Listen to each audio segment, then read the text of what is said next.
Who the fuck you think you're dealing with, Joey Bananas? Oh my God. Alright, get comfy. Sorry about that. No worries. When you gotta go, you gotta go. Especially if you're on that medication. Ooh, that was tremendous shit. That was like 19 inches. Oh yeah, it looked like three voodoo sticks sticking out the fucking butt. Fucking tremendous. I've never heard that one in my life. Let's take a quick break and tell you about our first sponsor, Upstart. Now, you know that credit card that you're afraid to look at to see what the balance is? Well, if you've been avoiding your debt, it's time to confront it. Upstart can help you face it and finally pay it off. Listen to me. Upstart is the fast and easy way to get a personal loan to pay off your debt. It's all online, and whether you're paying off credit cards, consolidating high-interest debt, or funding personal expenses, over 500,000 people have used Upstart to get a simple, fixed monthly payment. Upstart finds smarter rates with trusted partners because they assess more than just your credit score. With a 5-minute online rate check, you can see your rate up front for loans from $1,000 to $50,000. You can get approved the same day and receive funds as fast as one business day. If debt is taking over your life, it's time to get a fresh start with Upstart. So many of you have hit me up and told me that you've used Upstart and how easy it is and how glad you are that you did it. I'm telling you, it's the best thing to do. Consolidate it. Get yourself one monthly payment. All right, this is all you have to do. If you want to find out how Upstart can lower your monthly payments today, that's upstart.com/honeydew. Don't forget to use our URL to let them know we sent you. Loan amounts will be determined based on your credit, your income, and certain other information provided in your loan application. Go to upstart.com/honeydew. Our next sponsor is MyBookie. Now, March is here. I'm a Pisces, big fan of March. Matter of fact, it's my birthday today if you're listening to this. And March Madness has officially begun. It's time for you to shoot your shot and score big on the nonstop action with MyBookie. Select the winners from 63 tournament games in the MyBookie bracket contest for a chance at $10,000 in cash prizes. And it's only $1 to enter. That's right, $1. It doesn't matter whether you're filling out multiple brackets, if you're betting the national championship winner, or if you're simply looking for player and game props. MyBookie has you covered. Sign up today at mybookie.ag and use promo code Honeydew to secure a deposit bonus up to $1,000. That's promo code Honeydew to claim your first deposit bonus. College ball, NBA, NHL, no matter the sport, no matter the minute from tip-off to buzzer, MyBookie puts the action in your hands with in-game live betting. Bet anything, anytime, anywhere with MyBookie. Our next sponsor is Policy Genius. Now, if you're like me during the pandemic, I'm going back looking at all my bills, figuring out what I can pay cheaper on almost every single thing I'm paying on. So why not get a head start by revisiting your home and auto insurance with Policy Genius? First, head to PolicyGenius.com and answer a few quick questions about yourself and your property. Then, Policy Genius is going to take it from there. They're going to compare rates from over America's top insurance, from Progressive to Allstate, to find your lowest quotes. The Policy Genius team will look at all the ways to maximize your savings, including bundling your home and auto policies. If Policy Genius finds a better rate than what you're paying right now, they'll switch you over for free. That kind of service has earned Policy Genius a 5-star rating on thousands of reviews on Trustpilot and Google. All right, so while you're gearing up for spring cleaning, don't forget to dust off your home and auto insurance policies with Policy Genius. Reshop your rates. You can save up to $1,055. Head to PolicyGenius.com to get started right now. Policy Genius. When it comes to insurance, it's nice to get it right. Now, let's get back to the dude. All right. January 94, Colorado. I'm in Boulder, and You're doing comedy. I'm doing comedy. And where back then? Sorry. Back then, there was a guy named Andy Payton who had 14 or 15 rooms. He was brilliant. I thank him for my comedy career. There's a lot of guys. I got to give thanks to Rogan, Stanhope. But he's one of the earlier guys. We banged heads, but he liked me. And he did it right. He put together a comedy newspaper. these comics that always complain, nobody gives me a chance, I'm going to be a writer. Okay, here's your chance. You're a fucking writer. Write a column on comedy every week. You write a comedy on a comic. You write an article about a comedy club. You write an article. You know, he did this really smart. And then he would make the places that did comedy by advertising in his newspaper. And he would put the newspaper out once a week. It was great. It was really great. I mean, I did comedy after a fucking line dancing class, you know. Monday nights was an Australian bar that only sat 9 people. You know, Tuesday nights was a fucking an Italian restaurant that the waiter was also an Elvis impersonator. Okay. So he would cook, bring out the food as a waiter, and then while you were eating, he'd come out as Elvis. And he was just 400 pounds and fucking, you know, just the beginnings of comedy, you know. And here you are getting on stage, watching Joe Torre and everybody on, you know, HBO, and you're like, I'm fucking doing comedy in an Italian restaurant for an Elvis impersonator. You know that part of comedy is just frustrating. And even though you're doing it and you're writing, you're doing all the things you're supposed to be doing, it's not moving as fast as you'd like it to be moving, you know. But I was all in. I was out 7 nights a week. Okay, so there was that kind of scene where you could actually do 7 nights a week? Yeah. Okay. Wednesdays was Club 56. They gave you a free steak. That's why I hit the kid in the head with the microphone. Busted his fucking head. That's one of those portable microphones. He kept flicking bottle caps at the comics. And I went up there and I go, next time you flick a bottle cap, I'm going to fucking hit you in the head. And he walked up to the stage, so I just hit him with the microphone. And I forget the headliner's name. Years later, I saw the headliner. And he goes, you're not going to hit somebody with the microphone tonight, are you? So Mondays was the Australian bar. Tuesdays was Comedy Works open mic. So they had this Mexican bar that was open mic. Wednesday was Club 56. Thursdays was El Dorito. They gave you a $25. They gave you a $25 gift certificate. And then Thursday, there was something else on Thursdays. And then Friday and Saturday, you're an open micer. You deliver Chinese food. All right, so I stepped on you. Sorry. You said January 94, you just got done something. You were starting to say you just got done doing something. No, I just moved back from New Jersey, and I was getting my feet on the ground. It took me about 3 months to get going, and now we're going. All right. Like, things were starting to happen. I was starting to get little calls for little comedy gigs, you know, $40, $30. I had about 20 minutes of material, you know. What happened in New York that really sparked me was one of the last times I went to old Triple N. I walked in there at 2 in the morning and I saw John Leguizamo working out material for 8 people. But in his mind, he was at Madison Square Garden. Yeah. So for years, I was complaining that every time I got on stage, there was 8 people. He made it look like Madison Square Garden. So that's what made me say, fuck New York. I could get better in Colorado just as much as in New York.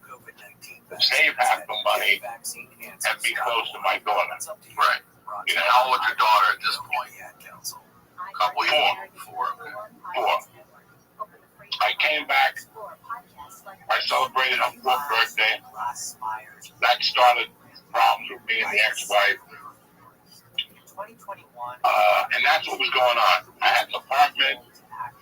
I had a good job. I was working for a sports betting service in the wintertime. And then on the off-season, I was delivering Chinese food for Coke.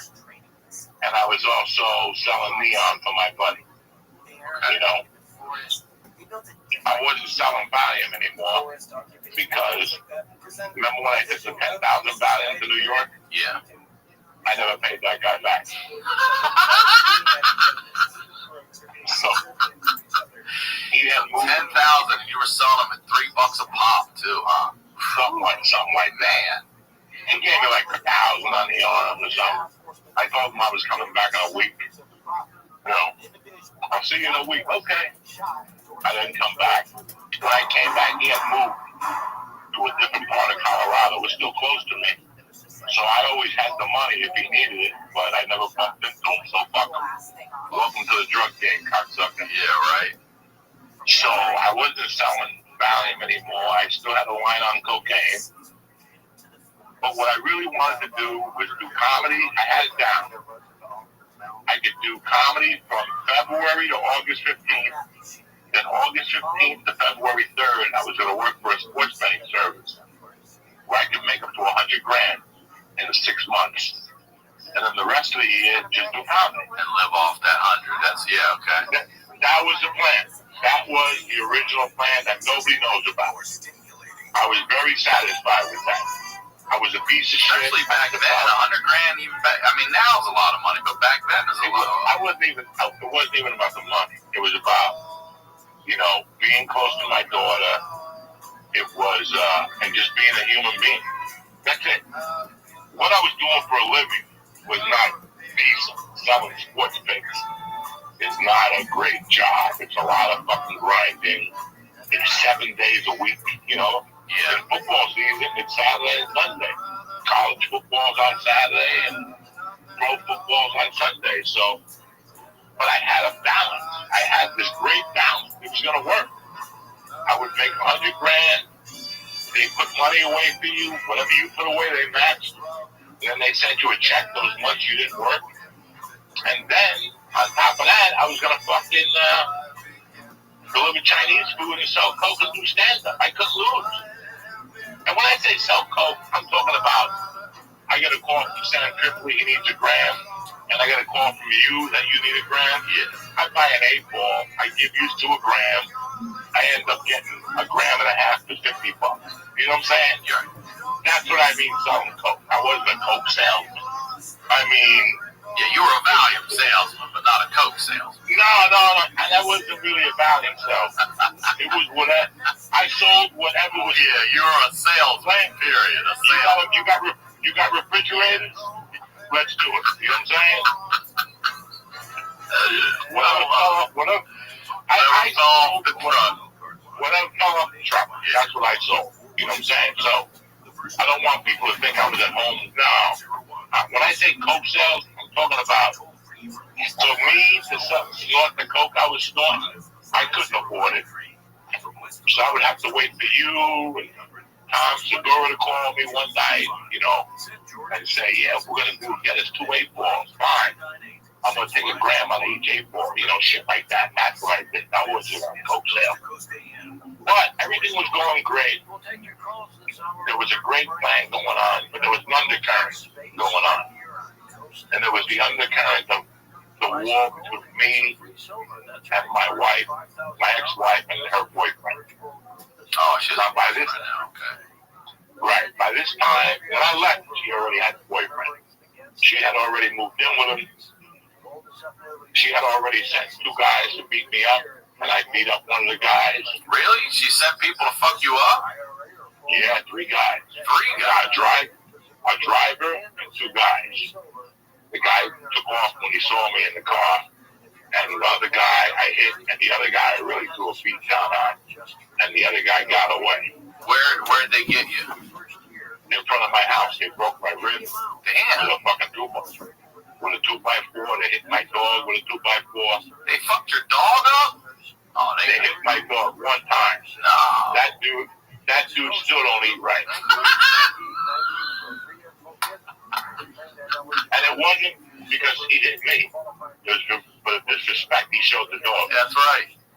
He still doesn't eat right. That's right. I get 1,000 blessings every day from St. Lazarus because I made sure when I kicked him in the mouth, he's not going to eat right for the rest of his life.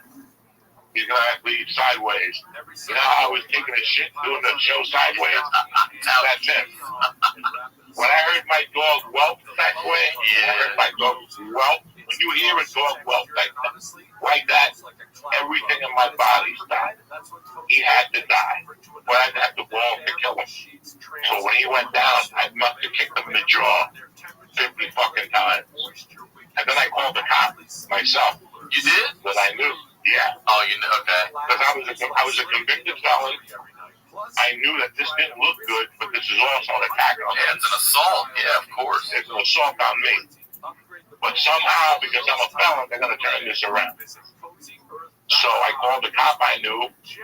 I thought he was going to fucking call the cops. And fucking, he's like, let's put fucking cellophane in my trunk and we'll drop him off in front of the hospital. Fuck him. We put him in the trunk. We drove him to the hospital with the trunk open and everything. Yes, we did. He was a cop? Yup. You threw a guy in the back of a trunk with a cop. This ain't the first dude you put in the trunk. and he wasn't on duty. You drove a fucking guy to the hospital with a cop in his trunk. But he knew what was going on in my life. I had a couple cops that were my friends. And I told them what was going on in my life, and they knew what was happening.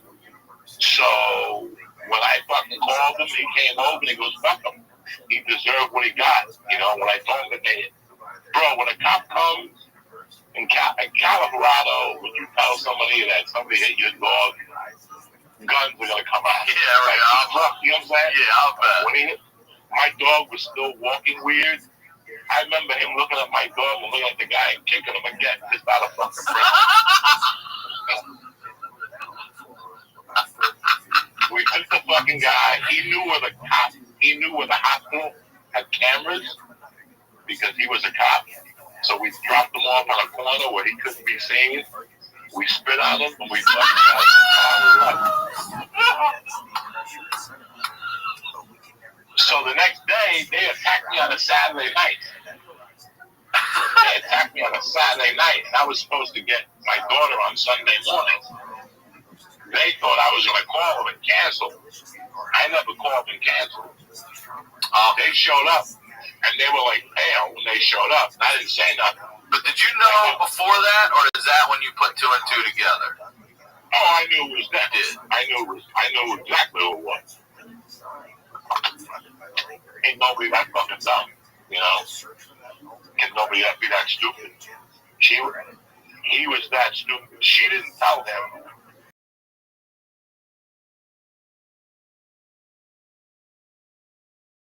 the proper animal about the divorce.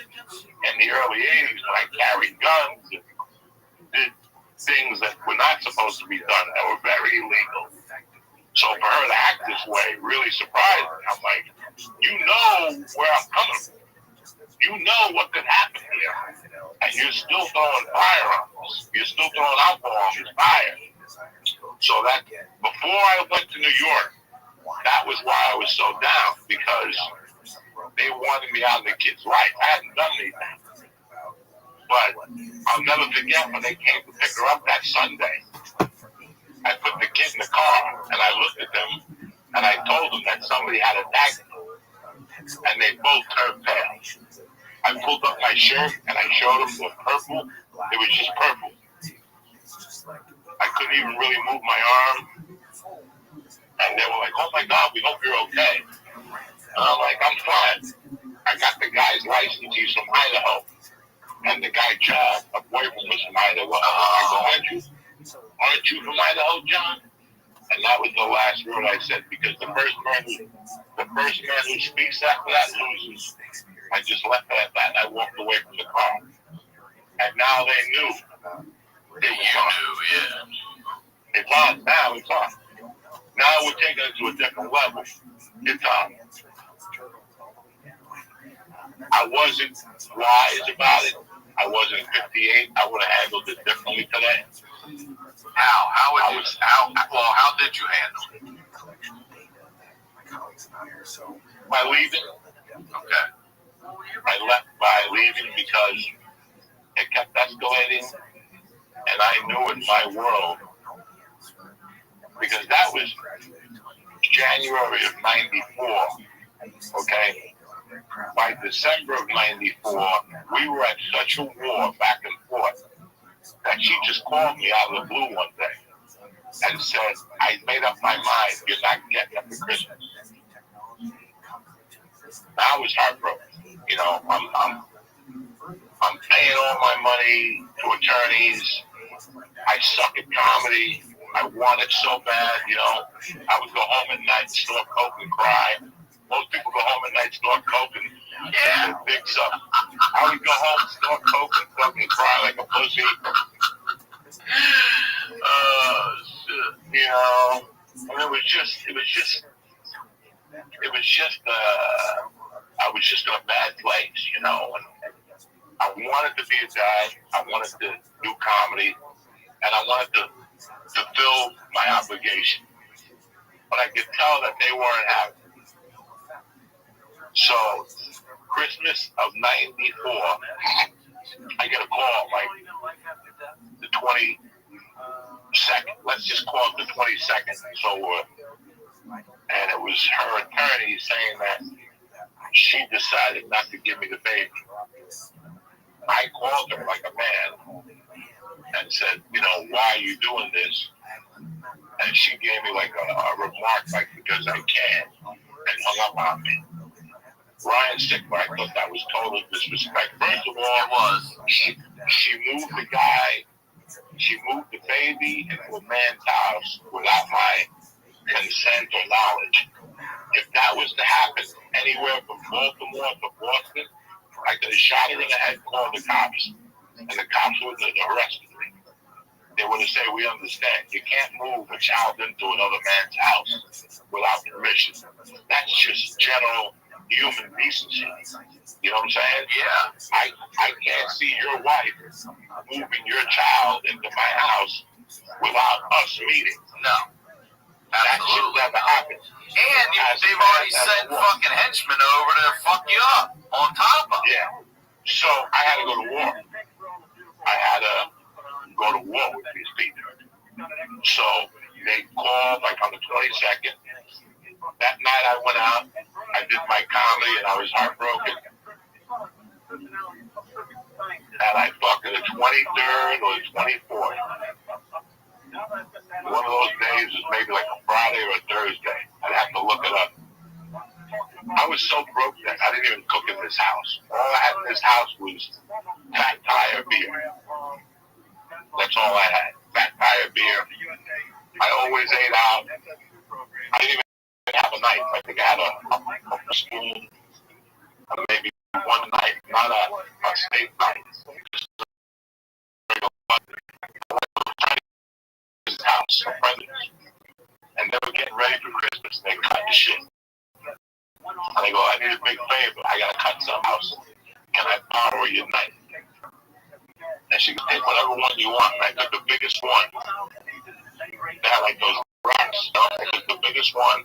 I put it in like a bag, and I put it in my car. My job was, I was gonna drive down to where he worked, and I was just gonna cut him. I was just gonna end his life. Damn. That's it. That's it. The day before Christmas, I'm going to jail for murder. I got in my car. I drove all the way down there. I got out of my car. I hit the knife in the jacket, and I put my arm under it real close. There was kind of a security guard up the thing. I went up to the receptionist. I said, where can I find John? Blah, blah, blah. From this company. She told me upstairs. They didn't ask me to sign nothing. There was a couple elevators. I walked up. When I got to whatever floor, I went to his office. When I walked in, the receptionist was there. And she's like, can I help you? And I go, I need to speak to John such and such. And she goes, oh my God, if you look in the hallway, you probably just missed him. He took an early lunch today. And I remember that I just didn't even reply to her. I just turned around and I got on the elevator and I went outside. I looked around to see if I saw him. And when I didn't see him, I walked to my car and I just broke down and started crying. Because God just saved my life. He did. Well, nobody saved 2 lives. He saved nobody. I was already prepared to go to prison, and at that time, the big thing was comics are writing jokes with Jay Leno. And if you bought a joke, you got $25 in the mail. That was my plan. So wait. Write jokes with Jay Leno. If he's there, do you do it? Would you have done it? At the office and everything, the setting, the whole thing, you would have done it. Wow. Yes. Okay. How I felt that day, I was sick and tired of feeling that way. It had been, 3 years I was feeling that way. You can't take that for so long. That runs on you. That really wears on you. When I was in New York, I would send her presents. She never got the boxes. She never got the letters. She never got anything I sent. If I sent child support to the house, they mysteriously never got it. It was just a string of fuck yous. I had a fight to have her third birthday party at the house, or the fourth one, whatever. So and then it was weird because I got in the car, I cried, I went home, and as soon as I got home, I got a text message from my attorney that she was going to give me the kid for Christmas. And, again, I made such a big deal about getting the kid for Christmas. I was in no position to even throw Christmas. I didn't even know what to serve for Christmas. I didn't even have a Christmas tree. I had to go down to Kmart and rob the tree. The ones that are outside a lot. Yeah. And in Boulder, they're nice people. They were open on Christmas Day. They had an envelope on the wall. And it said, take a tree, leave the money in the envelope. I went in there and people had actually left cash. I took the cash. Of course you did, and the tree. And I took the fucking most expensive tree they had. Got it. I went home. Got a Scottish pie here. I remember I didn't have Scotch tape to put the decorations on the wall. I had to use duct tape to put the decorations on the wall. It was such a sad Christmas, I'm like, what kind of dad am I? Yeah, every single gift she had was shoplifted. There wasn't one gift that I gave her that year. She had a room full of gifts. I had shoplifted every one from Jeffrey. What's that? Toys R Us. Toys R Us. Yeah, I love you remember his name. Those Jeffrey dollars? Jeffrey, yeah. Jeffrey. Fucking, you're looking back, it was just a fucking embarrassment, I ordered Chinese food. I had it from 2 to 5 on Christmas Day,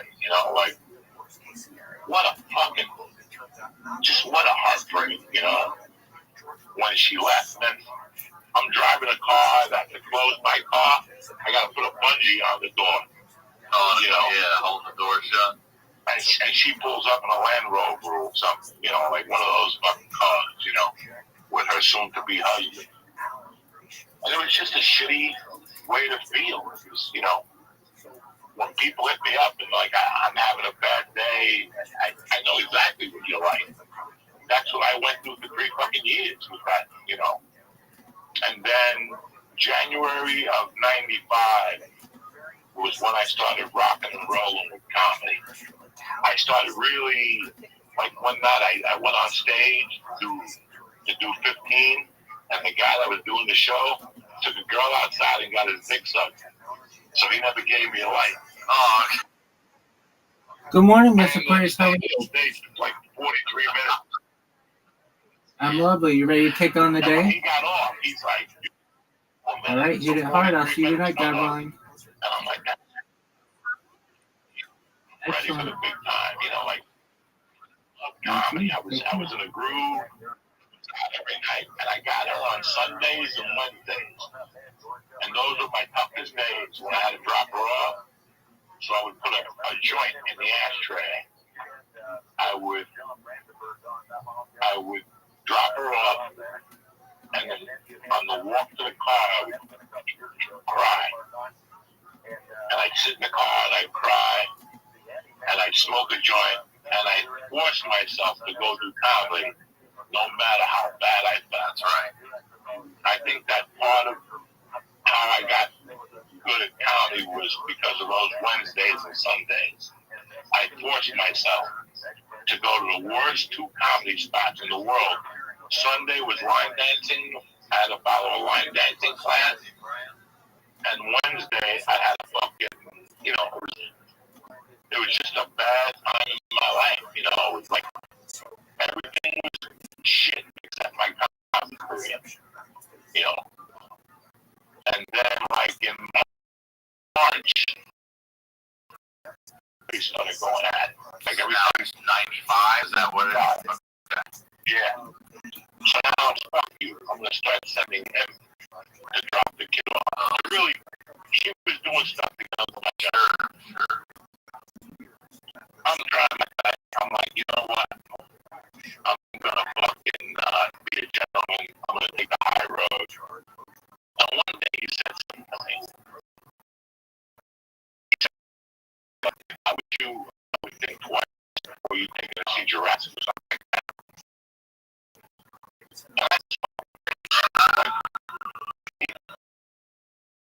He was sitting in the car. He was like that. What do they call that? White privilege. Yeah. Yes. White. I don't mind how you talk to me. Just don't white privilege me. Yeah. Because it's not gonna work. Are you ever white privilege me? And I didn't say a word. I just had like a snot in the back of my throat. I could feel it. I had to spit. And it was like automatic. I just spit right in his face.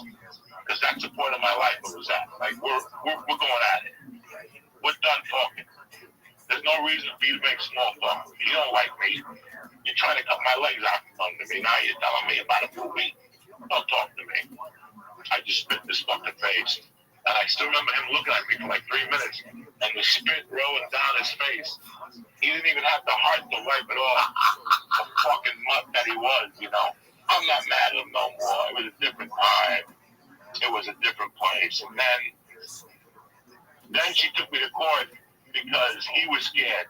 He claimed that he was scared to come. After they send people out to fuck you up, he's scared. So I had to hire a girl to meet her to get the kid. It was a fucking nightmare. Then one day she decided, don't worry about it, I'll meet you. Because it wasn't working for her. She wasn't instigating me no more. It was perfect. Now I wasn't seeing her at all. She didn't want that. She wanted to get me going. Yeah. She wanted to round me up. So it's about April of 95. I fucking go to the Comedy Works one night. And I'm in the Comedy Works now. I'm not a regular, but she's giving me star spots during the week. And there was a manager there that didn't like me. On paper, he liked me, but deep down inside, he didn't like me. Because at one time, we were neck and neck. And then I just got way funnier than he was. So he got into the management business instead. Programming robots. How about you, big dog? I was supposed to open up for George Lopez that week. And Wendy called me and said, yeah. And Wendy, I love Wendy to death. She called me up. She's like, Joey, you banned? I got a ban, And I'm like, listen, if you called me and told me I robbed you or fucking, somebody. What's going on? What's going on? What's going on? Talk to me. What's up? I'm going to grab that monkey if I do grab something. And it was like everything, like nothing wanted me there in Denver anymore. Like, now I couldn't do comedy now. Like, I was doing so good comedy-wise, I couldn't even do comedy anymore. And then I'm picking up daycare now on Wednesday. We got it this good now. Wednesdays, I can pick her up at Montessori and then take her till 7. And this one day, I picked her up from Montessori, and as we're going up the stairs, she goes, she would always ask me questions. Daddy, what does this mean? What does this word mean? We were walking up the stairs, and she asked me what the word spit meant. And I go, why? Where'd you hear that? And she goes, whenever you call the house, John says that the spigot is on the phone. Oh, shit. And what was your ex-wife's nationality, by the way? She's a white chick. She's a white girl, okay. Good people, good family. I love how people have to clarify white people. Like, they're good people. We cause so much trouble. Okay, so he says that, and your daughter's asking you what that means. So, now, let me tell you something. About a month before this day, I had a good friend named Fred. He was a Vietnam vet. We had met in 1985, the summer of 85 in Boulder. Now it's 95 and we're dear friends. For some reason, for years I thought Ed was a medic in Vietnam. Ed was alert. Ed was one of those guys that cut the ear off and collected it and shit in Vietnam. So I would see Ed at night. Ed would come to watch me do comedy in Boulder places, you know, like I think there was a poetry shop that we did comedy at. And I would meet Ed, give him a couple of bugs, and smoke a joint with him. So Ed knew my pain. So Ed's like, let's just fucking kill him. You know, Ed's like, I don't know why you're going through this. I go, do we shoot him? Do we bury him? He goes, no, you know, we take him to Chautauqua Park, to the top, and we rub him down with maple syrup, and we'll let the bears eat him. They eat everything. They'll eat his elbow, they'll eat everything.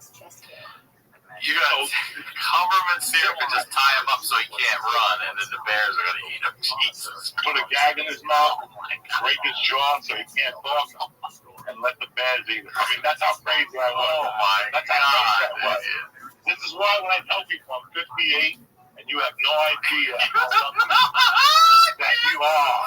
I've known you for a long time. I've never heard any syrup on a motherfucker. I'm telling you, we were going to put syrup on this motherfucker and let the bears and the tigers eat it. Tigers. That was the plan. And they're like, there'd be no fingerprints, there'd be no DNA, there'd be no bullets, there'd be no hole in the ground, there'd be nothing. It would be, so what we were going to do is, there was a drop, we were going to close that fucking street. Like, Ed was that crazy. Ed was going to get cones to detour him, and then we were going to jump him and fucking fuck him up. That was the plan all along. We were going to fucking kill this motherfucker. And if she was with him, she was going down too. Like, this was how bad my mind had taken this, you know. I was talking about on my podcast the other day how when your mind takes something, it just takes it. That's why there's mental health issues. I was having really bad mental health issues, you know, stemming from anger and frustration. Sure, I mean, your whole background. So, I'm getting ready to kill this motherfucker. And now I pick up my daughter, and she's telling me he's calling me a stick. He's got to die today. I'm like, he's going to die today. I don't even have time to call Fred.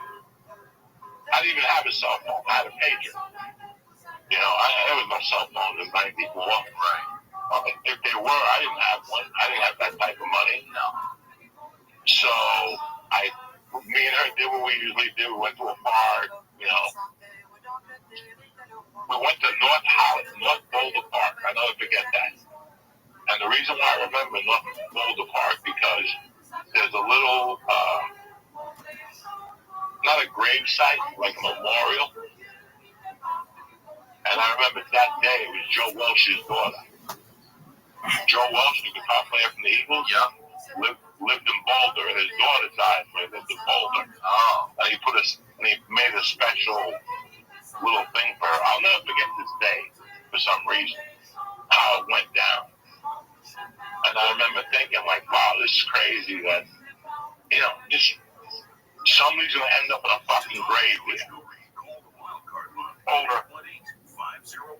over an argument about a kid, you know, about a child. And somebody's going to die over this.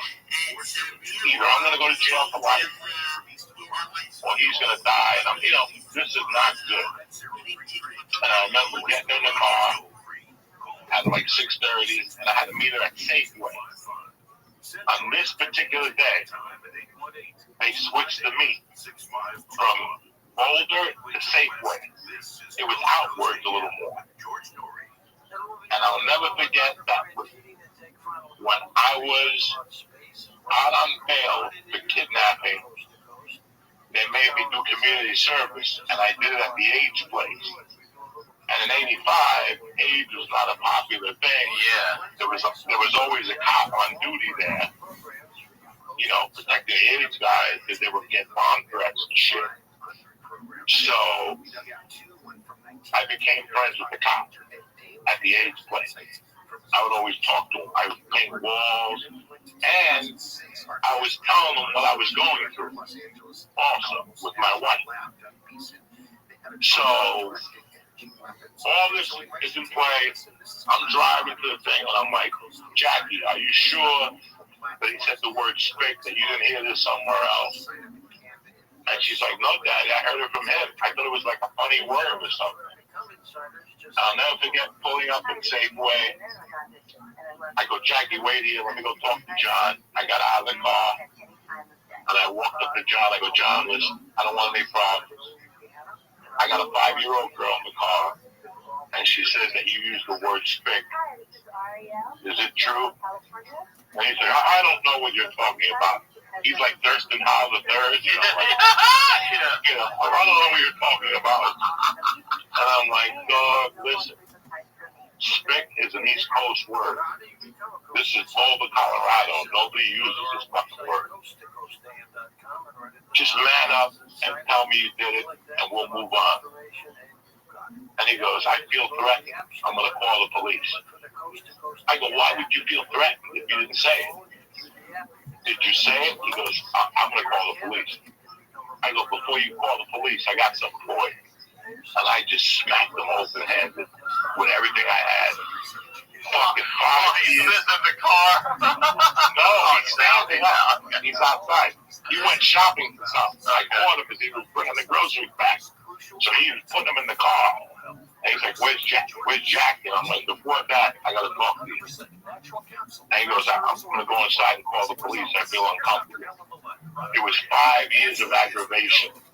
I smacked him with an open hand to make it even worse for him. That's the biggest insult in my world. Not a punch to the face. Yeah, slap you There's like a man smacking me. I just slapped him open-handed. I slapped him so hard that he lost his footing. He's like, what? That's it, I'm calling the police. I go, before you call the cops, I got one more for you. And I got him with a double whammy, right? I'll never forget some lady was up the corner and she yells, I'm calling the police. I'm like, go fuck yourself, you fucking cunt. This was like 4 years of torture these two idiots have put on me, 3.5 years. So sure enough, the cops come, but because there's a God up in the sky, guess who was the passenger cop? The cop that was Safeway. No way. No way. So he came to me. The other cop came to me. I told him my story first. He knew the story with John. They put us together and they separated us. Then they decided to give me a ticket. But most of us was here at the summit. They didn't charge me like, okay?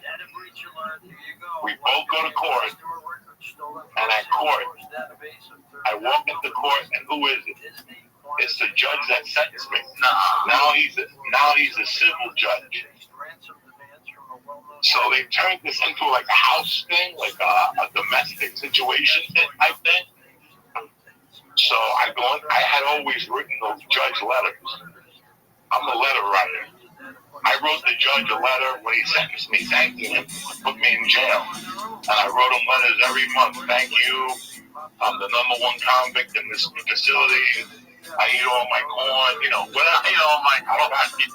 I got into stand-up comedy. I got my GED. I would write him letters every month. So he knew what was going on. He was prepared already. That's interesting. So when he walked in, him and my wife. So he had a legit backstory. He knew your backstory. That's something a judge never does because you're just a stranger to a judge. Who the fuck you think you're dealing with? Yeah. Joey Fernandez. So fucking the judge, they're in court yelling. They even bring, that's okay. Who's they? Who's yelling? My ex-wife, her boyfriend, they're so desperate. They bring the arresting officer on the kidnapping case to talk on their behalf. I'm bad for the community and shit. They didn't know I was talking to the judge the whole time. Me and this judge have been tight. Plus, I go to his brother. He's my dentist. You know what I'm saying? Who the fuck think you're dealing with? You know me, dog. I'm a professional. I go. I work it from every fucking angle. That's all. Sure as fuck, too. The mafia is working it from every angle. So, we're in court, and the judge rips up the summons. And he goes, there's only one problem here. There's a Boulder County law. You can't use a racial slur in the city limits. Is that right? I smacked him one block into the city limits. So the court got thrown out of court. And then her and him and the cops started yelling at the judge to reprimand me and all this shit. The judge, I'm like, I'm not having it. The judge looked at my wife and he goes, weren't you in here a couple of years ago singing his praises? Now you want to come in here and tell me he's a bad guy? I'll tell you what I'm going to do. The next time you miss a visitation, I'm going to fine you $1,000 and throw you in jail for contempt of court. So she starts crying. Her boyfriend starts crying. He's the crying. cop is yelling. And now Joey Diaz goes to work. There was a long walk out of that fucking courtroom. It was like a 100-yard walk to the car. I didn't stop saying shit to the car. I kept walking saying, tell your husband I used to put up your ass with carrots. Tell him I call her Kathy Carrots and all this shit. I never put a carrot in her ass. But I had a fucking, it got so bad he walked away from her. Like I was saying so many things to her, like a pussy smells like feet. He walked away from her. That's how embarrassing it got. He was so embarrassed. I got in my car. I didn't feel too good about what happened. But here's the clinker. But after I smacked John and the cops came, I remember looking at the car and seeing my daughter, and she was crying. She was upset. I saw my dad, my stepdad, beat up a guy when I was 6, and I was jumping up and down. That was my, you know what I'm saying? That was my world. Yeah, right. That was my world. This little girl, this isn't her world. No. So all these factors contributed. I go, they're trying to put a family together. I'm just here wasting time. Even if I get co-parenting, whatever that's called, mixed, whatever. It's co-parenting, right? Split custody. Split custody. Shared custody, whatever. Let's be honest. That's right. What type of father would I be at the age of, by this time it's 95, I'm 32 years old. I'm like, let's say I do get split custody. What's going to change? I'm still going to do coke. There's no woman in this house. The only women that come here to suck my dick, they're terrible women. They just do blow by blow and do, There's no food. I don't cook. I have no foundation. I don't go to church. I have nothing that requires me. Now I don't even have a comedy club. I met a girl in Seattle. I met a girl in Michigan. She said she was moving to Seattle. I prayed on it for about a month. I thought about it. This was going to end. This thing in Boulder was going to end. There was 3 ways this was going to end. Me being dead, me going to jail, him dying, or both of them dying, and then my daughter has to be raised without a parent. Right. I put it in the Lord's hand, and I said, you know what? I'm going to do an extended triple run. I took a 2-month triple run. I paid my rent off for Triple run. Yeah, you did what, all the Pacific Northwest and shit? Yeah, the potatoes run 1, potato run 2, the whole thing. And I said I'm going to put it in God's hands. And I'm going to be a comedian. And I'm going to make her proud of me. I'm going to prove whatever they told her wrong of me. And then I'll be her father. Well, 30 years later, I proved it wrong, but I still don't have it. But God drew me the 18. God drew me another little girl that fills the void. Now I have a real family. I act like a real man. I'm not a savage anymore. And that's it for today. So now we're in June of 95. I'm writing it down. June 95. All right, Joey Diaz, I fucking love you. What an episode. Again, what an episode. One more time, promote everything. The Patreon, all that stuff again, please. Patreon and Uncle Vinny's at Point Pleasant, the whole month of March on Wednesday nights. All right, bro. 37 tickets. You're in no danger of getting COVID. He spaces it out, BYOB. It's a great club. I love Dino.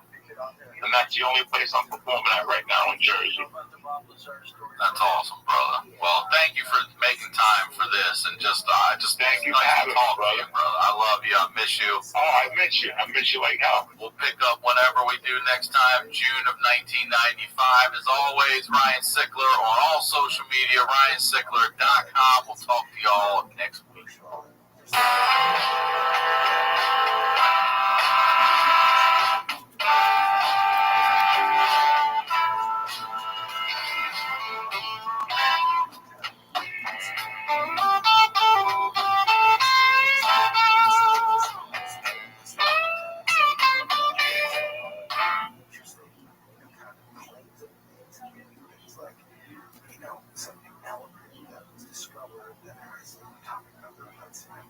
Impossible to have in stable form, laws of quantum mechanics that I teach their students and so forth, but it's not of the type that he's talked about.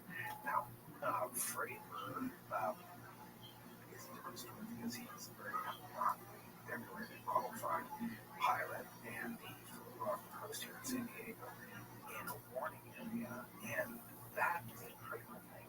Most of the sightings that we see having reports on from the tree sighting area from a group of all these sighting areas on military or facilities.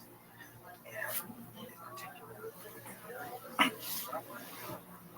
tracking an object that looked like a tic tac that it apparently vanished, and then you can see it on its way right now.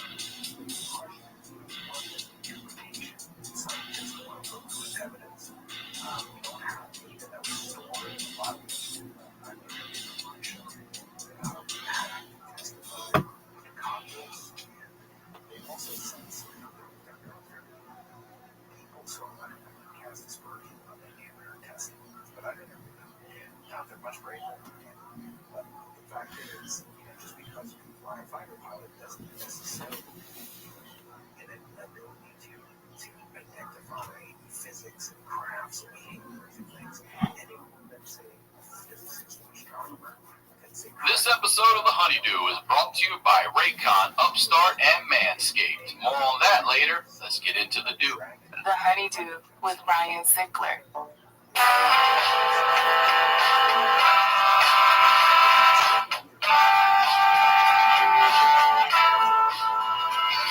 Welcome back to The Honeydew, y'all. We are over here doing it in the Night Pants Studios. I am Ryan Sickler, RyanSickler.com, Ryan Sickler on all social media. I can't thank you guys enough for your support. Please make sure you subscribe to the YouTube channels. You get the audio on Monday, you get the video on Tuesday. We got the time codes in there. You can jump around the stories if you want. And I want to make sure you guys are episode of The Honeydew is brought to you by Helix, Upstart, Honey, and ExpressVPN. More on that later. Let's get into the do. The Honeydew with Ryan Sickler.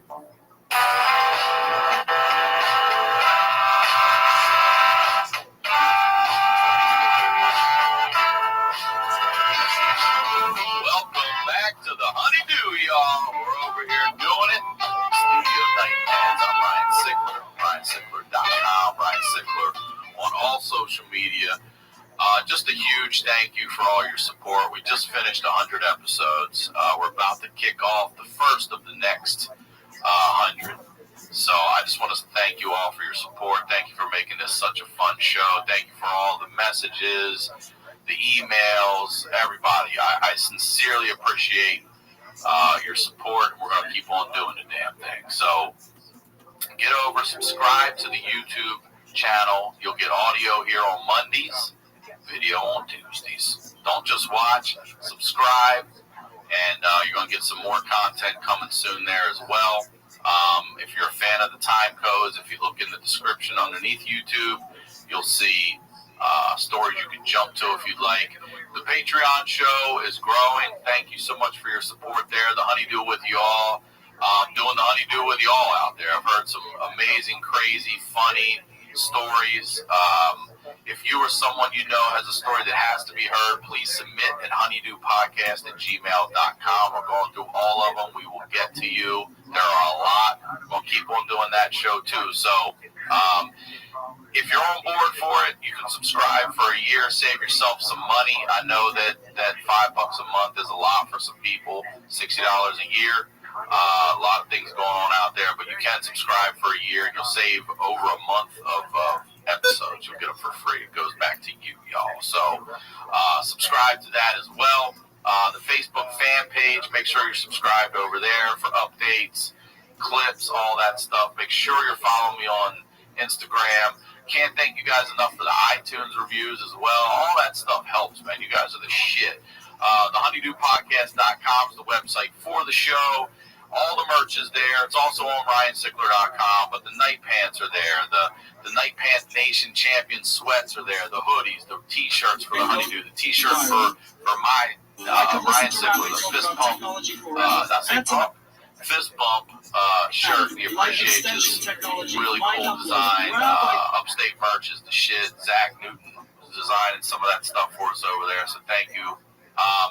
And I record here at the Santa Monica Music Center. You know I like to give back. So if you live in LA, if you need musical instruments, you need musical lessons, this is the spot for you or your kids. Take a lesson with your kids. Go to SantaMonicaMusic.com. You get online lessons. Use the code Honeydew, and they will waive the registration fee, and they'll give you one free lesson when you sign up for a package. All right? That's the biz. If you're new here on the next 100 shows, what we do over here is we highlight the lowlights. These are the stories behind the storytellers. We're shedding a little light in that darkness and laughing in the face of adversity. And this guy is no stranger to the do. Ladies and gentlemen, excited to have him back. The saga continues. Joey Diaz, welcome back to the Honeydew, Joey. Great to have you. What's happening there, Ryan? I'm saying you look so good. Jersey looks good on you. You look like an old swamp gangster out of Vegas right now, and in his twilight years, coming into his own. You look good, dude. You do. It's tremendous. It's a different life. I got the stink of LA off me. My daughter's in school. She's happy. And for the cause of the show, yesterday was the 33rd anniversary of the kidnapping in Kent Valley, November 18, 1987. Really? So yesterday was the anniversary. Yeah. This episode of The Honeydew is brought to you by Upstart, MyBookie, and Policy Genius. More on that later. Let's get into the do. The Honeydew with Ryan Sickler.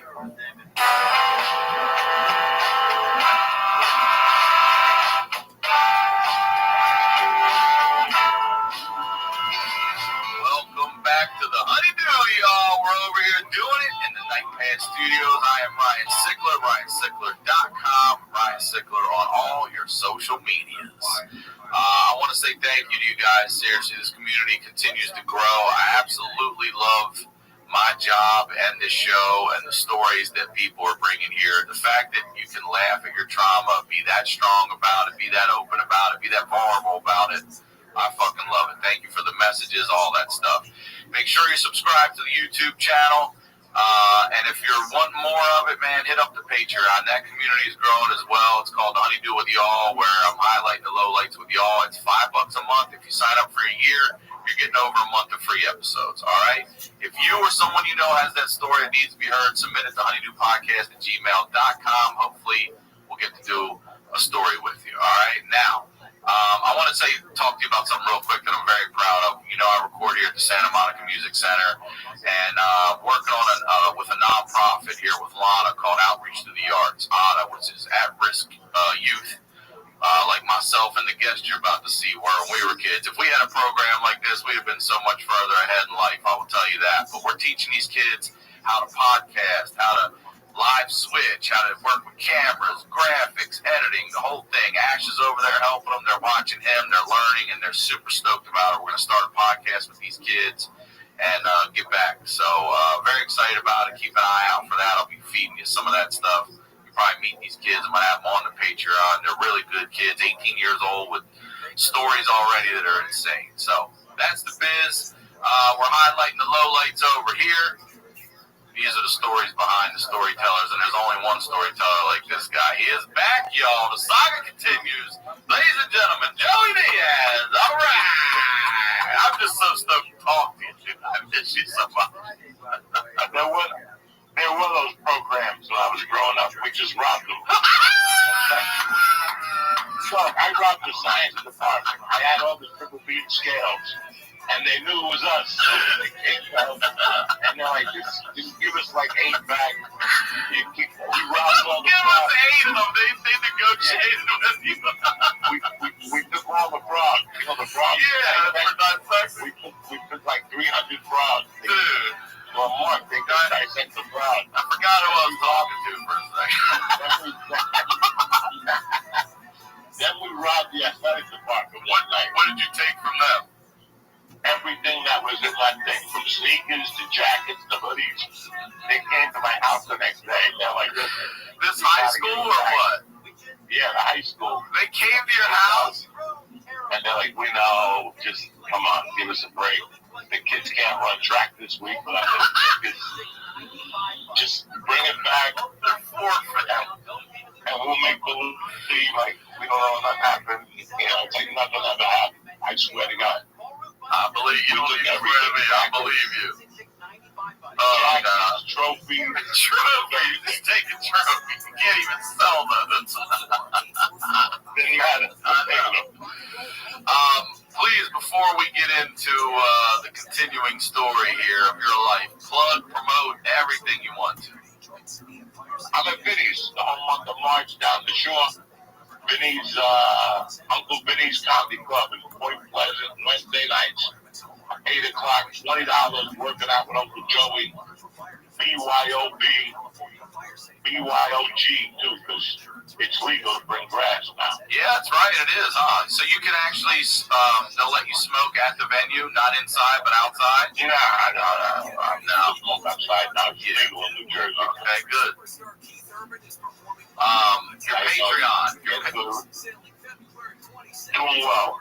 I love it. Really got me out of the funk. If it wasn't a Patreon, I still would have been in the funk. Talking to those people every day, answering messages. You know, I had it July, August, September, and it really gave me a lot of confidence, like to start at that level, just shooting little videos. I give them 2 free podcasts a week, just 20-minute podcast, just quick shit, you know. Yeah, I do an hour. I do an hour once a week, and they're great, man. They're the diehards. So how much is yours a month, Joey? 3, 5, and 10. 3, 5, and 10, and it's no more merchandise. None of that shit. Shit gets lost. People don't get the T-shirts. It's just a pain in the ass. It's just content. And like you and like Jimmy, you know, I'm doing the same with my Patreon month. I'm helping out a few comics, a couple retired cops. I use cops to give me rides. the gigs and they're retired, you know, shit like that. I donated to the restaurant thing. Yeah. For Courtney, now I'll donate to Jimmy's. That's what my Patreon is for. Help out a few people. I pay my, you know. Yeah. It's not, you're doing it twice a week and 20-minute episodes twice a week? Yeah. That's great. It's more music-based, you know, shit like that. Well, make sure you subscribe to that. And, yeah, what you're referring to, so John Menadakis at Jimmy's Famous Seafood in Baltimore took a page out of Portnoy's book and did what Dave did in Baltimore, raise money for local restaurants and stuff, because they shut the city down, but they didn't shut the county down. That bullshit. So he raised over $500,000, and today I get to make a call to a bar I used to go to back in the day called Ale Mary's to let them know that they're about to receive some money to help save their business. So I'm stoked on doing that. I love everybody out there helping. You know, who you gonna rely on? You ain't relying on the government. You're relying on the people, man. The people are the ones who do it. In the beginning, I go, listen, guys, I know they're going to promise you unemployment. Who knows how many people are going to call? Go get a job now. Go stock shelves until this clears up. And sure enough, people in Jersey are hurting from unemployment. You know, I had to help a few of my buddies out last month and this month because it's just a nightmare what's going on. My buddy James took a job at Costco. You know, he's like, look, I'm out of work. I need to get a job. Took a job as he's a dad down there, and I say, good for you, man. Good for you. You know, you can't eat pride. That's right, brother. Pride don't fill your belly. All right, so let's get back into it here. We're talking January 1993 is where we left off. I believe you're leaving Colorado. I'm leaving Colorado. I'm beat up emotionally. I'm beat up mentally. You know, physically I wasn't beat up, but just emotionally and mentally for the first time in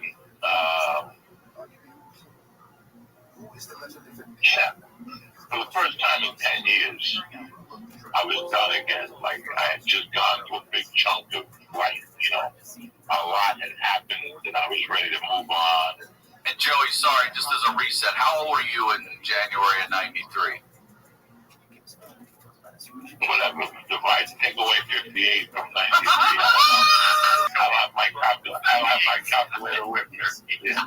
What year were you born? I'm 30 years old. You're very young. You're still young. You're 29. I got nothing going on. I got comedy under my belt. You know, I'm not featuring yet. How long have you been doing stand-up? At that point, a year and a half. Okay, you about me. I didn't start. I dabbled at 20, but I didn't do it again until I was 27 when I really got into it. I was doing it every week. I was a host. I was friends with Stanhope already, that type of shit. And then I got fired from the broker where I worked as a house MC. And I just really went into the dumps. The girl I was dating moved to New York, and I was making money selling Valium. That's how I made a living. Selling and eating Valium. When you're a Valium salesman, depression is definitely going to be in your life. I was going to say, so Valium salesman, you just said. Valium salesman. Sound like you sold it with a fucking suit and tie on it. I was selling Valium from like September of '92 to January '93. That's how I made a living. What kind of living? What kind of living we talking? Is that the only thing you have to do to get by? That's it? Sell Valium? $600 a week. Okay. You know, that was one of my many hustles, selling Valium. I was working for a sports betting service. I delivered Chinese food. I delivered Coke. I delivered Chinese food as a cover. Wait, you know, all right, so wait. If I want to buy Coke from you when I order Chinese food, do I ask for a special something? Or be like, is there a duck sauce on the side? Or I got the job done. I told people, if you need Coke, call me. So they would call the Chinese restaurant. And then one day the Chinese people came up to me and they're like, we don't know what's going on. You get more calls than we get more calls. So I had to tell the people, listen, when you call for a fucking Coke, you better order Negro or soup or something. So I had an excuse to go to your house. Wait, they were just calling asking for you to come over without making any orders? And the Chinese people are like, what the fuck? You get more calls than us. So I told people, you gotta order a plate of fried rice. And I'll put it at the bottom. I'll put in a baggie in the bottom.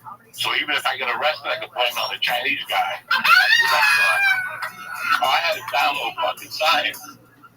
Right? It's like,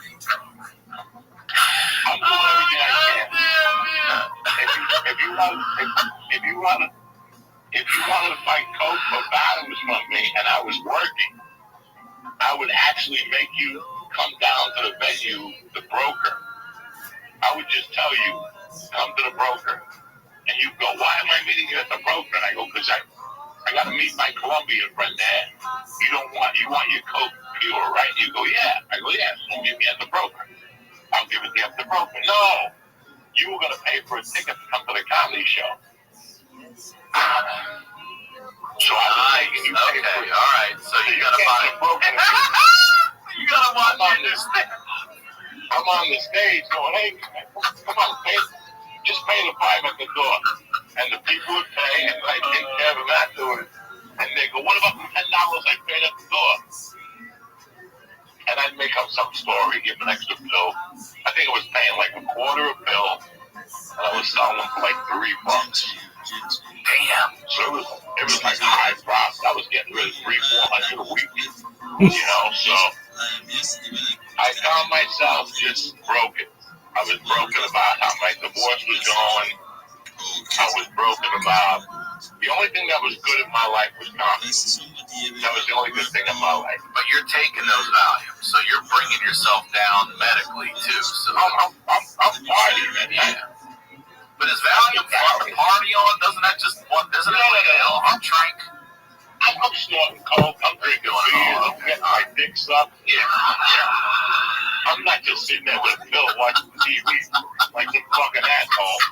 You know, I'm doing coke and then I'm eating the Valium to throw off the fucking coke so I can get a hard on.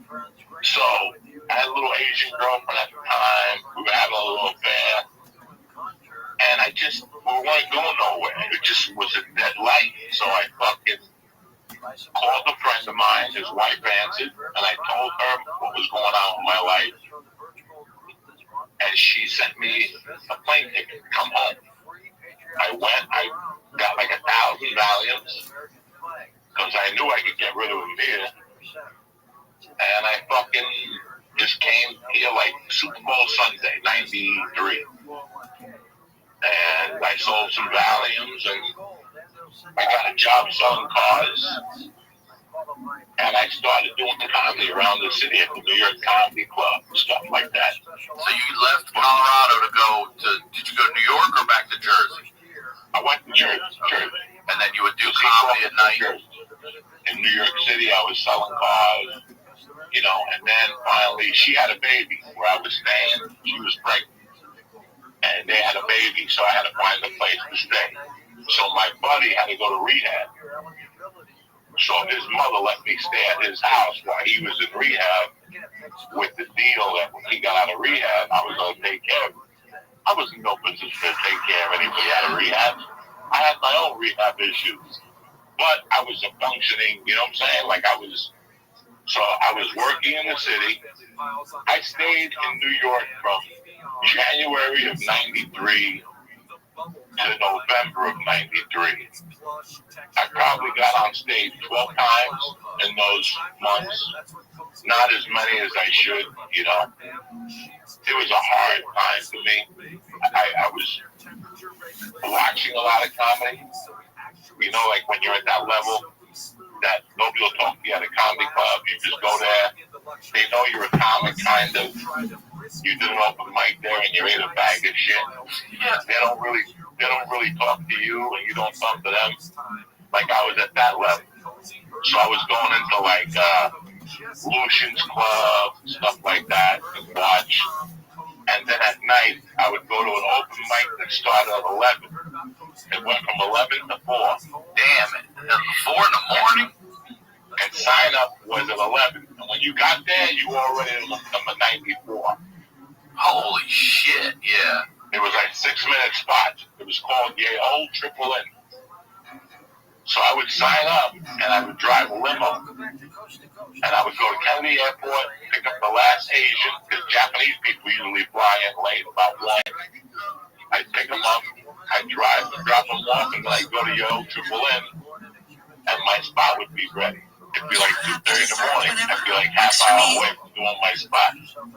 I remember being on stage and seeing a chick give a guy a hand job. Like, that's the type of place it was.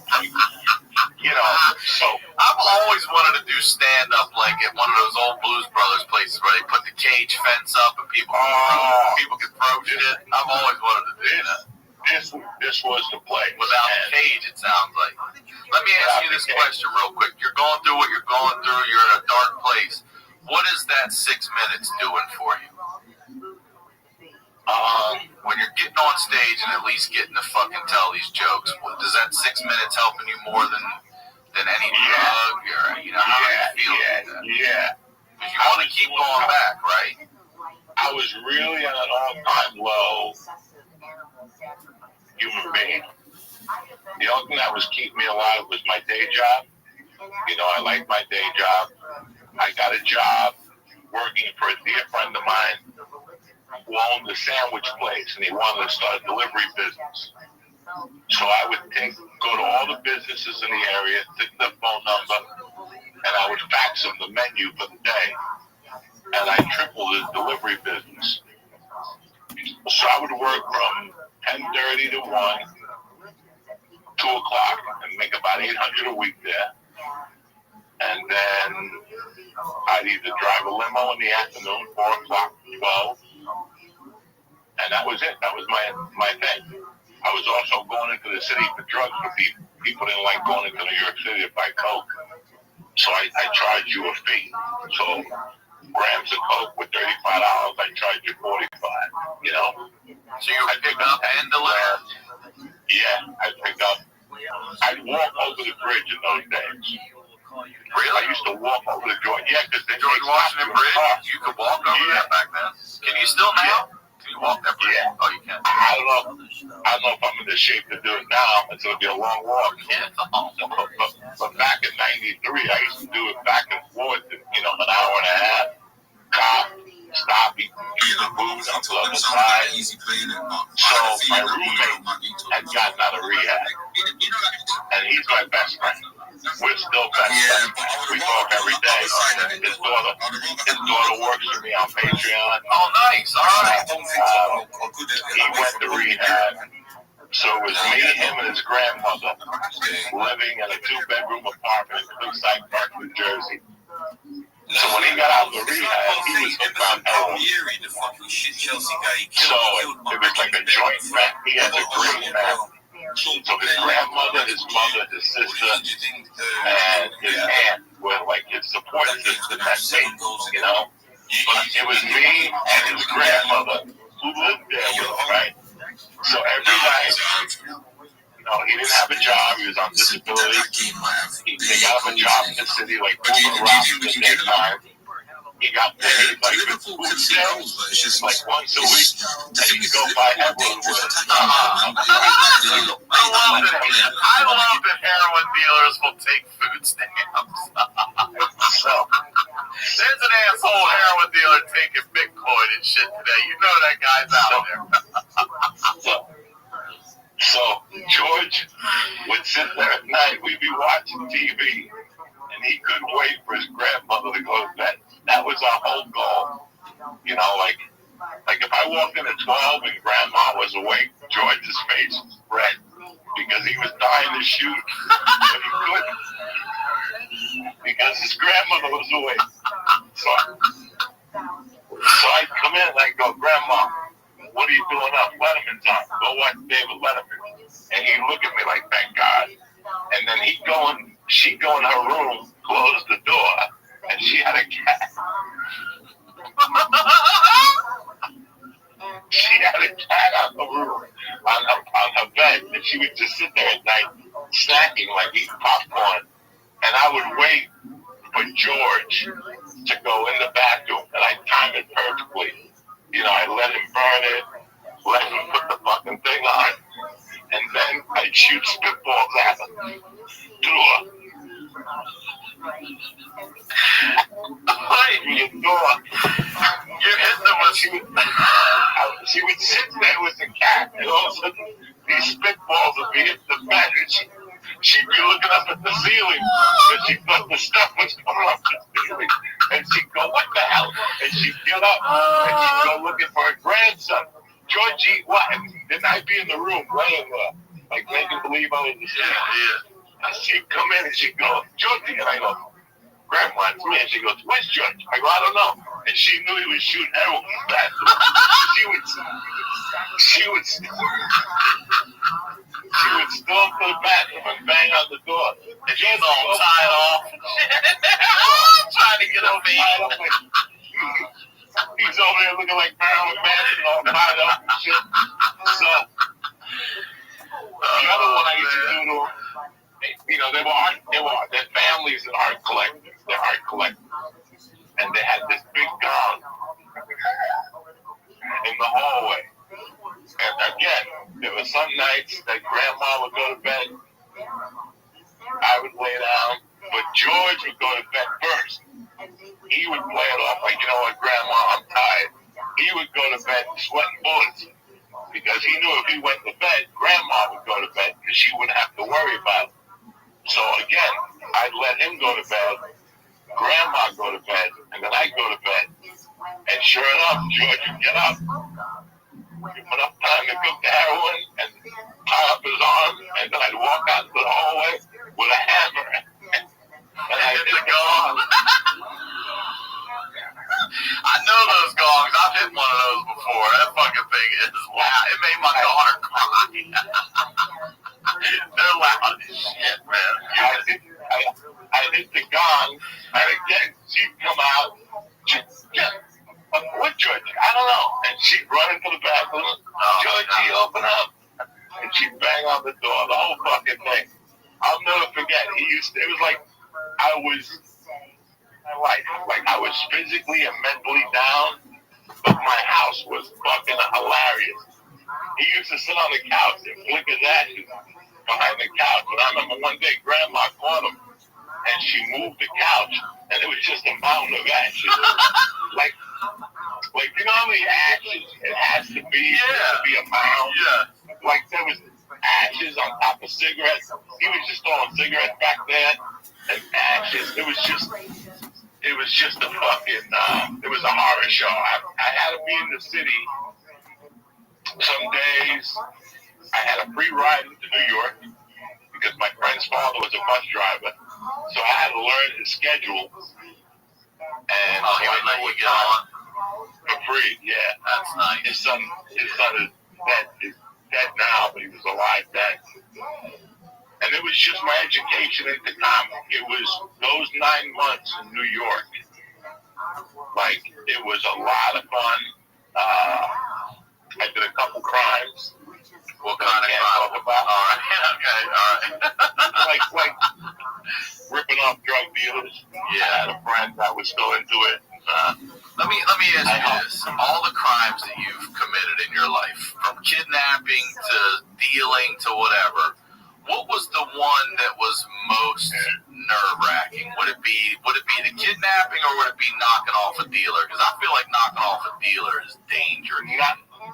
Knocking off a dealer, and that's what I was doing. My buddy had gotten EA badges. He was getting info.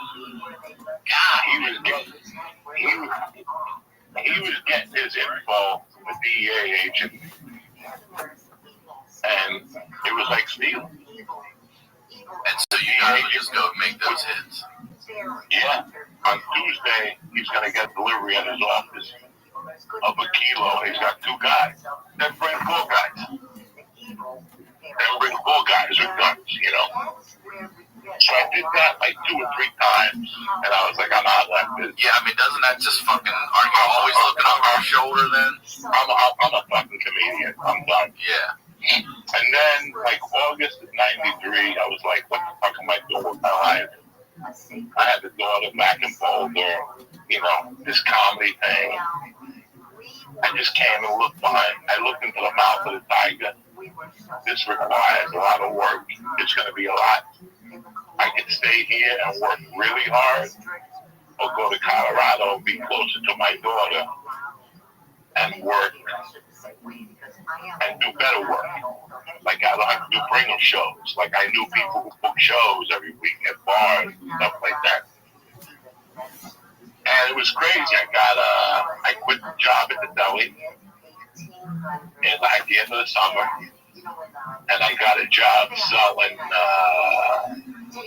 Nissans and Lincolns or something like that. Mazdas. Goddamn. In Englewood, Cliffs. It's a high-end area. And one day this girl came in with this guy, fucking beautiful girl, Puerto Rican girl, just a 12.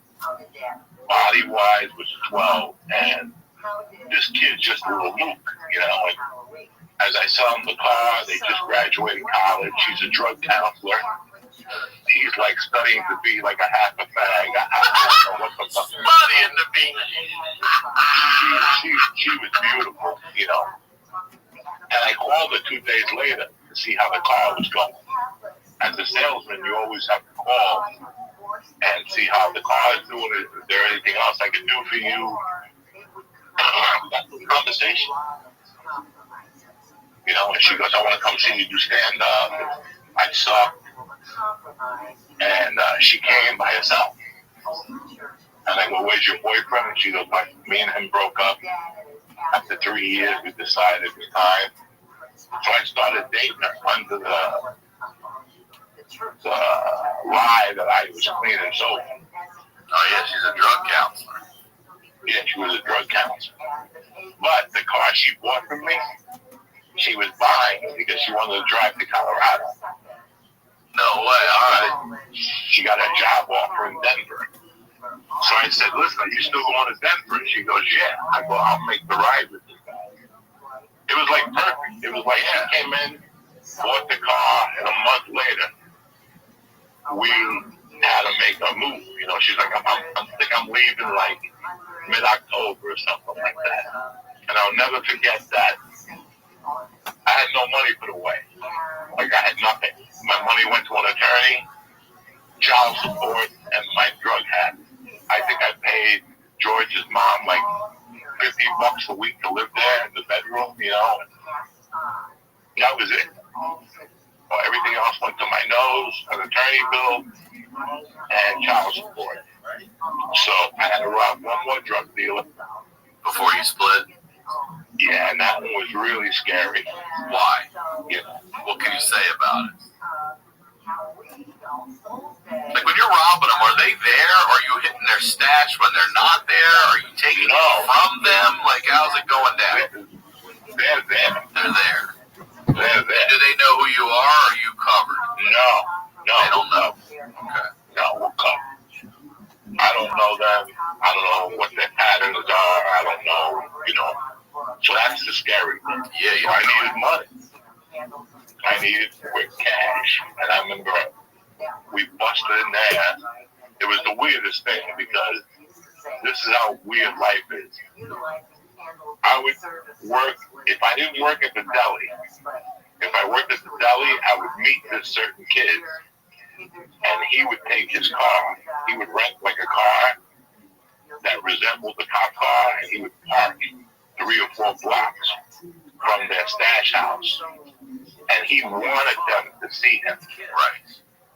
Because in their mind, we wanted them to think we were cops. So when you come in and you're cops, what are you going to say? Just take everything. Go to reference. So we would go into guys as being cops, you know, like, you know. This one time, it wasn't good. The one guy was like, you're not a cop, blah, blah, blah. Really? You called it out? And I was like, that's it. I'm not doing this again. We had to run a little bit. Like, I had to run like a block or two. You ever get shot at or anything like that? No, not this time. But then, like, that money took like 30% loan of what I owed. Like, I still wasn't right. I didn't have enough money to move, you know. I was fucking broke. I was living hand to mouth. And he called me up again. And he goes, I got a new line on a guy. So this guy we followed. And we followed him for about 4 days. And do you know this was the easiest money I ever made? We were following him on the Henry Hudson Parkway Expressway. We were like by 100th Street, 110th Street. And there's like a pull-off section. He just pulled off and ran away from the car. Oh, because he thought you guys were cops following him. That is easy as shit. We drove around. I'd take the car too. I'd take it all. That we went back. We opened up the trunk. It was right there in the trunk. £4. We took it, and that's how I made the money. And then I put a bet in on Philadelphia was playing the Jets, I think, in Jersey, and Randall Cunningham got hurt. And I covered the bet. Like, the bet won. I won like another $8,000 or something. Like I already had money, and I put this huge bet in. And the deal was, if I won, I would collect. And if I lose, I was going to Colorado anyway. Right. Then I ended up winning. So that gave me more money to take to Colorado. So I think I left for Colorado maybe like a week before Halloween. Now, I've done that drive from Maryland, so if you're doing coke and pills and all this, how are you hiding that on a cross-country trip with a drug counselor? Well, with her, I just took a little bit of coke with me, and I had weed joints rolled, you know, with Banaka and, you know, the whole fucking Visine and stuff. I would smoke in the mornings while she was taking a shower in the hotel room and go for a walk and air out and shit like that, you know. And then, right? And so if the person, you know, whomever they're advising, right? If the person gave food or toys for the dead, they would have a year of prosperity. But if they gave nothing, then they would have a year of famine and hardship. And that's where the term trick or treat comes from. Was it myth or did that really happen? Well, I wasn't there. I keep telling you that. I will. You're not that old. Well, I know how old you are because Tom told me. So you're just a few years older than I am. Yeah. So you're young too, in my eyes. But back to trick-or-treating. Back to trick-or-treating, okay. So then we have lanterns, right? We have the pumpkins with the carved faces.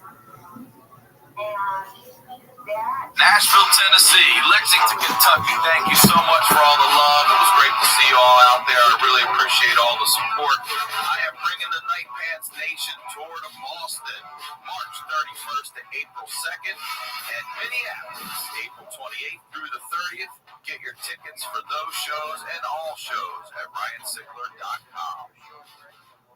The Honeydew with Ryan Sickler.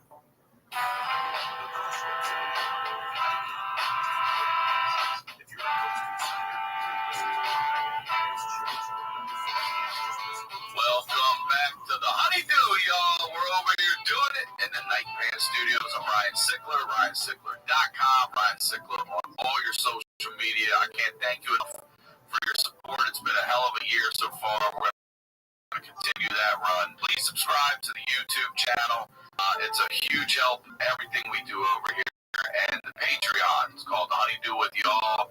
I'm highlighting the low y'all.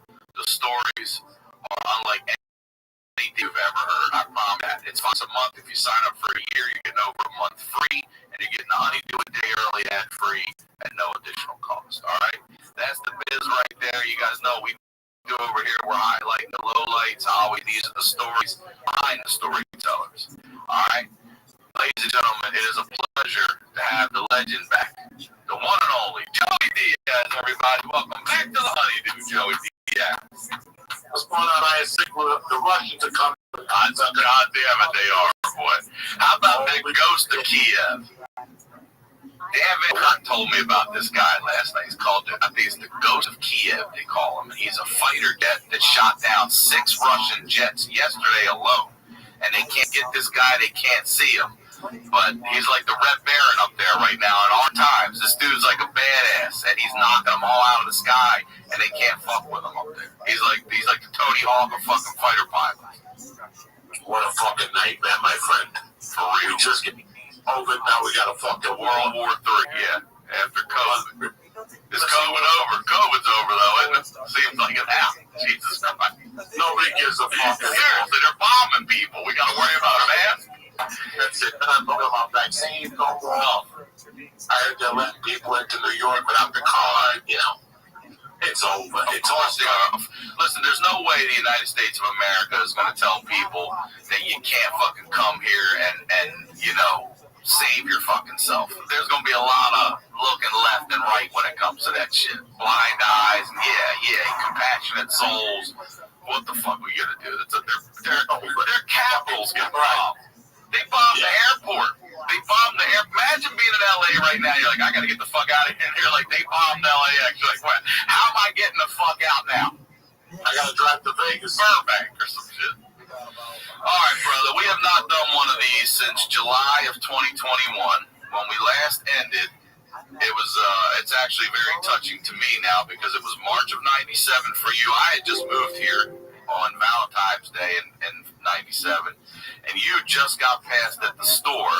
And for me, I'm sitting here right now, I'm newly passed at the store. So it's nice to, by the way, it's nice to be able to go on that wall someday. It was 25 years. The anniversary was 25 years. Last Saturday was on my birthday. I became a rep on my birthday. Okay. It all came together, you know. Yeah, you were mentioning that you went in, you didn't want to touch the toilet with your hands, so you fucking sat the lid down and you sat there and you cried, and it just all came out. Everything from back in Denver, back in Jersey, New York, all of it, the prison, all of it coming back to you, and it just hit. Now you're a fucking regular at the world famous Comedy Store. So let's pick up March of 97 and we'll go from there. You know, the next day I woke up and I have to tell you how I felt. I felt invincible. I felt that I belonged. And I'm happy that I got to do this now because it's given me, you know, I've been doing stand-up, it's going to be a year now. It was a year yesterday, since I haven't been on stage, so it's given me a lot of time to think, you know, and the best times I had yet. It felt great to sell out theaters. It felt great to sell out comedy clubs. That was great. It felt great to shoot a special. But there's nothing better than getting accepted into the circle that you're going for. That's a great feeling.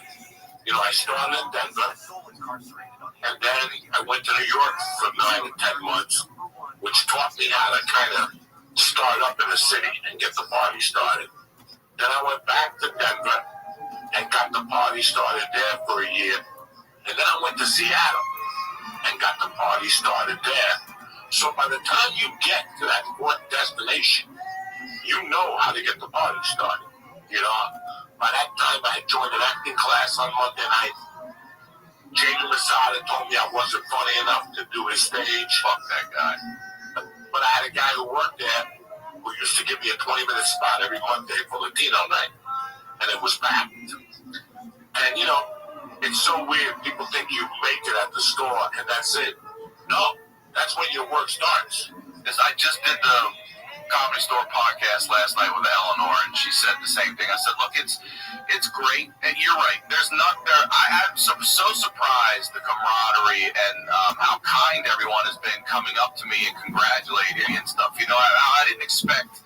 First of all, I don't expect anything from anybody, but I really didn't expect that. I have been in that building for so long, doing so many shows, just never a regular, that it really, I see how much they appreciate it. So it is something to be accepted by this band of fucking misfits, and you know, you're one of us now. I really feel good about that. But you're right. A 15-minute set at the Comedy Store that's all it is. It does not make you a comedian. An hour makes you a comedian. If you can go on the road and sell tickets, it makes you a comedian. Like, just being a Comedy Store comic is awesome, but there's so much more. And you're right. That's where your work begins. Now you got to go to that next level.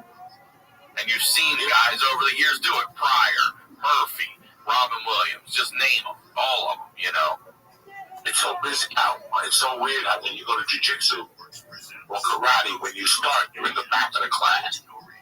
And then after 3 months, you move up 6 spots. And then after 3 years, you're in the front line, you know? And it's the same thing at the Comedy Store. Like, I remember getting made and getting passed, not to get away from this. After I got passed, like, once somebody became a regular, we wait for them up the stairs. And when they come out, we treat them like the guys in Goodfellas. You know, husky to rub your head. And when Simone got passed, and we did that to him, you got made. Oh shit! Popped your cherry and we hugged you. Not for me, nobody just said dick to me. But I remember the next day, I got up and I went and brought Scott Danforth with tequila. He was the talent coordinator at the store.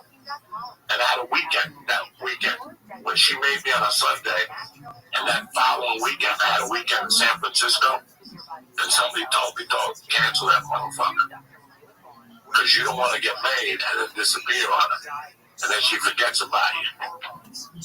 So I canceled it, and my goal at that time was to become a good comedian.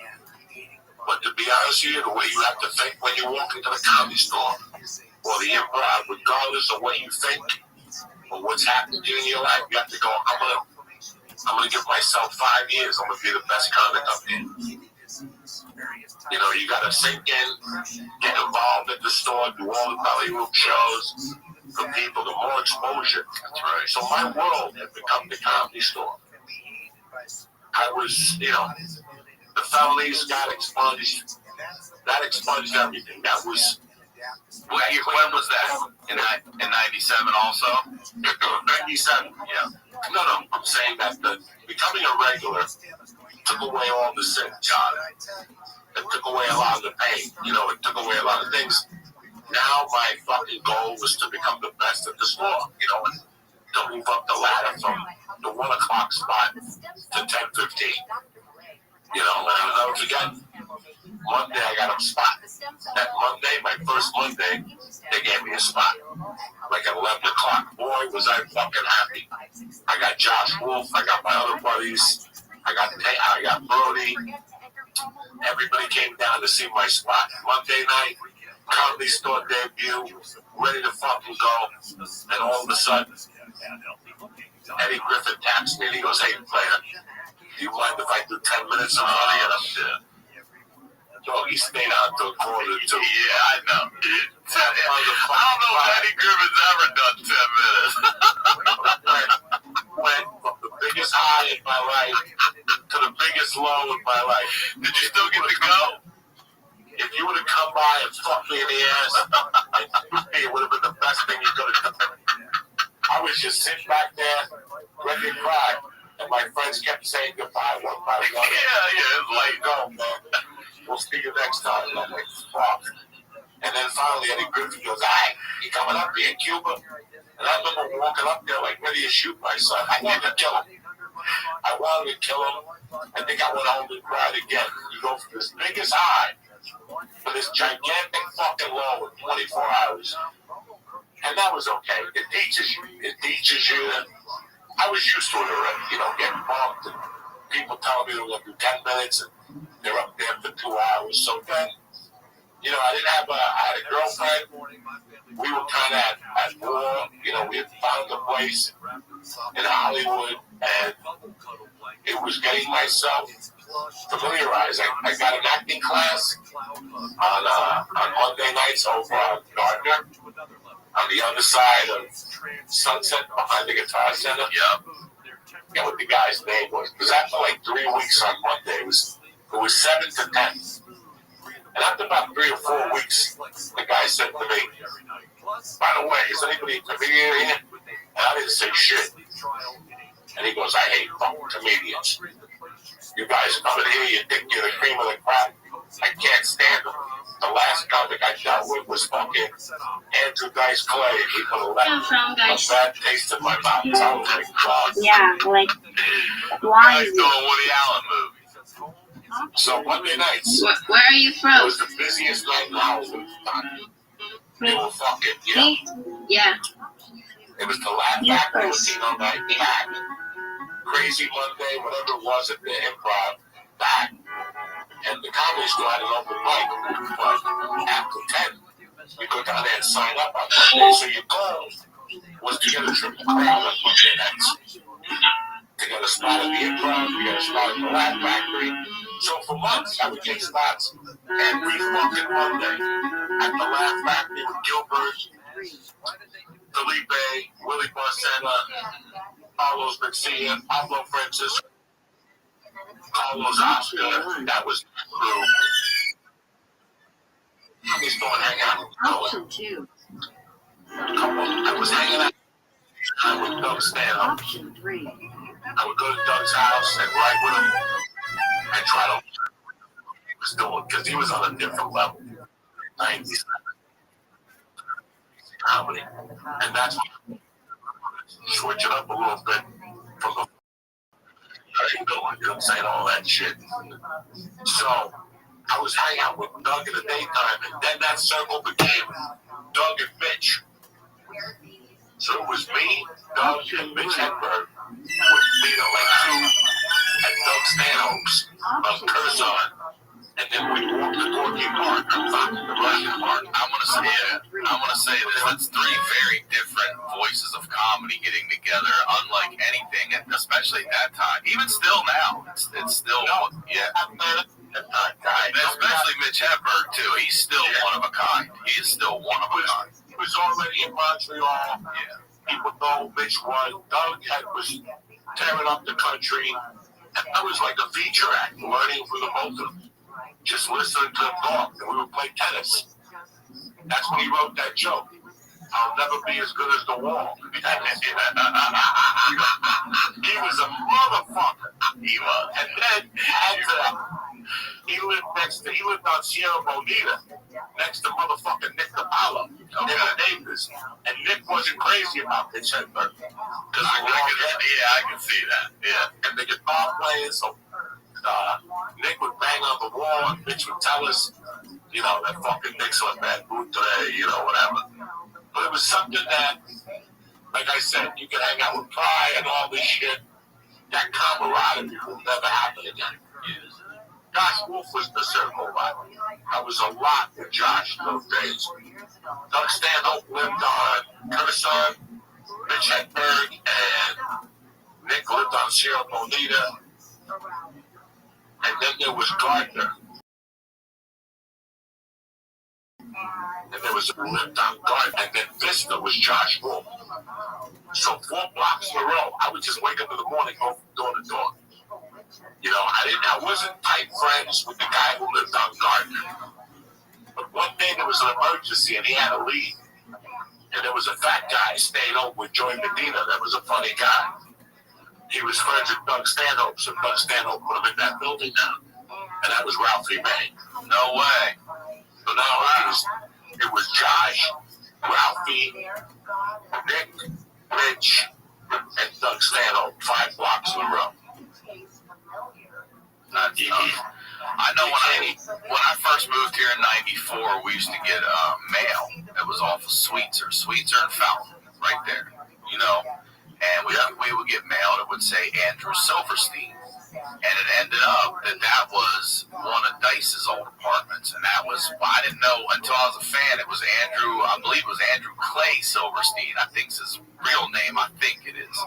And we used to get his fucking mail. And it hit me, I was like, am I really coming here to be a comedian and I'm in one of Dice's old places? Like that it just was one of those things like, wow, because you knew they all lived in that area if they could. There's the stores there, the Improv's here, and the lab, it's that triangle. It's a little fucking triangle right there. All within what, like a mile of each other tops. Well, Josh Wolf lived in the apartment where Sandler's partner lived when he first moved to LA. No shit, yeah. He was getting residual checks from that guy for $3 grand, $2 grand. Oh, coming to his place? Guy wasn't missing him. But what I was broke. At that time, I had a little bit of money left for the deal I got from CBS, and I basically moved to LA to fulfill this deal. It was a show on CBS called Bronx County. And after about a month of being in LA, becoming a regular, I mean, you gotta remember, I became a regular in LA in less than a month. So that's amazing. Amazing. That's a fucking story. I wonder if you might not be the fastest ever. I wonder. You gotta be up there. You gotta be up there. Yeah. I mean, some like Rudy Moreno was doing a spot for Mitzi in the main room for Latino night, and Mitzi made him a regular, shit like that. Right? But there's usually like a point that you go up there and you gotta, hang out before you become a regular. I was there maybe 5 nights before I became a regular. At that point in my life, I didn't have the mental capacity to hang out. If I'm not working, I'm not there. I always said there's no reason to go to a club and hang out. Because if you do meet somebody, they're going to ask you, when are you going up? And you're going to go, not tonight. I'm going up at Andy Chang's Dumpling House. What the fuck are you doing here? So that's why I never really hung out. Everybody always says you gotta hang out and talk to people. Fuck you. You want to talk to somebody, join a Lonely Hearts Club. I'm going out at night to do spots. And I remember that every day I would fucking call people to give me spots. Like, a couple people had rooms in Orange County. But the most noticeable guy was Rudy Moreno. Yep. He roomed at the Brave Bull, like the Comedy Store. It was basically 3 fucking rooms. And he would book 3 rooms on a Saturday and Friday. I must have called him for a fucking month. So I was blue in the fucking face. And he wouldn't return my calls. So I borrowed a car one night, and I actually went to the Brave Bull. And I go, who's Rudy fucking Moreno? And I go, how fucking dare you not call me back? I could see if I was some white animal or something. I'm Spanish, like, white animal. Call me back. And he's like, okay, I'll put you up. I love it. He's great, too. I did a lot of his shows at the Ice House early on coming up. He really did hustle. Booked a lot of shows, gave a lot of comedians spots. If you're waiting for the right time to buy your first home, I've got news for you. Things are only getting crazier. Rents and house prices are skyrocketing. Interest rates are going up. And no matter what stage you're in, you should start planning now. I look every night out here. I check Zillow. I check Westside Rentals. I check Apartments.com. I check Craigslist. I check all of them. Rents are insane. The cost of living is insane. Okay, I recommend that everyone listen to the How to Buy a Home podcast. This is an incredible free resource with everything you need to know to navigate this process. Host David Sidoni is an industry expert with years of experience who actually cares about first-time home buyers like you, and he answers questions like, when is the best time to start? How do I even start? Will a mortgage be more than my current monthly rent? Probably not. And the good news is he just released an emergency episode of How to Buy a Home, all about the bidding wars of 2022, with insider tips and tricks to win. David has helped make buying a home a reality for so many people. He even connects first-time home buyers with great local realtors in their area so they know they have someone in their corner. I'm telling you, he can help you too. He's already helped a couple of you guys out there. So listen to the How to Buy a Home podcast today. David can help. Find How to Buy a Home wherever you listen to podcasts. For many people, getting financially healthy means dropping the weight of credit card debt, but where do you start when it feels like a never-ending cycle, right? Upstart can help you pay off your existing debt quickly and easily with a personal loan so you can start living your life. Whether it's paying off your credit cards, consolidating that high-interest debt, or funding personal expenses, over 1 million people have used Upstart to get one fixed monthly payment with a clear payoff date. Upstart knows you're more than just your credit score, so rather than looking at your credit score alone, Upstart's model It considers other factors like your income, your employment, and other information provided in your loan application to find you a smarter rate for your loan. You can check your rate without impacting your credit score in just 5 minutes for loans between $1,000 all the way up to $50,000. You can even receive your funds as fast as 1 business day after accepting your loan. Find out how Upstart can lower your monthly payments today when you go to upstart.com/honeydew. That's upstart.com/honeydew. Don't forget to use my URL to let them know I sent you. Loan amounts will be determined based on your credit, your income, and certain other information provided in your loan application. Go to upstart.com/honeydew. Now, let's get back to the dude. Oh, he used to give me 3 spots a week. I used to torture him, work him. While he was on stage, I sit behind the stage and go, Rudy. I was just Rudy. But that particular night, about a year and a half, maybe like 3 years earlier, I was at the Comedy Works. I did the open mic. And the guy that was in charge of the Comedy Works was a fucking sweetheart who actually changed my life around. I did a spot. I killed 3 minutes, and he chased me outside, this guy. And he goes, can I talk to you for a second? He goes, listen, we both know you're the funniest guy here without even blinking a fucking eye. But you don't take it seriously. He goes, look at the t-shirt you got on. You don't come to other writing classes. You're not involved with us at all. You just come in, blow the room up, and fucking leave. That's great. That'll work, but it ain't gonna work for a while. Not for the long run. You gotta write jokes, blah, blah, blah. And he told me, he goes, you're a good comic, but this isn't what you want to do. You're not putting the right work in. You should just quit if you don't want to do this. And I remember I had my hands clenched. I was ready to knock this motherfucker out. Like, look at this guy telling me. And I walked over to the bus, and I go, you know what? I am going to fuck him up.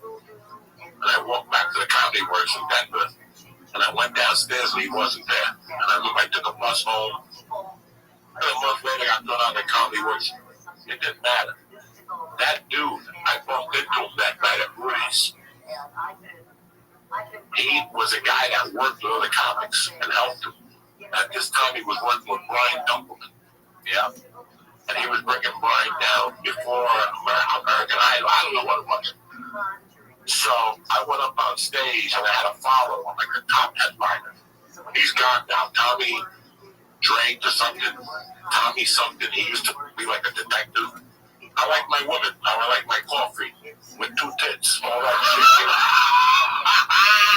I never heard that one. No, he was a funny dude. I had seen even at the Improv a bunch of times. He was long detective jacket, like a hat. Yeah, all that type of.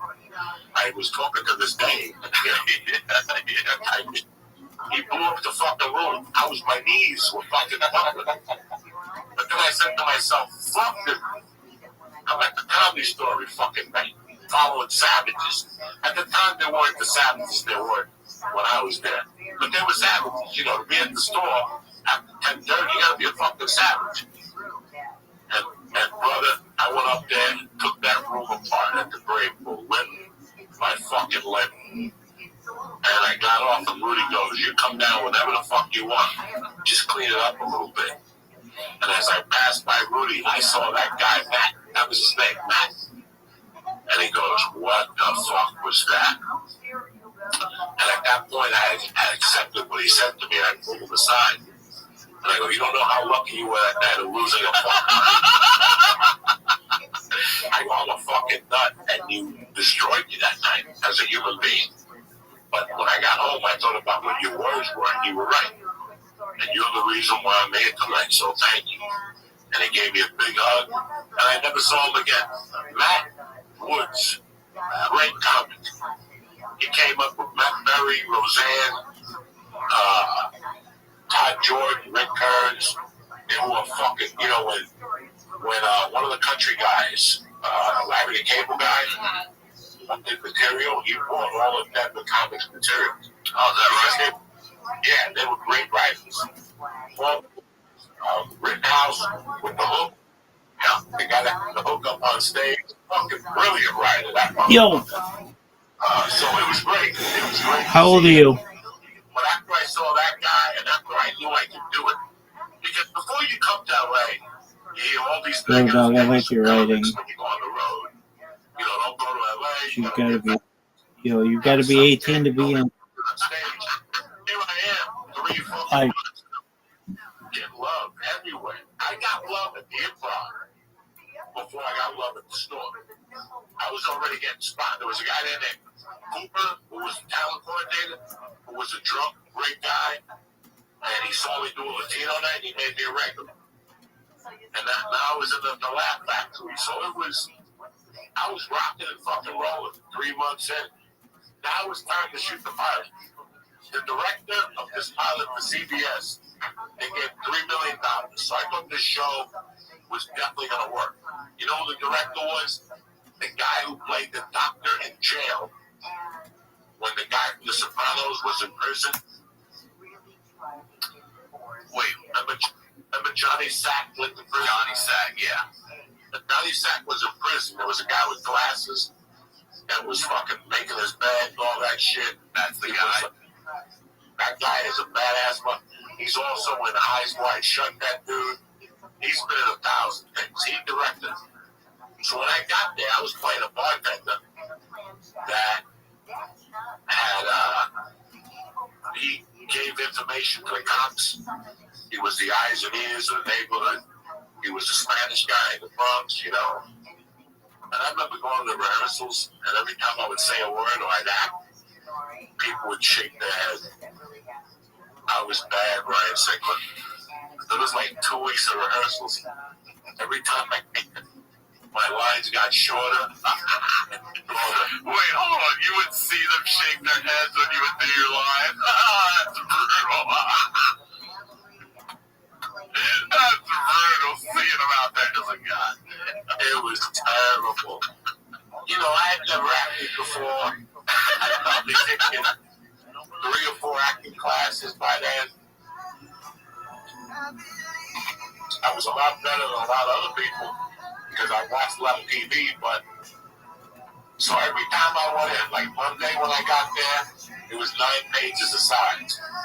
When I got there Tuesday, it was down to 8. Wednesday, it was 8 again, but it was because they erased words and they made me just act like a fucking deaf mute. Like, you know, oh man, like, you're changing your whole character now. I went deaf in like fucking 2 weeks. By the last week, I was down to like 2 lines. Like, what are you drinking? What are you drinking? Oh, this motherfucker. Oh my God, I was so fucking proud.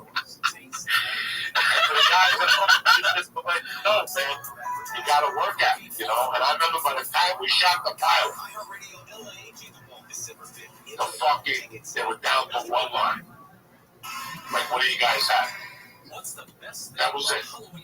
And there was rumors that the show got picked up. They weren't going to pick me up. They were going to rehire somebody else. That's when I started stealing wardrobes and shit.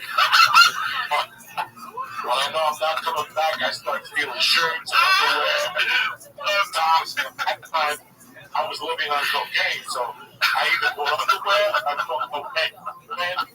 I did everything fucking commando. I had holes in my socks. I didn't give a fuck. I'm snorting coke and I'm being a comic. By the time I shot that pilot, I was down to 1 fucking line. And I remember at the end when I was leaving, everybody was talking to me. They're like, yeah, see ya. And everybody else was saying, see you soon. Not me. They're like, good luck. I left there fucking crap. So I said, fuck it. I had this crazy girlfriend, a stripper, that used to let me choke her and light her pussy off. So I was up in their house, up in the valley. At that time, Josh Wolf gave me a car that belonged to a casting director, and she lent it to him while she was out of town. And I started getting tickets on this motherfucker. I was getting tickets all over Hollywood. That little black chick with the fucking was chasing me all over Hollywood. You know what I'm talking about? In the white car, that bitch is angry. She had to get on the niggas. This the fucking Nixon administration. So, I'm driving this chick's car, and I'm getting tickets everywhere. I got camouflage on the car. I'm putting leaves on it in fucking Hollywood. I come out of somewhere, I still get a fucking ticket. I probably have 50 fucking tickets. And I go up to this girl's house, the pilot, they just give me like 10 grand for the fucking week. I'm gonna go see my girlfriend up there. Well, she wasn't my girlfriend at the time. We had dated for 4 years. Now we were just fucking. She was a dirty whore, but I loved her. What are you gonna do? And I went there, we took a shower. I gave her a stab in the shower. And when I came out, my car was towed. It was towed. And they towed that lady's car, and they wouldn't tow my car. Oh, without a title. So they took everything. They took my house got towed. Because the guy was looking at my car. Ralphie made God. He's me. And they used to say, your house got towed. Everything. Headshots, demo reels, fucking clothes, boxing gloves. Everything.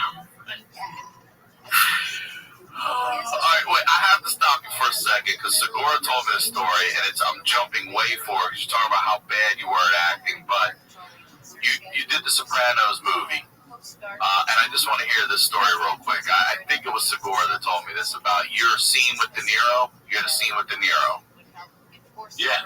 And did he just... You were pretty like, holy shit, I'm sitting here with fucking Bobby De Niro. That was Grudge Match.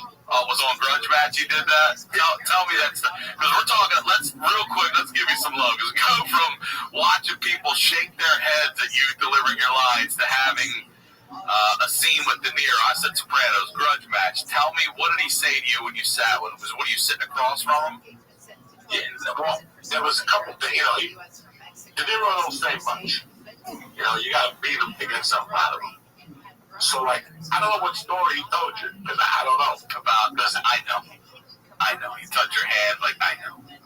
That one. Oh, yeah. What happened is, when I got to New Orleans, I got there, and I always read that Gene Hackman would always go straight to the set. He was never going in his dressing room. And I thought that was interesting. And I read something by Gene Hackman that said he wanted to always be close to the action. So when I got to New Orleans, I packed my shit in the room, and I ran out of there, and I went to wardrobe, and then from there I go, where's the set? And they go, down the block, we'll give you a ride. They go, you're not shooting. I go, I just want to go see, And when I got there, it was LL Cool J. And he was in the thing, they were getting ready, and also De Niro came in. And LL Cool J and De Niro are hugging each other. They're hugging, they're kissing, and fucking telling each other stories. I'm 30 feet away. I'm just watching, bro, trying to learn something. And they're like, all right, let's do this, guys. And they're talking 20 minutes, They say action, the hero walks up to fucking LL Cool J. And LL Cool J starts stuttering like fucking, like Spider. Cut. Action, let's do it again. Action. Second take, again. Fuck, I can't remember my lines. Cut. And it was, and I noticed, and I go, what the fuck was that? I mean, LL Cool J was rehearsing when I got here. They rehearsed the scene like 5 times. What is going on? I didn't think about it. The next day I get there, and sure enough, I sit down in the chair, and they come over, they go, you mean that? You mean Bobby? Yeah. And then I'm going to analyze that. I shake his hand. How you doing? Good to see you. You want to rehearse one time? Yeah, we rehearsed one time. It's just one fucking line. And it went smoother than fuck. And the next time, sure enough, action, camera's on. He comes up to me, bro, and I look at his face. And you just don't see Bobby Hero. You see Jimmy Conway. Yeah. You got the taxi driver. You see the guy from Fighting Raging Bull. You see the guy from with the hunting movie when he goes to Vietnam. And Christopher Walken. You see this guy, and all of a sudden, you just fucking like, it's like you fizz out. Like you just hear the blood get pulled. You don't know who the fuck it is. And I was very self-conscious. I'm like, Robin, I'm sorry. And he like grabbed my hand and was like, I know, it's gonna be all right. He knows.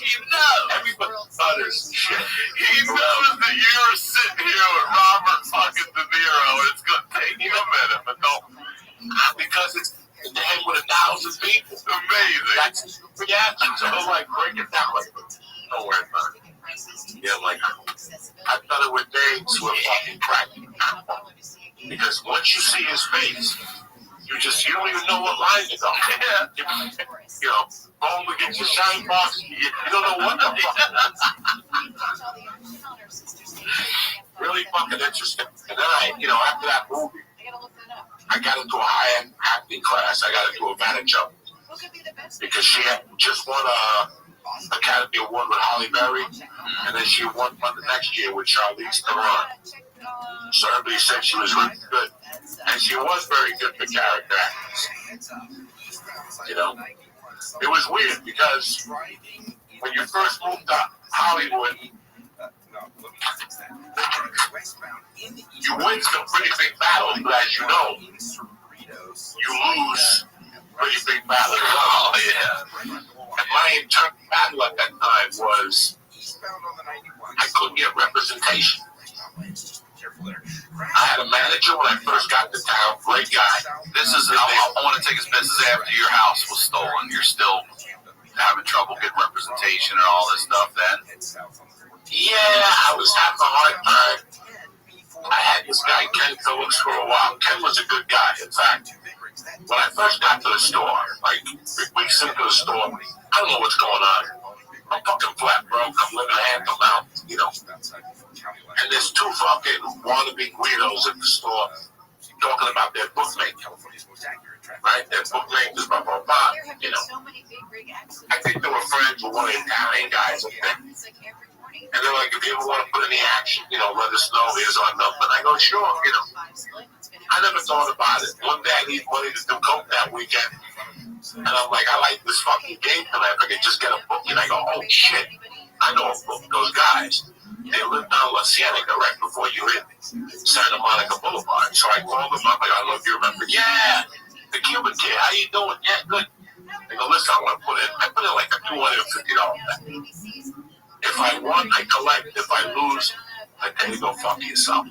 You know, this was, and I didn't want to do this in LA. I didn't want to bring that part of my world into LA, you know, but I needed money, and I did. And I fucking put the bet in on a Monday night. It was Houston. I love this. You always remember this. Go ahead, tell me. Like 25. Couldn't even write this. So the next day I called the guys, and I go, hey, I want to collect. They go, come by. You know, I go, okay. And I go down there, and the guy says, what we're going to do is just give you $50. I go, what are you talking about? It's $250. It was, I forget what it was. And he goes, well, we charge you $100 fee to join us, and then $100 deposit, you know, and then you're good for the season. You know, and I'm like, what the fuck are you guys talking about? And they go, this is the way we do it. If you don't like it, get the fuck out of here. I go, really? And I went right next door. Ken Phillips lived like the building next door, right by the 7-Eleven, across the 7-Eleven on Cienega. There's a school in there. There still is Hollywood Jiu-Jitsu. And I'll never forget. Went over to Ken Phillips' house, and they had like a 9mm. And I go, Ken, I need to borrow your gun. He goes, for what? I go, I want to shoot a scene for a movie. They want me to shoot it. He goes, what movie? I haven't heard from nobody. I go, I'll tell you tomorrow. Let me just shoot this scene. I got to walk out of a car and point a gun in the bushes. That wasn't why I needed the gun. I was going next door. I didn't have no bullets in the gun. So I'm like, this is going to get fucked up, you know? I walk next door. I knock on the door. The guy's like, what do you want? I fucking rip out the gun. I go, listen, man, I've been putting bets in for 30 fucking years. Nobody has ever asked me for a fucking deposit or a fucking fee. I want my $200. So we'll shoot it out. And this motherfucker, dog, I was more scared than ever. I thought these guys were going to shoot me. The one kid basically started crying. I basically started crying. I was like, Jesus Christ. This fucking California is filled with guy had tattoos, gold chains. You know, he was the mafia. He barely started fucking crying. Please put it away. I'll give you the money. I gave him the money. He goes, you're never allowed to bet with us again. I better not see you at the store. You fucking thieves. That's how crazy I was when I got to the store. And then it slowed, you know. I didn't want to fuck up in California. But in my heart, I thought that my plan for California was simple. This is it. I'm going to stay here until I fail so bad that I got to leave like everywhere else I live. You know? You believed you were going to fail? Did you really believe that here, though? Yes, you did. Even though I was a regular at the store and had all those things going for me, trust me, I've had a ton of things going for me before. I've been known to blow shit. But for some reason, I didn't want to blow this. You know, I was a fucking street hustler. I get anything. I can sell you anything on the street. So if I pull up to get a check and I see 5 cases of Jack Daniels, I just fucking see a Colombian. You know what I'm saying? Like, I would just see a Colombian with a big jacket on, you know. I never stole nothing from the store. I never really wanted to cause harm. And I got the fist fights up there. I bombed a lot up there. Like, I still remember the beginning, getting in my car and just crying and driving on Sunset and going, that's the last time I'll be doing a spot there. Once Mitzi hears about that bombing, she's going to fucking, you know, I'm not good enough. But sure enough, the next week, I would get a fucking call, you know. Whether it's saving more and spending less, getting organized, or losing weight, there's a lot of worthwhile goals to set for yourself this year. And at the top of my list is learning a new language with Babbel, the language learning app that sold more than 10 million subscriptions. I'm working on my Espanol right now, and it's going muy bueno, y'all. Not only is learning a new language a fun and engaging new hobby, you can use it while you're traveling. The whole Babbel process is addictively fun, fast, and easy. Babbel teaches bite-sized language lessons for real-world use, right? Look, for me, learning is repetition, and the thing I love about Babbel is that they'll give you a lesson, and then you'll redo it, you'll write it, you'll speak it, you'll go over it, you'll learn your accent, all of it, okay? Babbel's 15-minute lessons make it the perfect way to learn a new language on the go. Other language learning apps use AI for their lesson plans, but Babbel lessons were created by over 100 language experts. Their teaching method has been scientifically proven to be effective, and with Babbel, you can choose from 14 different languages, including Spanish, French, Italian, and German. Plus, Babbel speech recognition technology helps you to improve your pronunciation and your accent. There are so many ways to learn with Babbel. In addition to lessons, you can access podcasts, games, videos, stories, and even live classes. Plus, it comes with a 20-day money-back guarantee. Start your new language learning journey today with Babbel. Right now, when you purchase a 3-month Babbel subscription, you'll get an additional 3 months for free. That's 6 months for the price of 3. So just go to Babbel.com, use my promo code Honeydew, all right? That's BABBEL.com, code Honeydew. Babbel, language for life. Today's program is brought to you by Athletic Greens, the health and wellness company that makes comprehensive daily nutrition really, really simple. With so many stressors in life, it's difficult to maintain effective nutritional habits and give our bodies the nutrients. Sleep, exercise, stress, or simply not eating enough of the right foods can leave us deficient in key nutritional areas.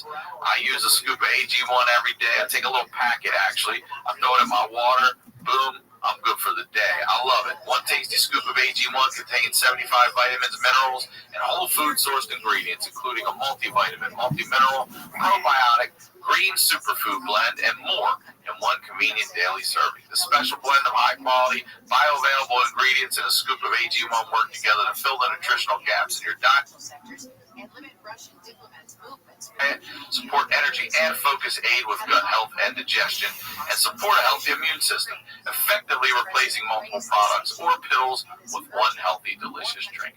Join the movement of athletes, moms, dads, rookies, first-timers, and everyone in between, taking ownership of their daily health and focusing on the nutritional products they really need in the simplest manner possible. To make it easy, Athletic Greens is going to give you an immune-supporting free 1-year supply of vitamin D and 5 free travel packs with your first purchase if you visit athleticgreens.com/honeydew today. Again, simply visit athleticgreens.com/honeydew to take control of your health and give AG1 a try. Now, let's get back to the deal.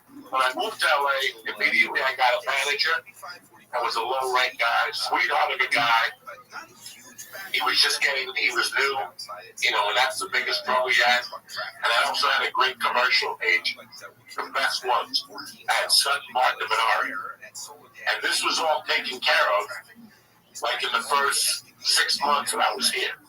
I had Sutton Martin Minari, I had a manager, and I was a regular at all 3 clubs. And I didn't really fucking know where I was going. You're just trying to figure out. I'm talking to agents every night. I'm watching them at clubs. Talking to other people, watching these other fucking stiff comics. So one day I got a call from Sutton Martin Minari, and they want to start sending me out for commercial audition. They made me do like an hour workshop at the agency. And they started sending me out. My first audition was for Church's Chicken out Sunset Boulevard. Yeah. Again, you're so naive. You think you're gonna fucking get something, and I kept going on auditions. In those days, Ryan, you were going to 3 commercial auditions a day. That's how different the budget was back then. Like times, you were going on 3 commercial auditions a day. You were probably hitting 13 auditions a week, maybe 2 or 3 actual auditions a week. That is what it was. I would get a call Friday that I had a commercial audition Monday at 11. By the time I was leaving that audition on Monday, he would call me another audition. 1:15. Go to whatever. Go show him this. Oh, you got a 5:15 downtown LA. It was fucking amazing. And we didn't know how lucky we were. We had no idea that was as good as it was going to get. Ever going to get. Yeah. Ever going to get. We were complaining that I can't book nothing. And I kept going on auditions. I had already a TV show under my belt. But I couldn't get an audition for a movie. And, well, I'm lying to you. Judy Brown called me in for an audition for the Jenny McCarthy show to be Chaz Palminteri's driver. Okay? She just thanked me for coming in. Thank you. That means you suck. Yeah. I'm not bad at Judy Brown. She thought of me. And I had auditioned for a Robert De Niro movie with Marky Wahlberg. It was the Vinnie Curto story. And I'll never forget that. Vinnie Curto gave me a line on it. I was so aggressive back then. Like I wanted to go in for an audition. That every Sunday night I would write her a letter by hand with a picture and a resume and tickets to the Comedy Store and the Improv. And I would have spots there during the week, call up, And I'll never forget when I finally went in to see her after I died in the fucking room. I didn't know what I was doing. She goes, oh, by the way, Ryan, can I tell you that she actually gave me a box of letters? I had sent her a box of letters. It was just fucking folders. I would send her the 8x10s. She gave me a box bag. How many I gave her? There must have been 40 envelopes in. She opened up the first one, didn't open up the rest. But she told me that was very aggressive. That's good that you're doing that. She goes, I'm not mad at you, but some people will get mad at you. But keep doing that. I'm at a mental note, So finally I got a fucking call from Sutton Martin Minari, and they want me to read for this fucking tremendous. He was like the director of the year for SAG for commercials. And he was shooting a Taco Bell commercial in fucking Miami. So I'm like, what? I get to shoot a commercial, get paid, get my dick sucked, and snort some cocaine. I'm fucking in. So I go down there. I'll never forget, I went down there on Thursday, and they fucking loved me. They called me back on Friday. I went down there on Friday and rocked them, and they called me right after that. They said, you're working Monday. 4th of July, you get double rate, whatever. Kitchener was his name or something. He goes, you booked the role as a taxi driver. All right. So Saturday, I had to go to wardrobe. They paid me for that. I stole a T-shirt. You know me, though. Yeah, I used to love wardrobe because I would steal everything, right? So,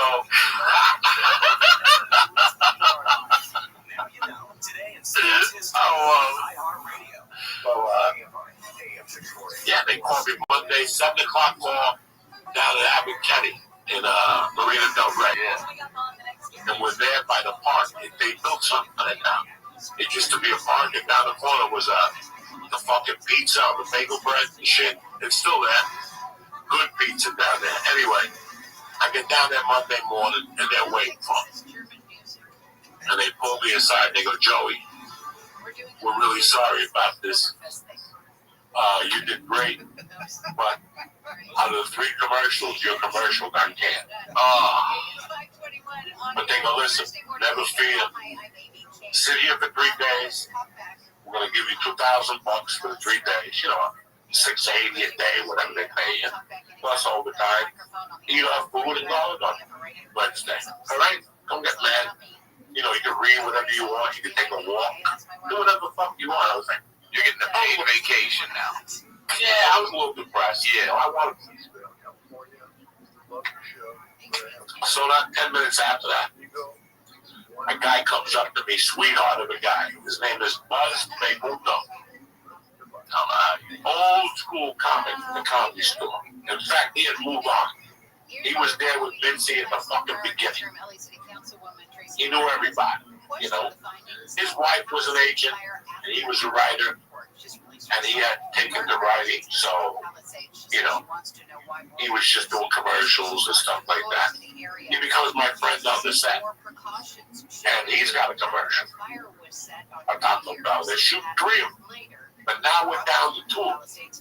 It's the first ones ever with the dog. Yeah. Yo quiero Taco Bell, that one. Yeah. First ones ever. So Monday I go down there, work the desk, go back home, go to the Comedy Store, just being happy that I'm shooting something, you know. Tuesday I go there, I'm bullshit with everybody at lunchtime. I'm fucking telling stories at the lunch table, cracking jokes. Director grabs me after lunch and he goes, hey man, stay close to me. All day. I want you to change and stay close to me. Because I left the wardrobe in your room. He goes, I got a spot in this commercial. I want to see if we can get you in there. Nice. So there was also another comedian. I forget his great guy. He was a SAG extra on the job, which is not a bad job. It's $300 a day to be a SAG extra. So we're talking, we're bullshit. The director comes over, goes, Joey, get in the scene. And I get in the scene. I'm there playing dominoes in the scene. Buzz is in the scene. And the guy is shining my shoes. We're supposed to be in Miami. The guy, I got white shoes on the whole thing. I shoot with them. We have a great time. The dog walks by. We go home. Go home. Isn't it Carlos? That does the voice, right? I always fuck his last name up. Rothschild. Yeah. So I go home. I'm very excited. I'm getting $2,000 a month. Now I can front some coke. You know what I'm saying? I got some fucking wiggle room and shit. And one day, out of nowhere, I open up my mailbox and there's a letter from the advertising firm that booked us. And in there's a fucking check for scale. They go, Joey, thank you very much. You know, we're going to start airing your commercial next week. And I'm like, what? What fucking commercial? They're like, we kept you in the commercial. You look great, blah, blah, blah. I'm like, oh, shit. When I get a call, no, I didn't get a check. I'm lying. I just got a letter. Then my buddy Buzz called me up. This sweetheart of a man. And he goes, Joey, did you get the letter? And I go, yeah. And he goes, fuck, I guess we didn't get into the commercial. What are you going to do with your check? And I go, oh, nothing. And he goes, yeah. Then he put me in the commercial. I got cut from it. I was in the commercial, and he got cut. It was his original commercial. So they sent him a separate check and left you in. That's my check. You know what I'm saying? Like, yeah, we fucked you in the ass. It's a little say la vie, cocksucker. And they gave me the commercial. You know I made $80,000 from August 5th to December 30th. You just say 80? $80,000. I think I made $140,000 off that commercial. Dog, I couldn't check the cash. I couldn't cash the checks fast. It was 140 all in, man. That's a great one. Those were everywhere too. Everywhere. Well, that was the first set, so they didn't know how popular it was going to be. Right. So they kept fucking. They didn't know when to shoot again. So my commercial ran during the World Series. Yeah. Never forget being in Clark, Tennessee, at an Army base and watching my commercial fucking during the World Series and shit, you know. I was really excited about that. But yeah, I ended up making 140, and then it was the commercial of the year. And all the TV stations would vote it in to play the commercial. So I would get a check from that. Residuals on that bitch. Wow. But then I was getting residuals of the residuals and shit. Damn. No, you're a bad motherfucker. That is a hell of a fucking deal. Because these days you don't even get that. You get like a buyout. I don't even think they give you points or anything anymore. You just get like a motherfucking buyout. Thank you very much. See you later. Man, Carlos must have made a motherfucking killing on that thing. Bro, that dude bought 2 houses. I believe it. And then, interesting, because I was getting to know my way around LA. Everybody was broke. We were all struggling. You know, Ralphie, me, Josh. You know, the people that you see today that are rocking and rolling, if they were around in 97 and 98, they were fucking struggling. There was no Whitney, there was no Dalia. It was Rogan was young. Ralphie's gone. Brody's gone. Ari was there. Duncan was there. You know, a lot of fucking. It was an interesting time in comedy in LA. And I was just, I don't know, you know, you got to remember when I tell you I made $140,000, I didn't have enough money. It's not like I was buying cars and buying clothes.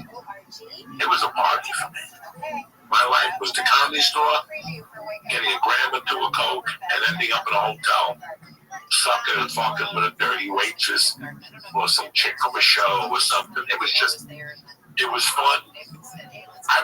I still remember living with Danny Kelly for a while on Sunset, which is like 3 blocks before Vista, and leaving his house with no money and fucking walking into the gas station and just putting my hand behind the counter and taking a pack of cigarettes. There was no fucking paying. I would just take a pack of cigarettes. You know, I would take a fucking soda. And it was just a scam every day. And if I didn't have money, Josh would feed me. If Josh didn't feed me, Ralphie May would feed me. Doug Stanhope would feed you. You know, looking back at it today, I don't know how we made it. I don't know how we. And then once me and my girlfriend broke up, the stripper, I really didn't have nowhere to stay. So I lived in that car for a while. I stayed at Josh's couch, and when I went on the road, I got a hotel. That's where I could cut my toenails and buff out the skin under my nutsack. And you know, until then you're roughing it. But dog, I still remember getting coked out and coaching horses and walking the business. That was a great rock and roll bar, coaching horses. And just getting in my car and putting the seat back and opening up the sunroof and putting a blanket on. And that was it. That was my world. And I was happy as fuck. I was happy as fuck because I was in it to win it. You know, I was fucking in it to win it. But, you know, after she left, I had more action at the store. Me and my girlfriend broke up like at the end of 99. And, you know, I was living in a hotel on Shravery where that place is where people do comedy now. You know that place where people come from all over the world and stay there? When you're traveling abroad, you the hospital used to be a cracker. That's where I was staying there when I got the movie Basketball. Really? Yeah, so what happened was, I'm still with Ken Phillips. I shoot the commercial, blah, blah, blah. And then Ken Phillips called me one day and he goes, there's an agency that's interested in you.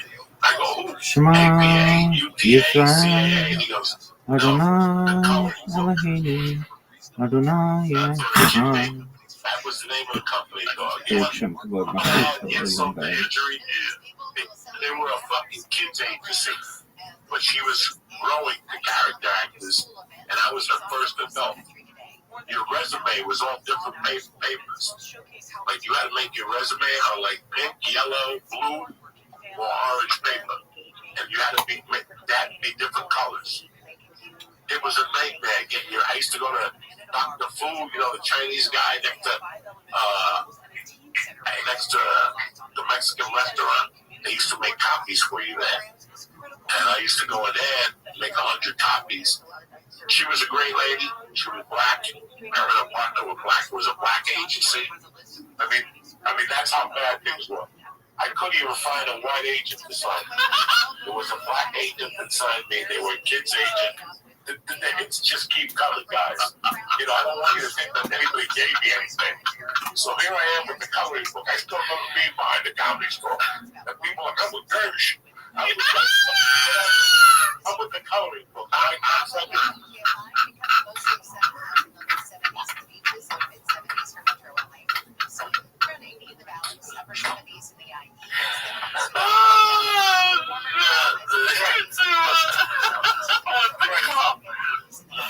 Here I am with the fucking coloring book. Different colored fucking resumes. Yes. People like, you run out of paper? Nah, man. All these people complain and shit. I'm playing it all out for you right now. So I get a call one day. I got in YPD Blue, and I got a fucking call back. Wow. That was first shit at the time. That was a groundbreaking show. They were breaking all the rules with camera work and everything else. That was great. So I had gone in for Libby Goldstein, great lady, and I read for NYPD Blue, and I got a call back, but I was too nervous. My hand was shaking at the call back. I didn't get it. And then I got an audition a few weeks later for some fucking TV show on Fox as some Mexican fucking gambler or something. And I ate a bag of dicks. And I had to go all the way up to the Boston building at Fox. It's fucking out there. It's like an 8-mile fucking walk. So I went to read. I had this bum audition. So I'm fucking furious. I'm walking back to the Boston building. And as I'm walking past the door, a little lady with glasses pops out, and it's Libby. And she looks at me, she goes, Joey, are you here for the audition? I guess. I was there for a different audition. I was walking past the door. She just happened to open it. I was standing there. I wasn't there for her audition. I didn't even know what the fuck she was talking about. I told her, yeah, and she told me to sign it, and she gave me a sheet. And I'm reading this shit over and over and over, and it's just 2 or 3 lines. Well, it was the movie Basketball. Yeah, Trey Parker, Matt Stone, South Park guy. Dog, I read for it, nobody said nothing. I walked out of there furious because I had to walk 8 miles back to the car, and I didn't book nothing. One day I'm at that fucking hostel, and I hear, Joey Diaz, you got a phone call. And I'm like watching daytime television. I go, Joey Diaz, that's me. I go, what? He goes, you got a phone call. I run downstairs, and it's Ken Phillips. And he goes, hey, man, congratulations. You booked that movie, Basketball. And I go, what are you talking about? They go, you booked it. You got to work on the movie. You got the role as a rep. You're going to work for $5,500 a week for a couple of weeks. I'm like, what are you fucking talking about? And he goes, here's the address. You got to be there tomorrow at 7. And I went down there, and it was a dream come true, Jack. You're living in a hostel and driving to a movie set. That's amazing. On an audition that just was happenstance. Literally, you're not even there for that. No, and I got the job, and I had to join SAG, and I didn't have a dime. I didn't have a fucking dime. So I called Danny Robinson at APA, and I go, Danny, I'm a friend of Doug Stanhope. I knew Danny. And I go, you gotta help me. I got this movie, and I don't have the, at that time it was $1,200 to get inside. And they tap partly, it's called. They put you right in, but they take that 12. The first time they tap partly. The second time you gotta play the play. Oh, really? I thought once you were in, you were in. Oh, you think? Oh, okay. The first one is free. We'll let you get a free one. The next one, a commercial, movie, TV show, you gotta pay. I didn't have no $12.50. I called Danny Robinson. He called me back. He goes, I took care of it. The production company's gonna pay. I was like, this ain't happening. So I fucking go down there. And the first day, I don't know what's going on. They give me scripts and shit and wardrobe. I don't know what the fuck they're talking about, right? And finally, I get to put it together. You know, I was taking an acting class. I go, okay, I see what I gotta do. And every day, I'm a cop, dog. I want to work. I want to get the fuck out of here, whatever we want to do. So I would go down there and ask them, am I working today? They go, no, come back tomorrow. But stay here, because we might need you today. But the most thing I remember is the roller skates. They gave us roller skates, roller blades. And one day I said, let me take a box of these. They were like size 14. Nobody's going to know. And I said, I'll go with my sports chalet. And they're like, we'll give you $120 for them. Yeah, you're fine. I gave him a pair, like, I'll be back tomorrow, dog. Every day, I would steal a fucking pair of roller skates, all right, every day. The 14s, the 13s, I kept the 12 for me until I stole the 11s, and I just went backwards. Dog, I didn't even notice it. I was just walking into the trailer, taking a box, and just putting it in my car and going home, stopping at Ski Chalet. One morning, I'm out with Jimmy Two Shoes. We could hook up like on a fucking Saturday night, and we're still going on Sunday. We're still going into Monday morning. He drives me home at 5, and I got to be on the set at 7:30. This is after 4 or 5 weeks on the set. Nobody's even talking. I'm just going in and stealing a pair of roller skates every day. I fucking get to the set and they're like, Joey, clean up, you're first up. I'm drinking rum, vodka. I got my sugar pills in me. I got more cocaine than Columbia. And I gotta go fucking shoot. And I remember that by that time I hadn't even sold my skates. They're like, what are your skates? I go, I haven't had skates in weeks. They stole my skates, and then they're out there. All the skates are missing. People with a size 9 and blisters, because they had to put a size 7 on and shit. I fucked that setup, dog. And I thought they knew it was me that all that roller skates. So when they called me 6 months later, they're like, hey, you made it to the movie. What name do you want? I'm like, really? I made it to the movie? And I had to pay a roll. I was going to wear roller skates with them in just to bust their balls. They didn't even invite me to the fucking premiere. I didn't get any ride, no roller skates. I'm lying to you guys. But I must have stolen 40 cents of fucking God.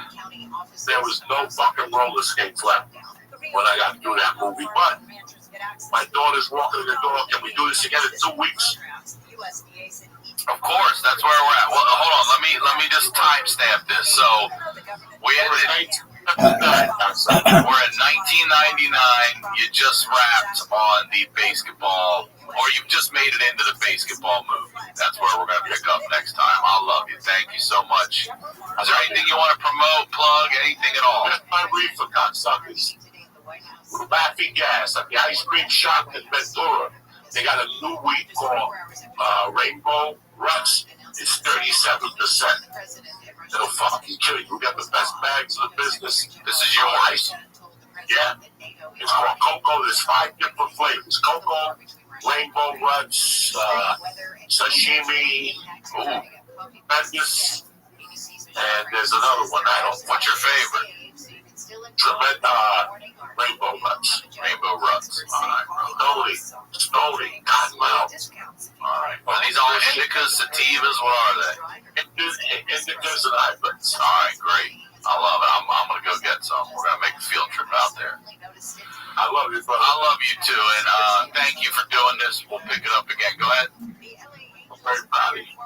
I love you, brother. As always, Ryan Sickler on all social media, RyanSickler.com. We'll talk to y'all next week.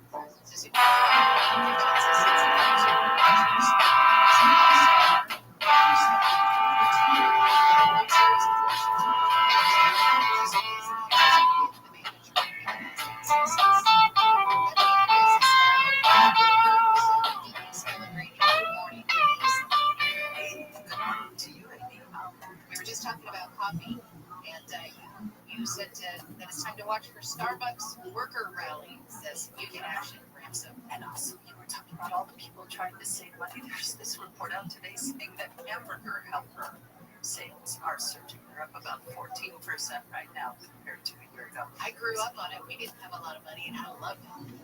Yeah, I know. And they have all these great new flavors too, like cheesy, blah, blah, blah. The packaging is really colorful too, so I'm not surprised that they're seeing a resurgence. Starbucks, on the other hand, we already know that is not a bargain, and now you should watch for possibly some labor strike, or at least some crowds outside Starbucks. CNBC says Starbucks Workers United looking at a strike authorization vote starting tomorrow, and the union is planning a whole bunch of rallies. They're talking about maybe 60 of these rallies over the next few weeks or so. Okay. Here's a potential side effect of the COVID mRNA vaccine. Right. I mean, people talk about these negative side effects, Right. and I get it, right? But there can also be unexpected positive side effects. This is a good one.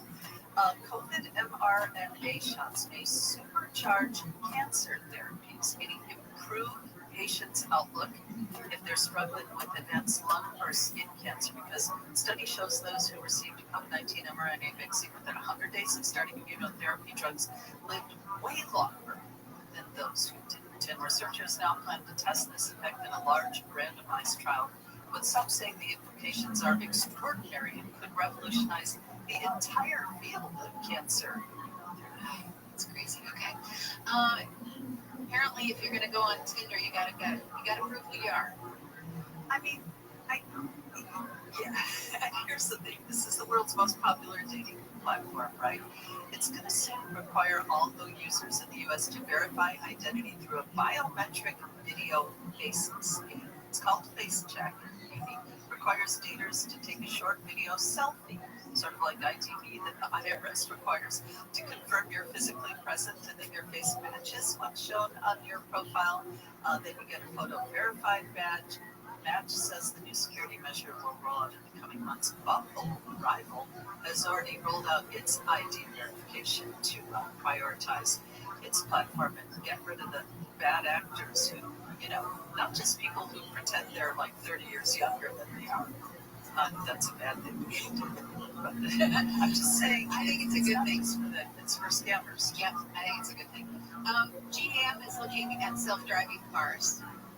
They are. You remember they had that horrible dragging incident with the Cruise robotaxi in California and all the lawsuit and everything. Yeah. They withdrew from this effort, but now they're targeting a 2028 launch of a car that can operate without driver engagement. Plans to release a Cadillac Escalade IQ electric SUV that allows hands and eyes-free driving on highway. New Beliefs company on top of his cars is pledging to make self-driving technology a top priority. GM is really a high-tech firm. If you invest in that firm, you're not just getting the automaker, you're getting all the tech that comes with it. Okay, I'm seeing it more and more. I've got Waymo's buzzing all over my neighborhood. I still haven't done it. Still makes me a little bit scared, but I think it's coming. It's coming. Look about no hands. Bloomberg Space Pellegrini getting in your business as we do every day at 5:40. We'll talk to you tomorrow. All right, thanks. When we come back, the Louvre has reopened, and the thieves who stole Francis Crown jewels are still on the loose. ABC's crime and terror analyst Brad Garrett is going to join us next to tell us how they pulled it off, whether the thieves are going to get caught, and why we're so obsessed with these types of heists. From the Southern California Toyota Traffic Center, it is Trucktober at your Toyota dealer. Check out the biggest selection of Tacomas and Tundras. We make it easy. We've got a crash in Rancho Cucamonga on the 210. Westbound side, this is just past Haven Avenue. 3 cars tangled up there in the carpool lane. And it is a bit slow as you get away from the 15. In fact, it's backed up to the 15 on that westbound 210. Still got the problems in Calamasa. This is eastbound side of the 10, right before County Line Road. 2 big rigs in a crash, and that is jammed up traffic. The 2 right lanes are blocked, traffic slow. From what looks like about Oak Glen Road as you head westbound. If you're going to head towards the low desert, consider the 60 instead, because it's doing a lot better out of Moreno Valley headed towards the merge with the 10 there. Also, we've got some issues on the 14 southbound Soledad Canyon. Still crashing lanes there, the carpool lane. Traffic stopped all the way back from Escondido Canyon. With Southern California's most accurate traffic reports, I'm Will Fulshright. Yeah, tickets are on sale now for the 40th annual Rock and Roll Hall of Fame induction ceremony, November 8th at Peacock Theater. Celebrate Outkast, Salt Peppa, and the class of 2025 inductees with special guests Doja Cat, J.I.D., Killer Mike, Missy Elliott, Questlove, Maxwell, Ray, and more. Be a part of music's highest honor. Tickets on sale now at AXS.com. Brought to you by Novartis, founding partner of iHeart Women's Sports Network. The U.S. Women's National Soccer Team takes on Portugal in a friendly tonight in Chester, Pennsylvania. A 7 p.m. Eastern kickoff on TNT, True TV, and HBO Max. The game is the first of 3 friendlies during the current international window. Before the game, former national team star Alex Morgan will be honored. She retired in September of last year. For more women's sports stories, subscribe to Good Game with Sarah Spain on the Heart Podcast. We recognize the importance of dreaming big and achieving more. iHeart Women's Sports Network is brought to you by Novartis, makers of Kisqali Ribocycline, supporting all women who strive for more in sports and in life. This report is sponsored by Blindster.com. What if I can guarantee the price of Bitcoin will be $1 million in 2030? Well, I can't, but I can guarantee you'll save a lot of money on blinds at my company, Blindster.com. Free samples, free shipping, and guaranteed to fit. Shop at Blindster.com today. John Cobelt. This is stupid. Stupid to give Newsom this power. He's whipping up this fury about Trump. He'll never have to run against Trump. This afternoon at 1 on KFI AM 640. Trump's done. Termed out. 82 years old by then. He's doing this so he wins primaries on the other side of the country. More stimulating talk. What is wrong with everybody? It's Buddy Conway here for Prize Picks. Now, we make decisions every day, but on Prize Picks, that right choice can put cash in your pocket. If you love football or hockey or just like that extra rush in life, it's time for Prize Picks. Prize Picks makes it simple. The app is easy to use, and they pay quickly. You have to line up 2 to 6 players, and then you've got to decide more or less on that player's projection. And they offer stacks, which means you can use the same player up to 3 times in a single lineup. Prize Picks offers up to 2,000 times your cash back. $5 bill can turn into 10 grand. Get on with that cash. Play Prize Picks for football, hockey, basketball, baseball, soccer, and those other sports the company wants. And you can follow other Prize Picks players in the app and copy their lineup with 1 click on the feed tab. Download the Prize Picks app today. Use the promo code Conway. You get $50 in free lineup once you play your first $5 lineup. Prize Picks is good to be right. iHeartRadio LA Junior Bowl just added EJ, Audrey Nuna, and Ray Avi, the singing voices of hundreds from K-pop demon hunters. Tickets at Ticketmaster.com. It's still the American dream to own your home free and clear. If you have excellent credit and solid home equity, the Loan Exchange can help you reach that dream faster. Right now, you can exchange your current mortgage for a 15-year fixed refinance at just 4.99%. No closing costs, no lender fees, no title, no escrow. That's right, no fees at all. You'll keep the same balance, lower your fixed rate, and shorten your term, helping you save tens of thousands of dollars over time. Since there are no costs to exchange, if rates drop again, you can do it again without wasting a dime. So with a 4.99% rate in APR, lower the interest you're paying right now. Visit theloanexchange.com. Get started. It only takes a few minutes, and the Loan Exchange can close your new loan in as little as 2 to 3 weeks. That's theloanexchange.com. NMLS 1637539. Loan subject to credit approval. See website for licensing information, loan terms and conditions. Equal housing lender. For a 4.99% rate in APR, visit theloanexchange.com. The Loan Exchange. Nothing like when you get that part from eBay and it just fits. Yeah, the first time. So you can do less of this and get right back to more of this. At eBay, you find all the parts you need, guaranteed to fit, at prices you'll love. Sounds good, doesn't it? eBay. Things people love. Eligible items only. Exclusions supply. Hey, can you blow up some balloons for Jack's party? I can't. I'm so congested. You need Sinex Severe from Vicks. Sinex Severe Nasal Spray. Yeah, just Sinex. Breathe. Sinex Severe instantly relieves nasal congestion and works 6 times faster than nasal decongestant tablets. The 12 hours of relief allow you to get back to the moments that matter without congestion. Daddy, we need more balloons. Try Sinex Severe from Vicks. Just Sinex. Breathe. Just started. Portions of the following program will be recorded. KFI AM 640 or stimulating talk.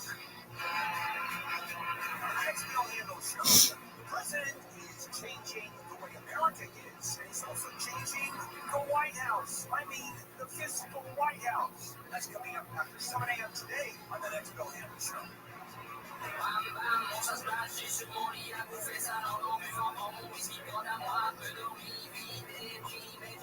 5:52 on your Thursday morning wake-up call. Good morning, I'm Amy King. You can listen to our show anytime on the iHeartRadio app. Here's what we're following in the KFI 24-hour newsroom. The Senate has rejected a measure that would end the government shutdown. It was the 12th time they rejected the measure. The government shutdown is into its 4th week. Federal workers will not be getting a full. It's going to be a good thing. Senate Democrats refuse. The Church of What's Happening Now is presented by On It. Unless it extends health insurance. The days are back. The Church of What's Happening Now is proud to introduce you to. Attempted to prison. A longtime friend of Holmes told the Daily Mail that an inmate with a shiv snuck into the hip-hop mogul's cell. Holmes woke up with a knife to his throat. Guards stepped in and stopped anything from happening.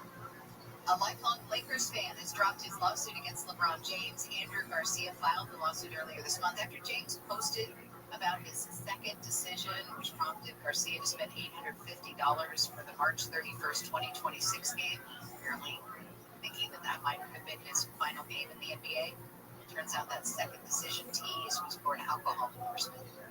We're just minutes away from Handle on the news this morning. It's tougher to become a U.S. citizen because apparently the test is tougher now. Let's say good morning now to ABC's private terror analyst, Brad Garrett. Brad, the robbery at the Lucas are made up. Tell us. Vikings and Chargers tonight at 7 p.m. Eastern, only on Prime. Robbery occurred while.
From this enemy, Jesus Collar, he just spotted you. With the coolest team, one gave with me to show them flow. It don't matter, no. You know how it go, I love slow Joe. So I sold my home and took it to the rodeo just for my work. In this company, bitch, coaching for my son just bought a man. My dick's 8 inches, that boy ain't no my ring, people blow. Buy it at the stove, juice was but my son, he wanted candy, so I bought some addicts. I think with the family, we in the truck, she don't like the sun. Say she here for work and I ain't tripping. You know, shower player, and just get it first, I'm shadow bang. You just pass it block, cannons in my box, my getting shot. Hands up on my lap, I'm thinking that I'm smart, they not hate me. He switching the shit, they call me a bitch, I left on skating. I be at pull up, shit, don't need nothing neck. I check my phone, shooting on the pot. I ain't ready shot. Slap his car, 3 of them from Jimmy, other 6 ain't check, I give no fuck. Just bought a truck, it's all modded up. Big old food dog, and she's trying to rent it. Brian, like, what? What are you trying to do? So I pissed my sink, but he get potty. He don't want no smoke, though. He not bulletproof, just got some time from this Annie bitch. She just commented, he just bought some keys. It's the coolest thing. Boy, don't game with me, this show don't blow. It don't matter, though. You know how it go, I love some joke. So I sold my home and took it to the rodeo. Stop the favorite time of the week. When you get here, Papa, try to speak. Release the prophet today. You better act there. 10 minutes of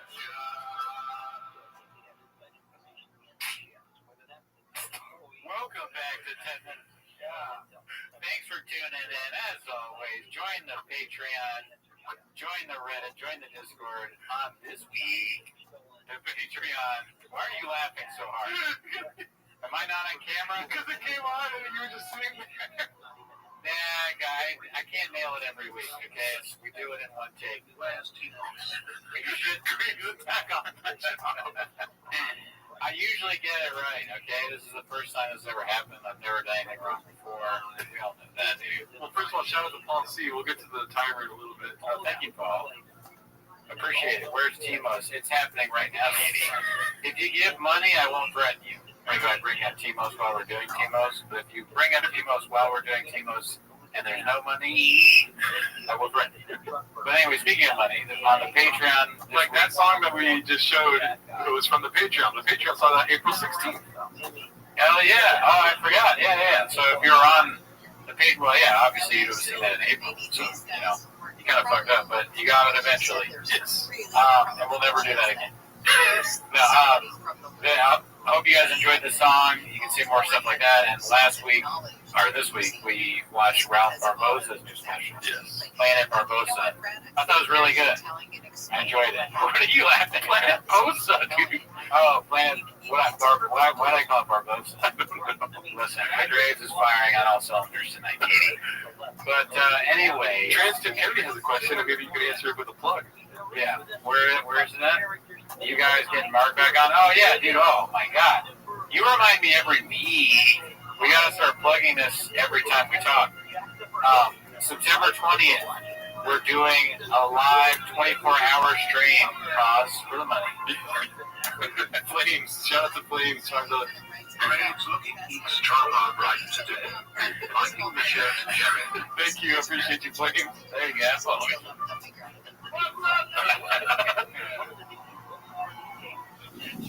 funny. I like that. Me, small teeth. It took me so long to figure out the Meanie Fauci Meanie Delta thing there. It's like, me. But back to, that's not why they're here, though.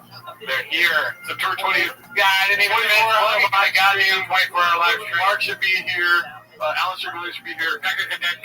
Meanie Fauci, Meanie Delta. Checks out. Hopefully, Brandon Walsh, Sean McCorkle, the IDM guys. We're looking at what?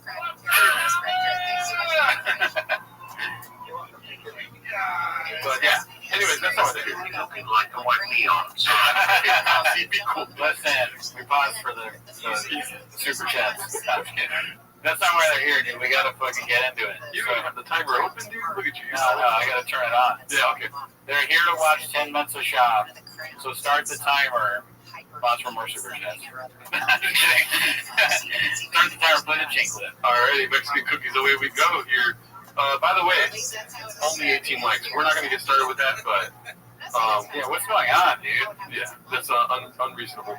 Let's see here. We've got, let's go to top this month. And here we go. We already saw that one last week. Yeah. Is that Tiger thing? No. This one's posted by Ryzen24. I miss him so much, bros. Is there any other language to that? Just that picture. What is that? I think it's him drunk. What is he holding? Remember when he did that? He had like that one thing and he turned it on. He's like, and then he's like, and he had that face. Fuck, no. Yeah. For the longest time, it was all the thumbnails I would use. This scene. People forget, man. Yeah, I must have forgot. Do you miss him drinking or do you like him sober? It's a tough question. I know. It's like, do I want to be entertained or do I want to be like a good boy? You know? Yeah, because I worry about him when he's drinking. But he's really funny. You sound like an old man talking about his son. Yeah. Well, I do, like, Papa is older than me, but he makes me feel like an elder statesman. Papa's been a good guy. Because he's so... The Jack. 8 stitches. Thank you. Shout out to you. You know, you watch him and he's for so much content, right? Yeah. I troll through the Reddit. I watch it every week, and I start to feel like some sort of parasocial relationship with him, kind of, you know? Is that even the word? No, you're right. I just saw that comment. It says Cooney on his Biden script. Yeah, and I just say he's my son, Hunter Shop, Brendan Barrett. You know, I just, and anyways, we beat Medicare. We beat Medicare. Remember? Yeah. What's it called? All right, let's see what else we got here. I do miss those days, though. I think I miss not the cringe, but the actual thought that he put together and what it looked like when we saw it on film. You know what I mean? Yeah, he wasn't thinking even harder. Yeah, like there was like even dumber. Is what I would say. Yeah. So that's not what people want. They say Gerardo with the girls tonight. Call him daddy. Alrighty, this is real. Rewind it. This is 12 hours ago. It's shooting to the top of the charts for the month. How's the tooth? Oh yeah, I'm on fentanyl right now, so I don't feel anything. How is the tooth doing, G? Well, you saw my sick bars, so how are your teeth doing, dude? I think mine are pretty fucking good, dude. Just got some from the Sandy Beach.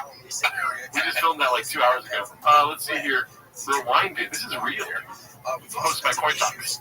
I'm not surprised. Well, I am surprised actually about this because I've seen this in the stores. I've seen like Banjo and a bunch of random things. But how did Shop get? Oh, you must have forgot, dude. He was growing grays, Daddy. Okay. Growing grays with 3 Gs. You know what I mean? Right. But no, remember he did that.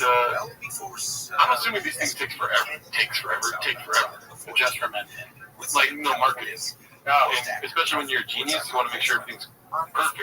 Right. So he was doing the Just for Men thing way back Wednesdays. Right.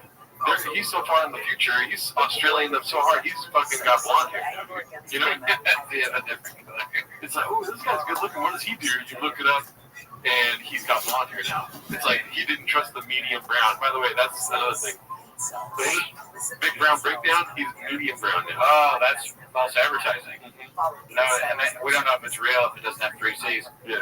But yeah, that's funny. In these things, they gotta put it in the contract. Hey, you have to keep his haircut for like a year or something. Yeah. Papa, of course, doesn't pay attention to any of that. He fucking, what did he do to the CEO of the CBD company? Oh, he CSP'd him. Yeah. Story, bro. Yeah. He's doing the same thing to this unfortunate rewinding company. Yeah.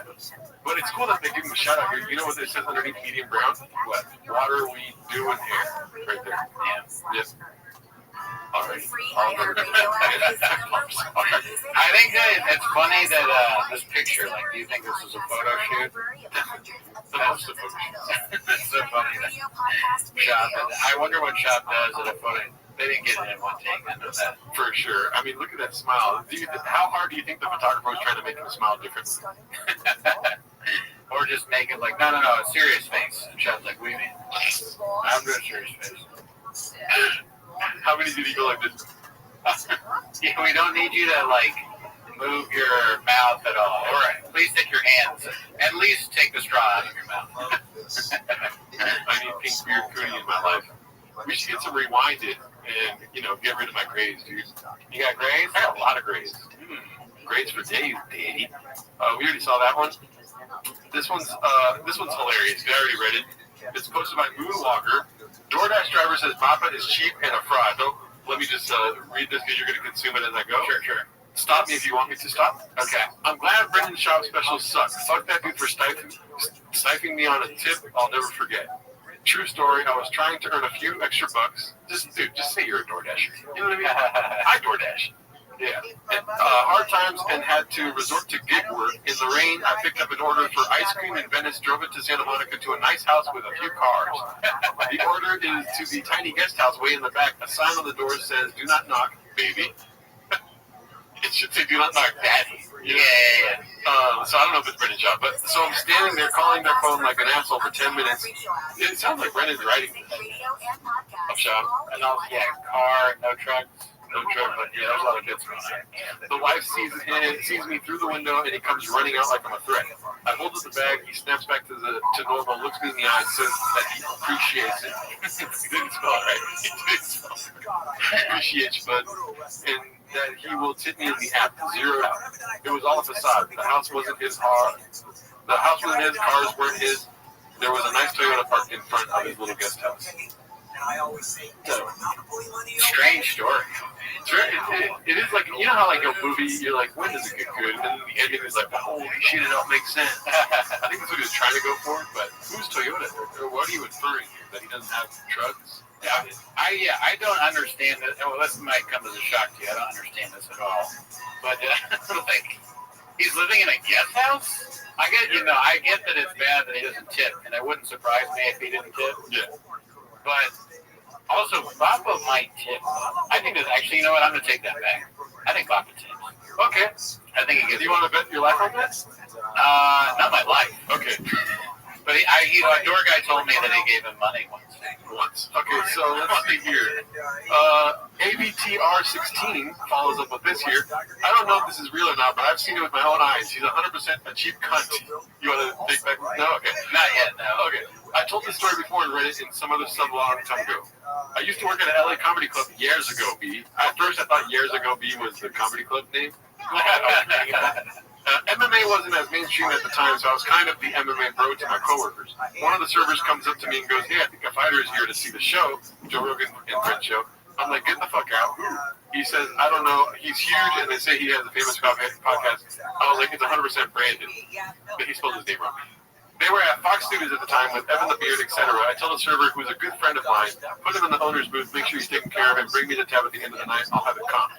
He agreed, and the night went on. Him and Mexican had a couple vodka crayons and some wings.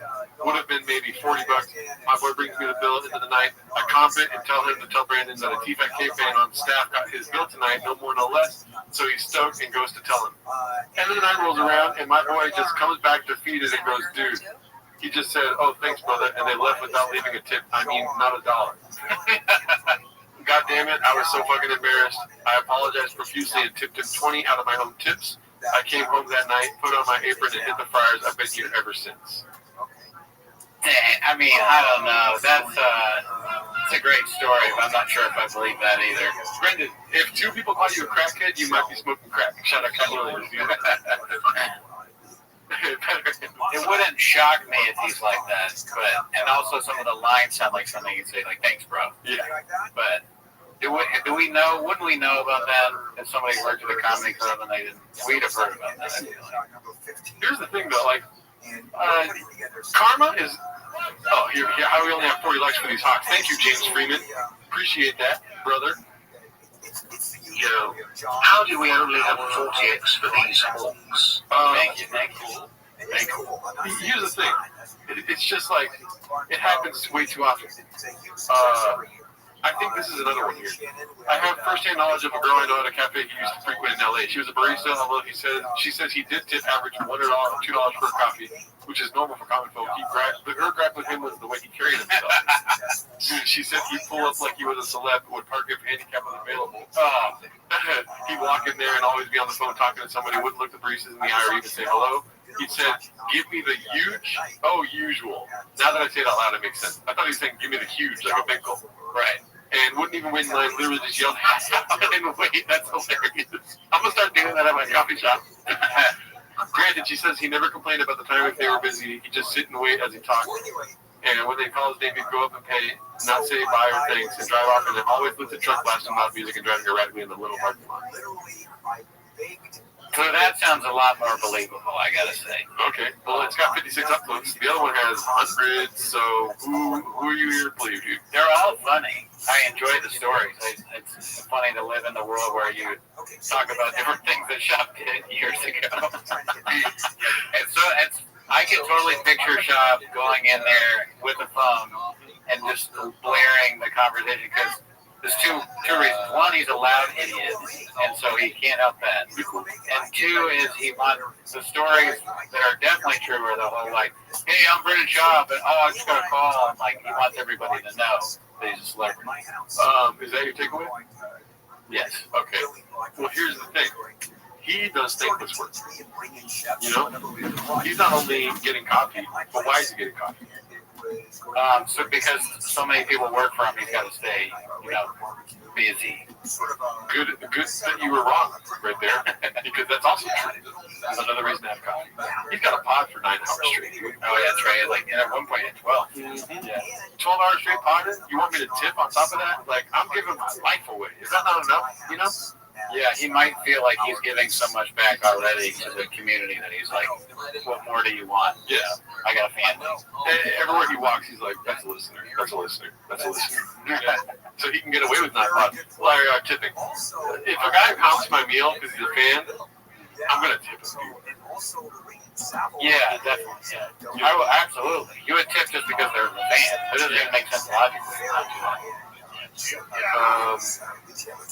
What's the difference between daddy and father? 8 inches.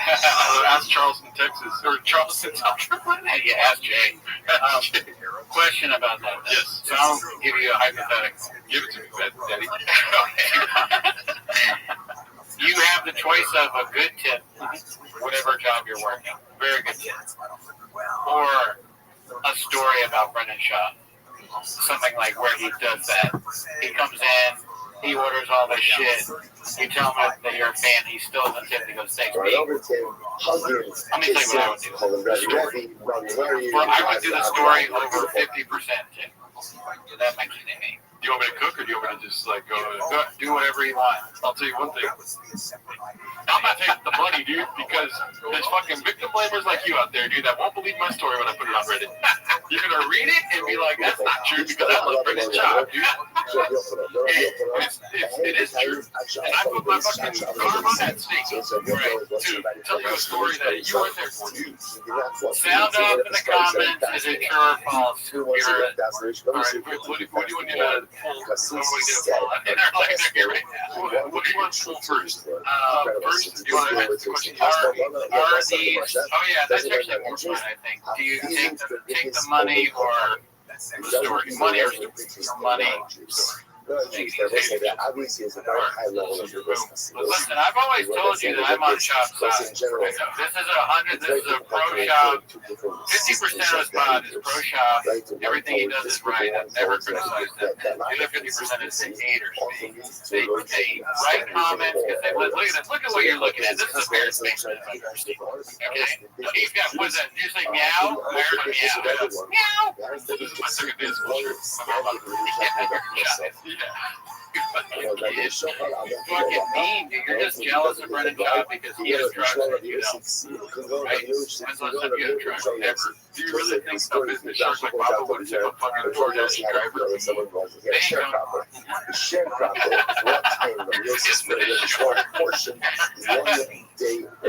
One day ever. So the share got percent. All right, we read the baton one. Anyway, okay, Neil the Grave Room is dropped, posted by Rugged Dream. So good. I mean, everybody's been saying that. All the important people have been saying it. They agree too. It's just a great thing. There's so many lines. I want to start incorporating the lines with my daily life. With the what do they call it? Oh, yeah, I know what you mean. I love that. Yeah, whatever it was. It was very funny. Leave it there. Simulacrum. Thank you. All of these things are more which the inference from this is, if I don't do all of them, I will fall. That's overwhelming. I made me think, I'm somebody that always asks why. And it's like, if you're somebody that always asks why, you either end up a physicist or a mental asylum. Let me tell you something, Danny.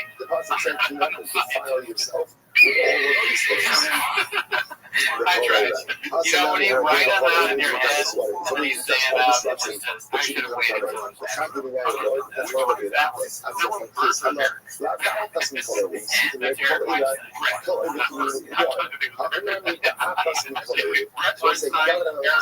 Oh, fuck! Yeah, you're right. I just got to end laughing together at different things. I'm laughing. Okay, the Grace is on the track, sorry. This is not even a 10 minutes of shop episode. It's the Grace flare up process. You're showing Grace with people who end up with flappers or turtles or you tell me which one it is. I corrected you. You said the names right. Eric or Bert? Eric, and she said one name wrong. And I was like, it's neither, dude, but it's both. Red Weinstein or Eric Weinstein. I don't know which one is which, but I do not like both of them. Yeah, I don't think I like either one of them enough to know the difference. But I would, if I had to guess, I would say David. That's what he We should ask that. Here, let me cook for a second here. So, you know that one podcast of that Englishman? If you don't know, there's like a scientist across from him. It's like, that's a nasty bokeh, like good cameras. And it's just like scientists talking about sleep or brain and stuff like this. Brett, I think, or Eric. I forget. I don't know which one was right. One of them was on the show. And I watched the whole thing because it was so funny. Remember that one thing I did to you before? You should have laughed at me. Ask me a question. Yes. Go, Brian. What's your favorite shoe? Why are you looking at my shoes? You should be looking at my brain. People like you are always lost in the shoes. What? Green. Yeah, okay. What color is it? You don't get it. The couch color is irrelevant.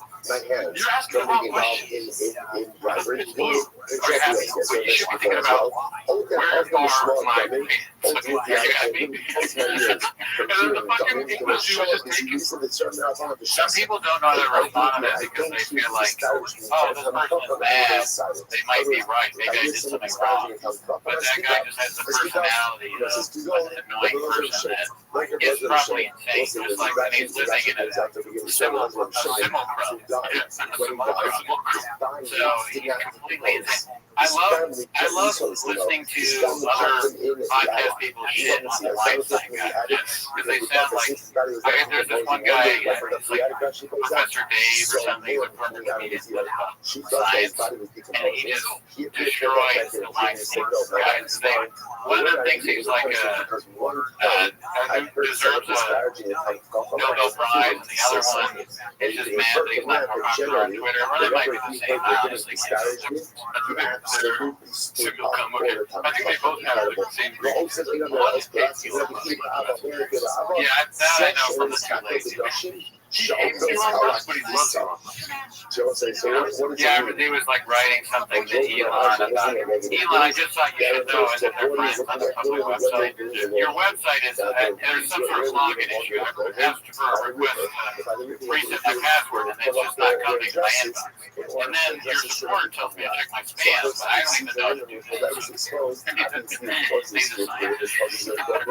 scientist. This is pretty good. You remember Major Miller talking about putting that one post where you were recording a show or fight? Are we going to see a show where Erica Rose is talking about Mayhem Miller? Who's Erica Rose? You know that Canadian? No. Mayhem Miller is not trolling about those clean puller of chips. You're going to walk with stop fighting. Oh, you're going to stop fighting? Yeah, okay. Like fighting? Give it up. Why did you tell me that? הסוס משפט, justice, לארץ כזה, You think you're too hot to fight? Like ultimately, I guess I walk with I feel like you're making all of this up. הסוס משפט, Damn. literally So he's got full be a just person. He's really Like all of us has something in us. if he's not aware, we are going to watch this sometimes again. You would 24 hours. I think we probably need to get Mayhem Miller on. Yeah. I mean, talking to Erica Rhodes, and why not us? Yeah. Welcome to the well. You were a part of this already. Come on, see. Welcome to the world. But come on. Get on the show. We know you make I'm not going to say that. I'll be there for at least 4 of those hours. If you're not going to show for 24 hours, don't show up at all. I'm just going to thank you, user $710. How you watch Brennan shop one time is how you watch Brennan shop every time. Privately, you have to be honest. That's why you have to Very good shirt. Make sure you check out the Patreon and all that shit. Ah, man, it's intense, dude. I think every UFC fighter should make fun of Brennan Schaub. I won't stop doing the show until every single UFC person, retired and current, has at least 3 videos making fun of Brennan Schaub with a comedian I know. Yeah. I agree. I'm not going to watch UFC until they start saying fuck Brennan Schaub. Looking Dead by 1723. When is the start time in the 24-hour stream? It's going to be roughly 9 a.m. start time on September 20th. Yeah, 9 a.m. Around that time. User 710, thank you for the dollar. We did discuss the Paradise Lost too. It was one of the first posts that we went through. Here. I don't only answer that question because you give it up. So this is the one I used for the beginning of opening crawl. Chin catch, I haven't seen it yet, but his upload, I guess. Chin catches Papa out. Calls Papa out for stealing a MMA tape from Ariel. Folks by Busy Middle 810B. You know, for a fact, the UFC offered John $30 million because John was like, I want 30. So he goes, I want Lawler money. His exact words is, I want the other Lawler money. The UFC got $30 million fucking crazy. And some money came in from the Middle East and went, we'll pay that $30 million. The UFC goes, all right, bud, we'll call your bluff. You came up with the 30, we'll give you 30. I'm out. That's a fact, Jesse. He turned the fight $30 million down to fight Tom Aspinall.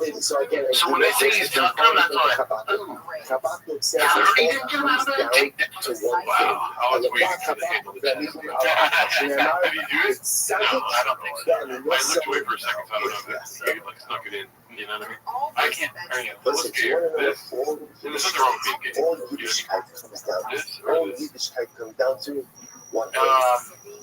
Jesse on fire. I think I can't get over the fact that we both have on the white shirts. Job. Maybe I could do fake bleach. Do fake bleach. Look at that wig that's bleached. And then do a shot of characters. I'm all day long I've been texting her like, maybe I can do these characters. Like, do something. Delete. Are you gonna make the noise? Oh yeah, you guys want the noise? I love you. I'm yours. I love you. I'm yours. Tell me what it is that you want. It's just so fucking funny, the noise of this shit water bottle. He turned the fight $30 million down to fight Tom Aspinall. So when they say he's done, I'm not like, he didn't take that 30 and lose.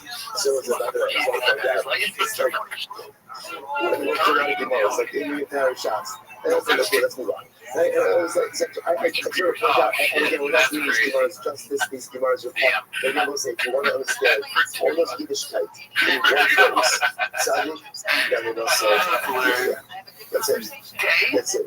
That's it. Because again, and by the way, that shit came out today. What is that about? Shit, I know when I'm coming when I get home. But he said this on the Okay, so peace out. I'm Logan. She wants Logan to talk about it. Yeah, I don't like that word because I think it's disrespectful towards him. I think he was like, I think it was a calculated decision on his part. Why did you drag this out all the way to legit when you knew you weren't going to fight him? He gave the UFC number. I believe it's in the 30s. But I know it's exactly what Prince Chop said. Yeah, like the punch me.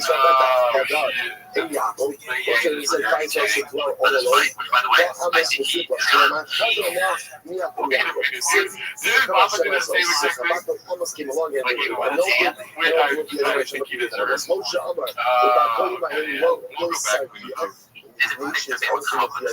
Probably so not get the point of this thing, but give me a ball. I look at these. Saudi Arabia was involved. I think those were involved, right? He said the sins of the father should be visited upon the sons.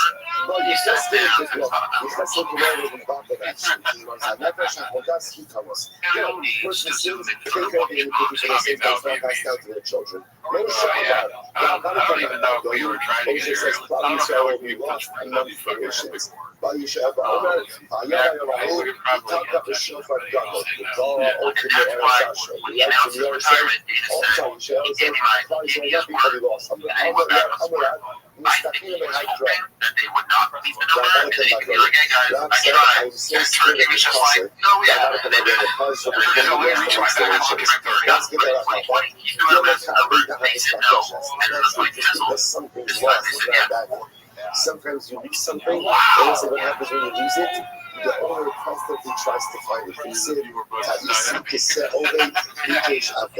so let's say so beautiful. We are lost. The most beautiful thing. You just heard that, and then you heard it again from the guy that told you. I let me see what the crap Let's see how similar it was. I think it was verbatim, honestly, like the tweets that he used. I'm pretty sure the same. UFC offered John $30 million. John was like, I want 30. So he goes, I want Wilder, I want Deontay, Tag Wars, I want Deontay Wilder.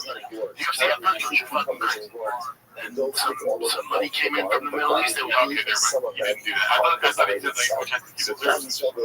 Yeah, or Saudi Arabia. Yeah, it's like, yes. It's what he does with Dog and Fury Weekend. But yeah, he definitely took his take again. We heard you read the show.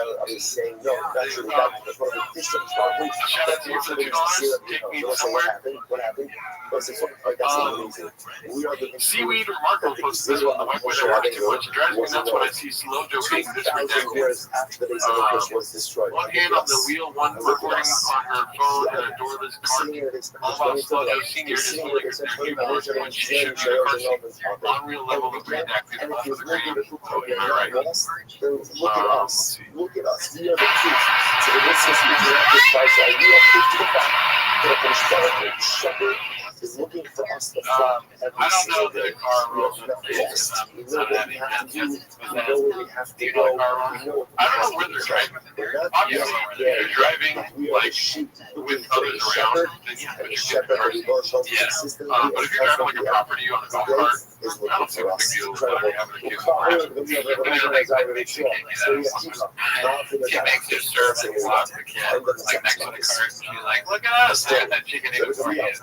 Some random person has to Well, 703 people think this is it doesn't look super safe because the baby is on someone's lap in a doorless thing, and they don't seem to be going that slow. Is she driving?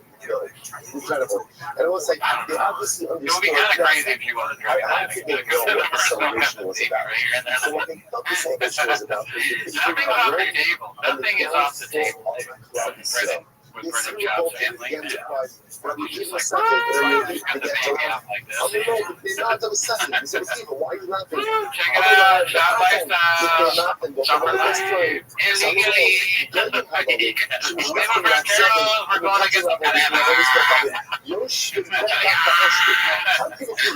You know, the other thing about it is so fancy. I take it back. I'm very, I think like I said, if it's on a property, then their lives are so good. like, But Anu, I that is probably do this. honest. I'm not Right gonna, looking inside. But yeah, I guess, I mean, I go both ways here. If it's your, if it's a car that's meant for driving around and you're driving slow, that's a tolling. Maybe I don't actually know the rules. Who has kids? In our audience, who has children? You know, it's striking to me that how close this is supposed to. Some people want the money, some people want the oh, I'm surprised the story won because it's very hard for me to turn down. Yeah. I like the story. You know what? I think that my argument is the joy of happiness and reward. Like in this scenario, because haters like me will not believe it. Yeah, no, haters will say. Imagine the reward. Imagine the light. Imagine we already saw this one. We already saw that. We love Wolverine. Even a kid out there, like a car seat in a golf cart. I don't know. Yeah, I don't know about that. Yeah. My 6-year-old nephew still uses car seat. The first person you seen in Saturday was Sully here. This one's posted by Chin, Clint Fuller of Chips. There must be hundreds of punches in that chair. But not to speak, I don't believe the same is going to happen. It's like almost like this deep type of laughter because you're so overwhelmed, not about the other side.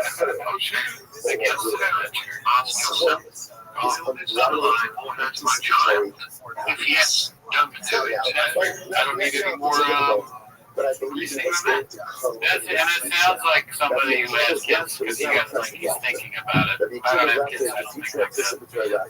Unrelated. I don't want children. I'm saying I'm not going to have a child as part of mine. That future when I want to come with the period, I'm just kidding. I'm going to stop. I'm on your side. It's crass only because you give money. I give my kids crass. Look at this. That the kid wasn't an idea. The kid didn't see all the structural elements. That the kid died in that destruction. That the kid was killed in the patriotic persecution by the Romans. When he's cleaning up, he's like, that's more chairs in over here. Like the situation, but the kid is saying the power of choose is to look into the future and to draw everything about this and bring it into your heart. Also, Governor says this also. ואני נכנסתי וחשתי יוגע ואני בישוע ספר. I trust that just that's what's going to come. Right now I don't see it. Right now I don't see it. But I believe it's going to come. As I believe it's going to come. Yogya ואני בישוע ספר. I rejoice now. I will speak to us to zoom in on your party fathers. I think I would want to talk to him before we get him on. Okay, I want to set up some skits and things. Yeah, I think that's a good idea. I'm down that. I'm not the gay one. You're the gay one. So fucking gross. Yeah, like I think what's it called? Because remember we had not real. No, I mean we're gonna have so many. It's gonna be like a long stream. We need this. Our stance is that we don't like people coming on video generally, but we're gonna have a bunch like Sean and so I think that'd be great.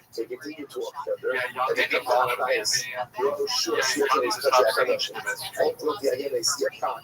take me to your leaders, number one though in the chat. I don't know if that means we already saw that.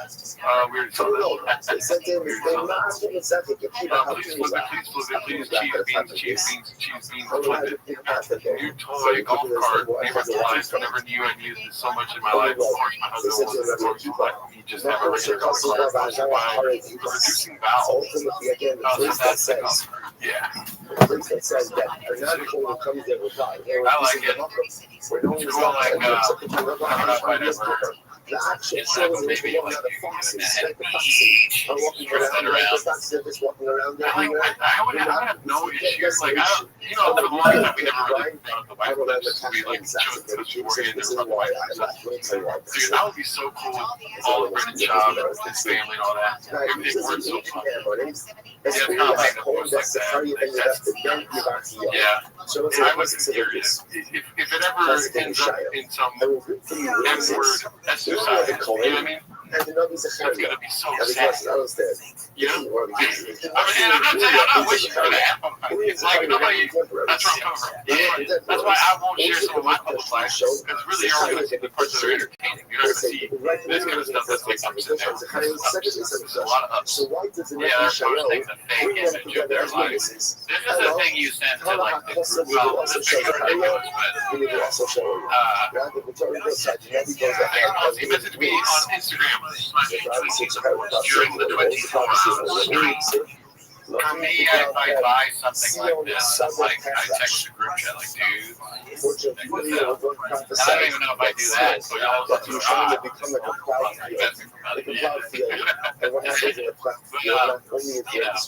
I share it with friends, I'm saying, my successes, because I just posting to the world, like, look at this thing, I have a Rolex, and it's kind of mad.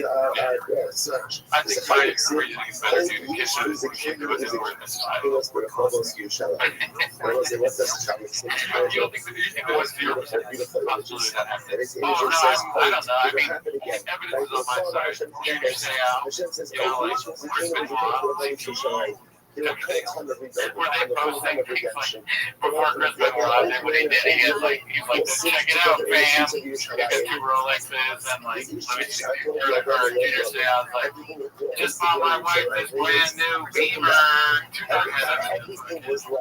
So first of all, fuck you, and 2017. No, I think the story is, maybe post, maybe there's some salaries that you want to pull up. Yeah, me too. I you've seen all these before there, right? I don't know. Shout out to you for subscribing. 2012. In order to get in the voice of 43 years old, shot. This is what I'm saying. Like, I'm not wishing.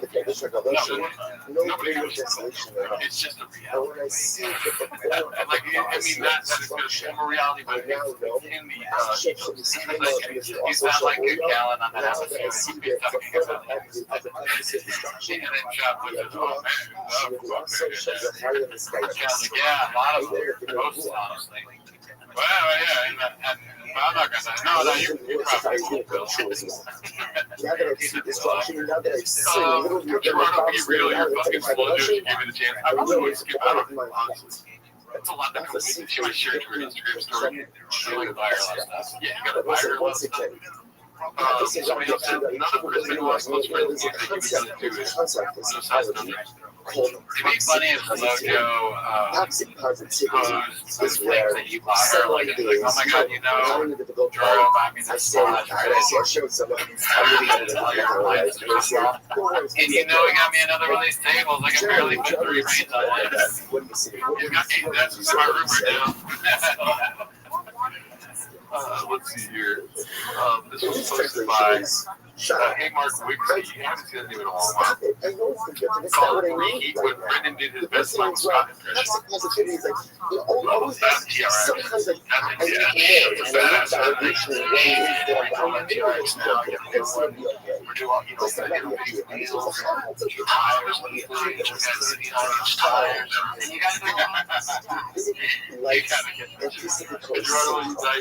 things are so easy, but I also know that because things are so easy for the future, they're going to turn around.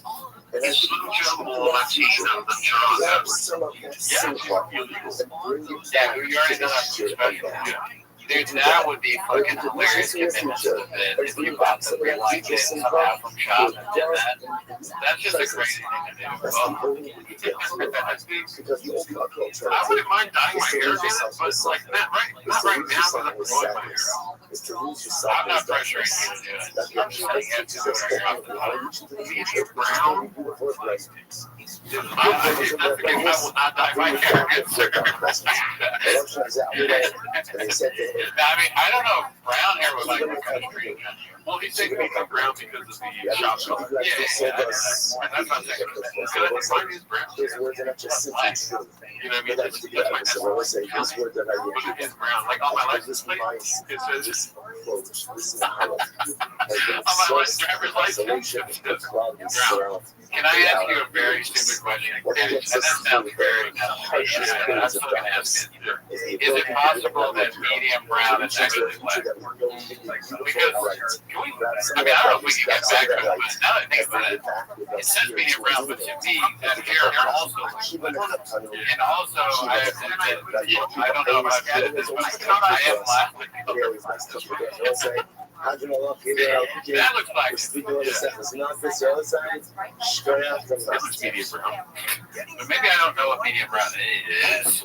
You even told him the color.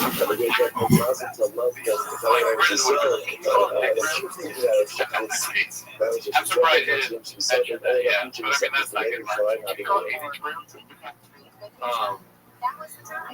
Chocolate, gelato Alarcon, 5'10", dirty blonde hair. Shout out to Jay Cruz getting forward. Yeah, let's see where we're at here. I think it might just be black, honestly, but I just don't know. I don't really know what brown is. Ever since growing up, I was always like, I have black hair, but I figured if it was a doctor or my mom or my dad, because, you know, there's no difference. But they were always like, no, your hair's brown. People always fuck that up. I mean, my own father, I remember when I got a passport, he put the color of my hair as blonde. And me and my mom looked at him like are you, what? What are we doing here? What, how do you not know that? My dad was born with blonde hair.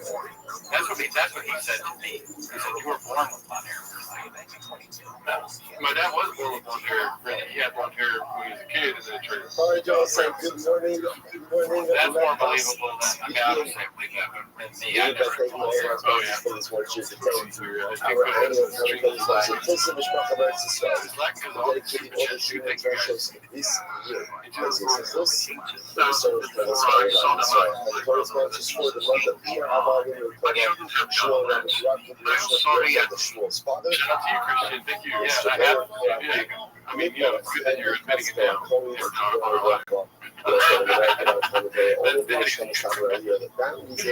out to you guys. Thank you for all the money. Let's see what learning today. You get that?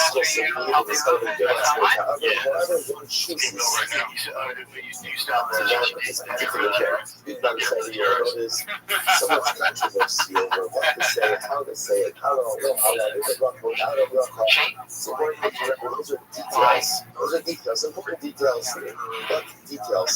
The equal detail is for us to go ahead and have shut up and go down. Adam, shout out to you. We're selling this gratitude. Oh shit, look at you, dude. What the hell? Your audience is crazy. Wow, same set, different animals. I don't know why they would post my real skin. Really, Pro 5928. It's crazy. You're filming more than everyone else. Yeah, I mean, that similarity is just, parallel thinking comedians. Think alike. It's just really funny, and it's not for the audience, for you only. I showed your whole set to a woman last night, and I got a good picture of her face. Did she know that it was I tried to tell her, but she doesn't know shot. Look at her face. She was like, she watched all 5 minutes of it, and I was quiet the whole time trying to laugh. It's like, that face was like waking up early in the morning and you see some straight at your window. Let's see here. I'm not used to this. That was a little different. That was a little different. There's some ladies in the crowd tonight. I'm not used to that. My demo, 18 to 36 rows. Yeah, she's a little confident in these things. That's what specialized in outline, and they call me the bro whisperer. Yeah. I'm giving $9. They're going to go with better. I know. That's it. There's always that one guy, dicey. Right? One guy smoking red, bro. I'm not touching this Jim Valley. This was good. But I even which is my favorite part. It's nacho cheese. Oh, my bad, Mr. Whole Foods. My bad. And then that hit underneath you, I agree. Because it's like Jordan. I mean, like, I'm watching and trying to emulate Jordan. I'm trying to duck the pretty. Okay. So I'm not Jordan yet. Maybe this clip is like 600 likes or whatever, 600 points, probably like 89. Exactly, that was like trying to get there, but Isaiah Thomas is beating me. The Detroit Pistons are me not fully committing to the bid, because I maybe don't have a little bit right. Super beautiful. Well, yeah, shout out to whoever posted that. They posted it in our comedy also, and everyone thinks it's your actual company. Congratulations. I mean, I wish it was my real company. Let's see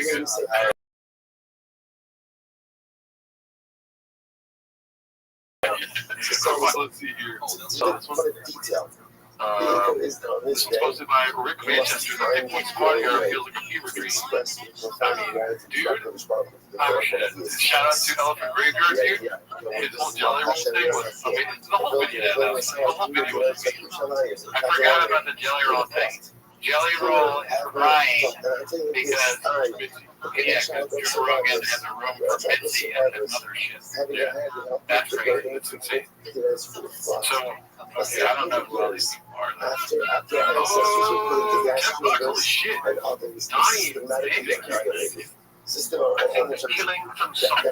Similar in the way they shaped comedy as well as raised it to another stratosphere. /K-Leg go ahead. There's a Fuck Mary Kill Brendan Job. I would have to marry Brendan because I know he's going to get something. I'm not going to have to sleep with him. You're right. I'm fucking messy. And I'm sorry. That's up to you. That's up to you. How you keep it? I am gonna kill Brendan Job. Think about it. Okay. Yeah, that's what I was going to Who's the guy in the middle? This guy? It looks like Bonelli. I actually don't know and I don't know who. I met the guy at the front. Oh, this guy, that's Little Browns. Oh, yeah. Yvonne Chin. I don't know who that is. Maybe the old This is the old lady. What's her name? Cat. This guy deserves. There's a special place that helps people like this dude. If I had to guess, I think that's one of the old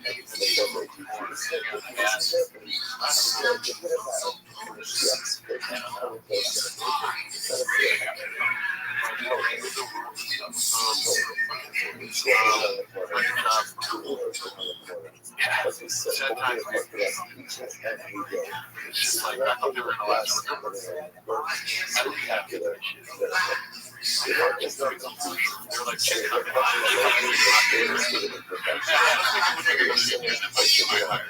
I thought we were going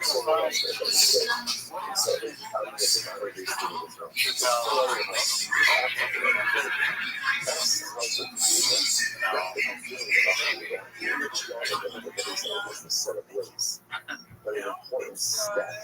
That's your name, Christian. Got you for one thing. And then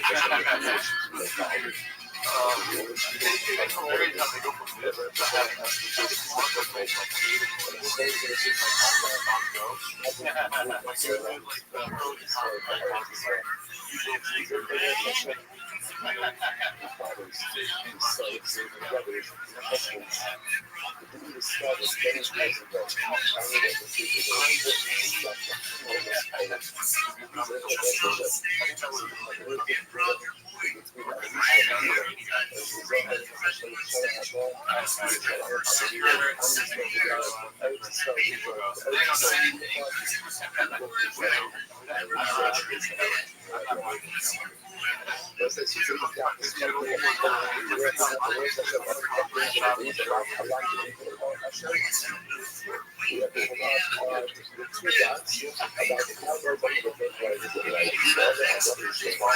That's not the same. That's like one shit that's thank you.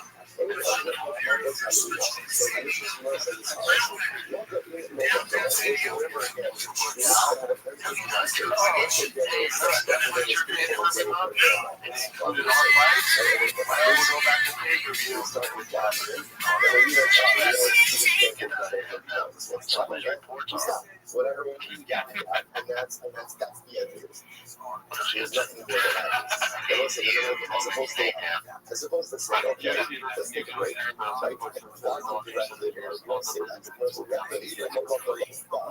Let's say they had to so they went ahead and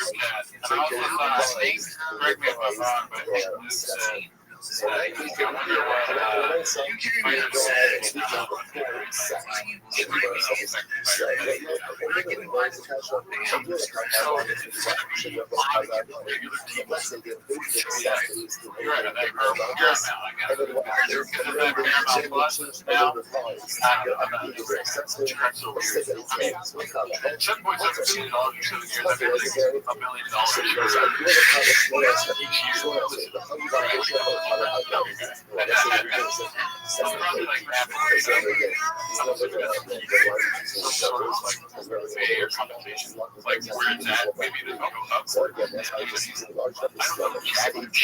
But they're also going to be making money from I don't know. I think I had it. When something about I forgot I had it, so I had to take it for a long time. Yeah, it was like fun. So, yeah, I agree. So, yeah. But, you know, I would rather pay for Paramount Plus and get the UFC fights for $11.99 than pay fucking $80 for everything now. So, I'm down with that. Toronto doesn't even have a movie pennies. I have a lot of pennies. You'd be surprised. It's like actually pennies. I got a lot of pennies. I've been collecting. The first one wasn't the looks like it's part of the second one was the shit. I'll get you out of here. Successful that you do on the podcast. No, successful.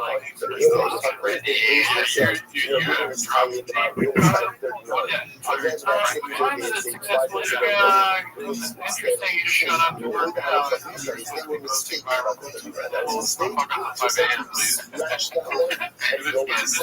ends, you better get back. Thursday. We saw that last time. Ladder attitude 2409. I've seen those guys everywhere. Dude. So really go ahead and stand up. Look at that second assessment as correct. Because things could change in order to kind of play from one day. Yeah, this is before I say these 2 ideas. We think they're actually Mas nesse bagulho de oferta, deixa os dedos pequenos para não ter uma second assessment will come that same day. The content of which will match that you thought because we got a first day school, she got from the top of your head. Really miss it. I mean, you just ready to make it.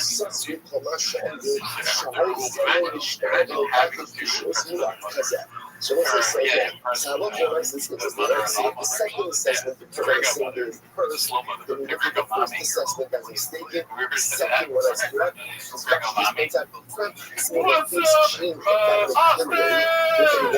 I wonder what it takes to be considered okay, so that's easy. You're gonna hate your kids. Easier. On the other hand, again, there's more here, but just give me the right set up with the method. I don't think you get my copy.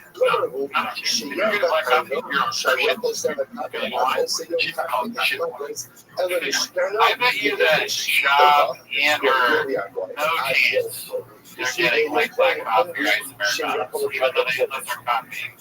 That's like the bit that the comedians are doing. I'm so sorry, guys. I didn't. This is what I was doing. I said, "What's up, Austin?" Yeah, The second one on Friday.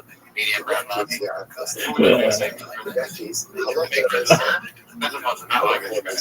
I'd be like, man, I wish I had a golf cart. So cool. I have a golf cart. I got one. Oh my God, that's so cool. Man, I wish I, like, you know, my spouse didn't stand up for me in the dance Starbucks, but the trying to make me wear a mask. I wish I had a house on that. I think she was because of you trying to make me. No, like I was like,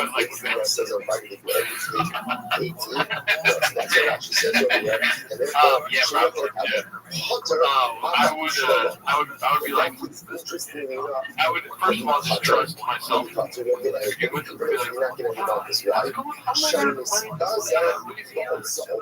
girl's name? Kelly. My name's Kelly. My name is Louisiana. I'm gonna hear it trying to like make it seem like I'm better for me. Like you said, Louisiana something like Brandon's having a rough night. I'm just saying woman's name is Louisiana to make him look better. I would have been with something like, my name is. I would go to the state. My name is Dominican Republic. I got big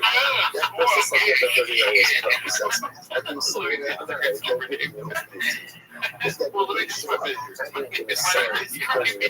They're crying and bloody. God, it's very dark. That's so funny. My name is my name is John O'Trap. I'm there in the wags. Oh, shout out to you, the MNSXD.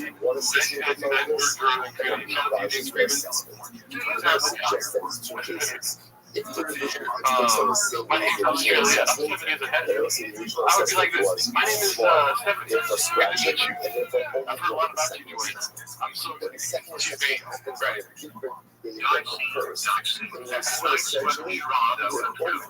Jacob, James. Thanks, James. I'd be like, oh, I know, but you're Joanne.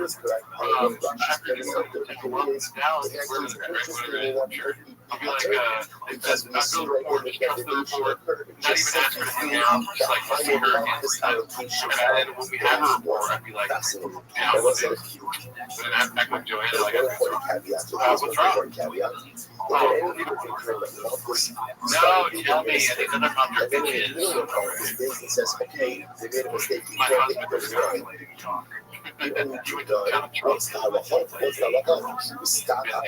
And that's it. And that's it. Not Charleston. Charleston, and he got gonorrhea. All these discussions is what gonorrhea, sister. I like the gonorrhea.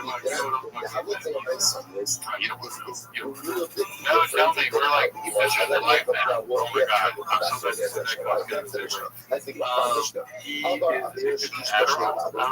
glad Are we married to the same man? Are you serious? Have you ever cut out pictures of uglies? He always tells me to do that. I mean, it's not a problem. There's a lot of women these days. You don't want to know this because my husband, a comedy special, they got a one. He cannot stop talking about it. So again, I'm trying now, playing with it. I can't really stop some show, right? I'm sorry. Let's not just show the way out. But it's all fake profiles that are reading. Oh, yeah, I've heard about that. A lot of, I don't know if you know, but a lot of times when losers hate their life, somebody who's very successful, they will say like, hey, I watched your special, and yeah, I'm going to finish this. Exactly. That's what they do. They kind of does this case. Women be shocked. Okay, we'll stop. Let's see here. Like I said, this one's posted by a handsome black man. It's called, he's looking for a job in Blizzard Entertainment. Oh, LinkedIn, Blizzard Entertainment. It's not a tax, though, it's just another. But we learned elsewhere. What do you know? So that I love what I say. You can't do one assessment for too long. I don't know why it's so weird there. Legal system should judge you can't do one assessment for one verdict for too long.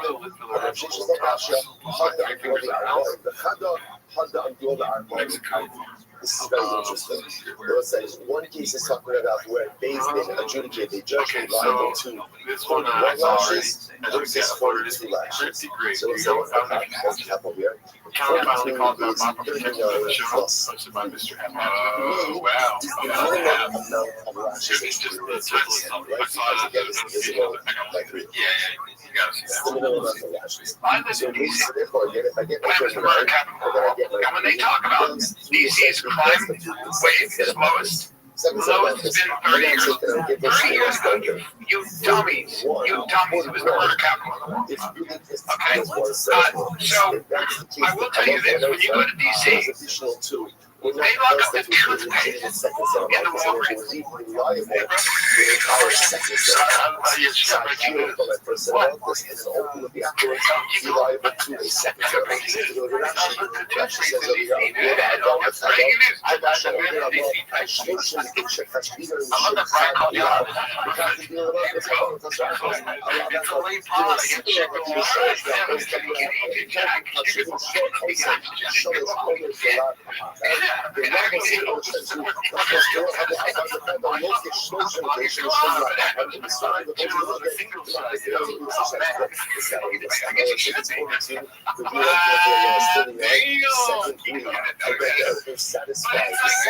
DC's a shithole right now. That's only the additional thing that don't count for anything. Yeah, the last part. I mean, that's crazy that Brennan would. You've seen him do it before, so I don't know why I checked. He got the phone right. Texting. And he gets called out for it. And he shits on Cal. He says, oh, yeah, toothpaste is pretty good. My phone actually better. And then he laughs at it. And then Cal goes, I guess he should be. I like that. Maybe girls. That's 39. I also named my daughter after the wrong character on Stranger Things. I wonder, do people want the hosts to hate each other? Because if they do, if there's any of that, you're on the right one. But like they don't, even if we did hate each other, like at least I hope that we have chemistry. There's no chemistry. That seems like full on hatred for one another. I wonder if that's like sells it all, or if it's funny. It's funny for me, I guess. If you're a fan of the show, do you want this? Well, let me play the double real estate agent really quick. If they're going through keep in mind, the hard times have been going on for a long time. Are you in here for a hard time or a long time? Back, right? First assessment is still correct. Second assessment is also correct. First assessment is still logic. Logic was it's gonna be rocky. You know what I mean? They're gonna have a lot of resentment. They're gonna have a night where they fucking kiss you, they talk, you know, and then they're gonna come back one day and be like, everything is great. And then things can change on a dime. similar life. Hard times make soft men. Soft men make hard times. Hard times will restaurants. You see this for barbecue. Whether it's change that we want in ourselves or whether it's change that we want out of life. Sorry if this is flagging again. I knew the smarter than the chat. Hard times make hard men. Soft times make chili at hard times. Hard times make soft men. Soft men make me watch TV. That's not just true. Hard times make Cincinnati chili. Hard men fuck me, bleeding in Charleston.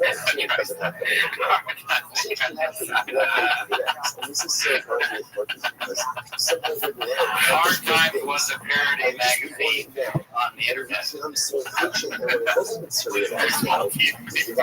Because all it's teaching us, I would do a lot of change better one day. Hard Times makes Cootie. It's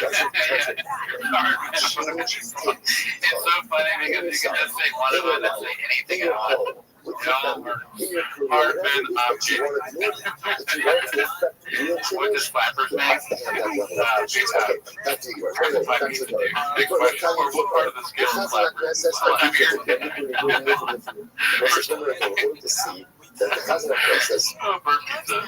What part of the scale is it on? Soft men, hard men, weak men, weak times. Pulls it down. Who You makes have to burn listen pizza? to the lashes.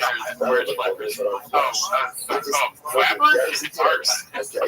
You know, so actually, honestly, A bunch of soft flappers employees are making hard time. Russian of the silk runs. Almost the same like Russian myself. Actually, honestly, don't. Until he uncovers the hard part. So there's Soft men watch Kill Tony. Kill Tony's getting guards. The Kazakh process is really love. And again, the Kazakh process is you guys the progress. He stands on the platform. Oh, it's a flock. You're just following the behind you. He was looking at it. How did he do that? And the widget itself is made out of calf hide. It's a couple of hides. Calf hide. And the strap is Today's sponsor is Quora, and I'm going to do something with Kevin here, my producer, and I'm going to have you Google my name. Let's see what comes. Traditional straps of donkey hide that go up and down to the edge.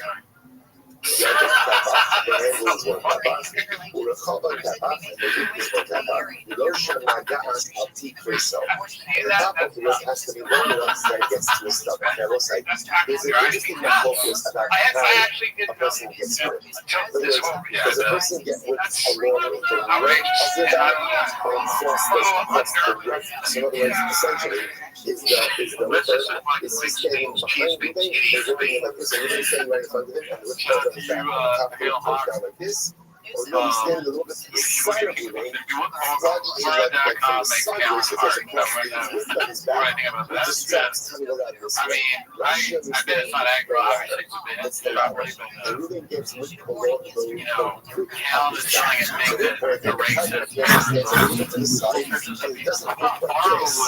He looks like this. He looks like this, so that when he looks like this, the top of the leg has to be able to wrap around the leg to come and he's going to give it on his stomach. So, Quora.com, I would search my name and then Frank, but I'm able to see what my name is. Well, let me make sure that I'm not crazy.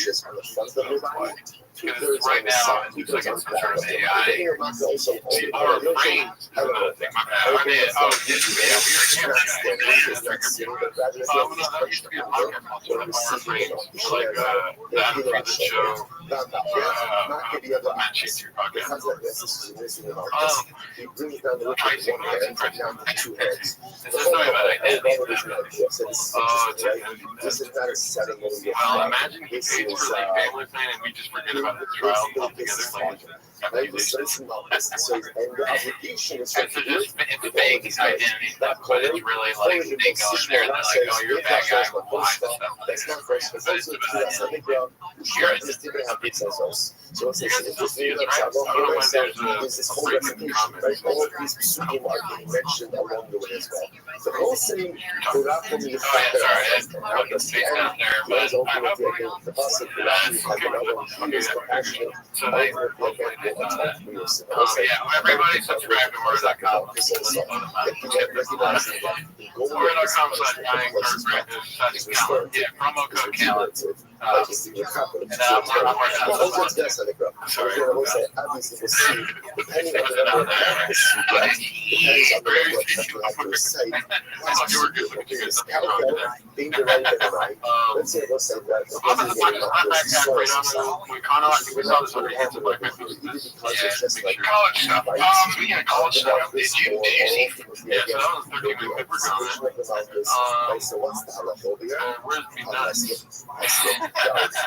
It makes half us a little bit.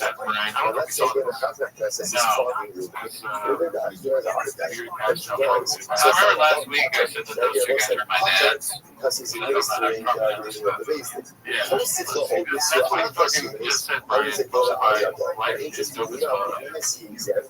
that she's the head of HR. That's the best part. Yeah, she resigned right away. He got fired. He's fired. He resigned. She got fired. They're talking about That's so funny. Then how often am I saying that? And the positive process will go to God's as well. His scalp will be ready. Again, whether he she resigned right away. whether we discuss these details of like But he's like, he's on fire. He owns the company, so he discuss both of those pictures. I mean, I can definitely see myself doing that.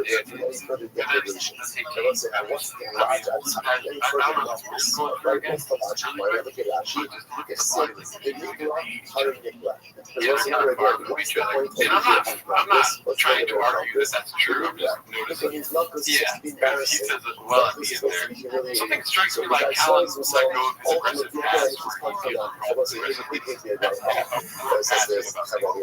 maybe. So just do that. Listen, just do you think Cal? I know he's like, love this probably is a public thing. seem like Love is a public thing. now because he's in Austin. There's something to be said when you're public. And then Shab is not, right? Because there's really nothing for him. Because if you're the guy that sells himself, trust me, he'll probably follow you. Probably when you walk into social channels, right? I don't think you're getting that. President Shab, that just means what arguably is the most important stand professional in the history of hip-hop. At least current company. Yeah, I mean, as much as I like the company that I have, so going back to the very beginning of Lenny Bruce, Jordan Carlson, Ellen DeGeneres, Jack Black, and Gatsby, Jack Black. So, I mean, you can't have really, you can't have the best combination of the worst. And you don't have Shredder, you don't have Sophie Graveyard, you don't have Bird, you don't have any of that without Brendan Schaub. Okay, or at least not to the level that it's at now. He heightens everyone else's game. He's a coach. What he does on the T-ball field is what he does with everything he does. And with the back to it, ruin it. Like get kicked out. Okay, versus the ref umpire. But then it's like, wrap it up. That's Tiger Man. In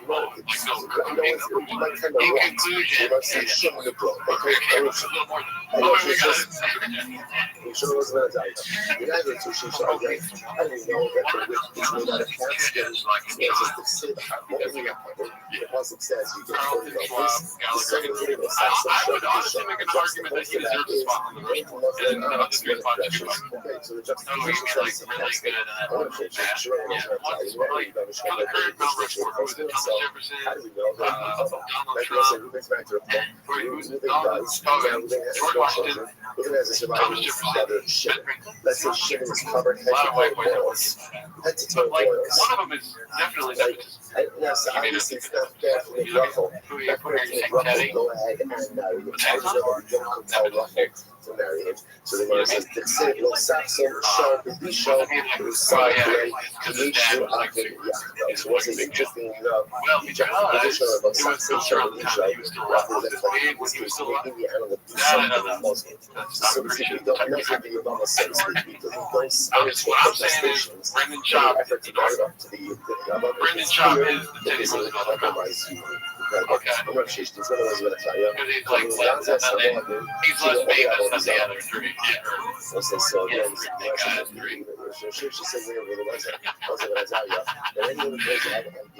so that's Thomas Jefferson, George Washington, Abraham Lincoln, Teddy Roosevelt. Lincoln looks so unhappy to be here. He's like, fuck, I'm a rock.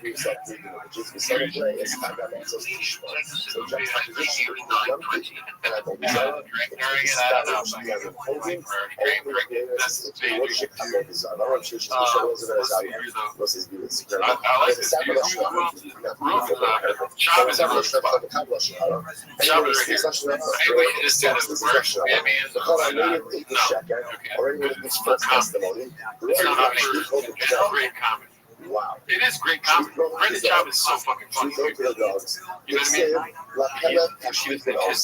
The process says but everything about him is basically one of the funniest people. So throw it to the dogs. Okay. Right after it says the son of boy, Sisa, Shayna, shot. Which George Washington. I don't know if you want to make this. I don't want the Lenny Bruce. Don't go there ahead and and shit. take the name of God. I think it'd be funny if like, you don't allow Bob comics unless there's no Because They negative all things appear. to be Yeah. accepted. So it's like, oh, yeah. Speaking of Shalana, I'm sure you're good. let's say David, Shalana, that is a big piece of this we're gonna be on the right part. I got much more. No Richard Pryor, no Dave Chappelle, no George Carlton. But to say that if I speak No Lenny Bruce. I said Shalana, Credit maybe I job. should be thrown dogs. I don't know. It just sounds really Okay. But before you get to 4, though, I'm gonna stop you. You can get another one, but I'm worried you're gonna forget somebody that you would think of just because they have technically does the abuse of the greatest gift we have. The thing that makes us human is the power of speech. Jelly roll. Jelly roll's gonna be everyone linking over there with the face tats. Yeah, I get that. And you're like carving out and the rock. You never felt so redacted as when you do that. Somebody put jelly roll. That's shaky. You mean to tell me you don't think jelly roll transcended? Maybe. I mean, stand up in my heart. Let's see. Has jelly roll been lost weight? Essentially, yes, jelly roll has surprised audiences and body appearances, notably at the comedy club, which seem to incredible comedian. The world famous comedy cellar in New York City is full of big surprises. One of them being the time Jelly Roll got on stage with Josh Adam Myers.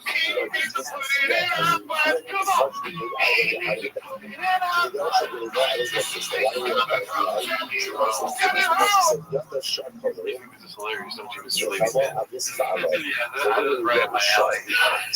Knows it's going to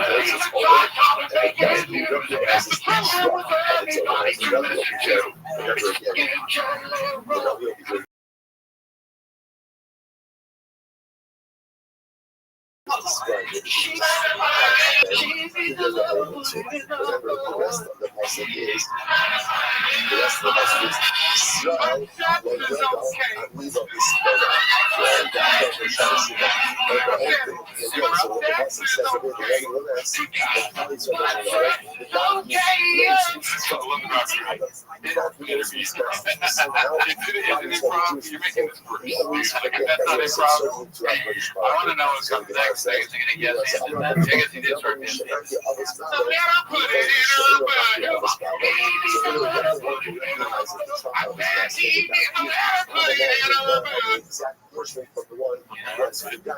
This is worse than out of break. There's not a lot of stuff worse than out of break. The world's most boring story about Josh Adam. I actually remember all the details about it. At my open mic that I used to run some years ago, and he was sitting at the bar and we were talking, and he was like, oh man, I gotta go to fucking New York or somewhere, right? I was like, oh, okay. Yeah, cool. You got fine. Yeah, I gotta get to middle. Like I have this job, I gotta get someone to watch it. And I think at the time I was a job. I might have been like, yeah, I'm a dog watcher. Yeah.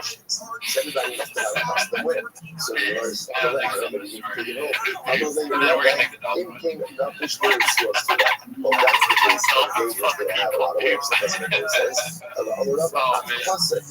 Let's see here. I was actually where it's been done, posted by Jolly Use 9515. Where it's been done. That is honestly worse than improv. Like actual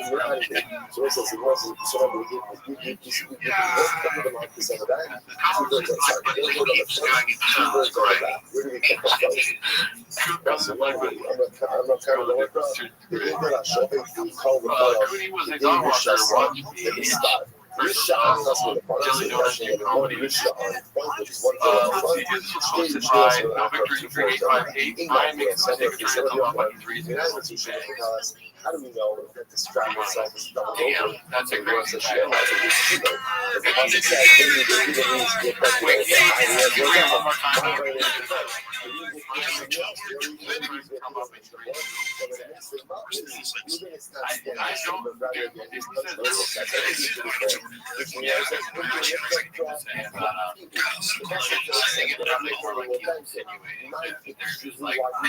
I mean, that's not their fault. Look at his race. Number one, that we get them up as it bends over. And number two, the strap itself is double over.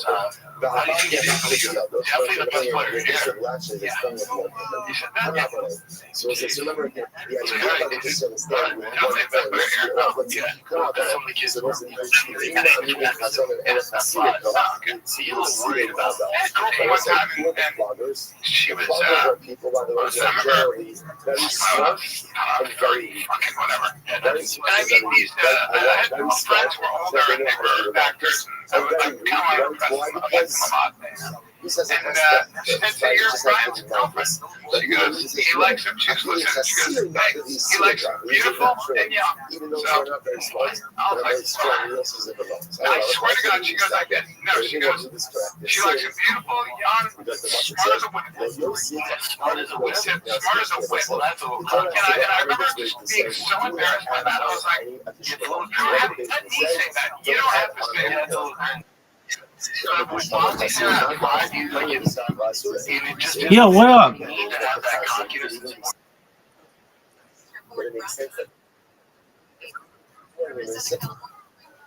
Good morning. How's your day going, girl?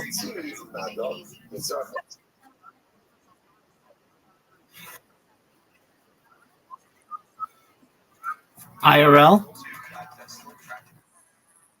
Well, that's fun.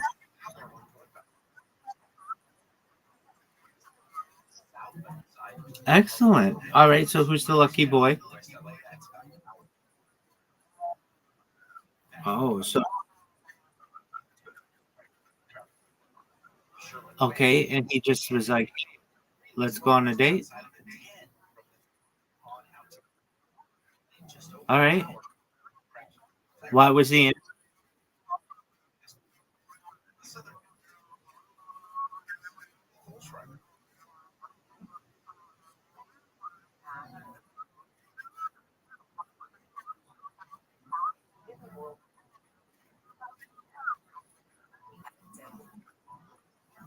All right. Why was he in jail?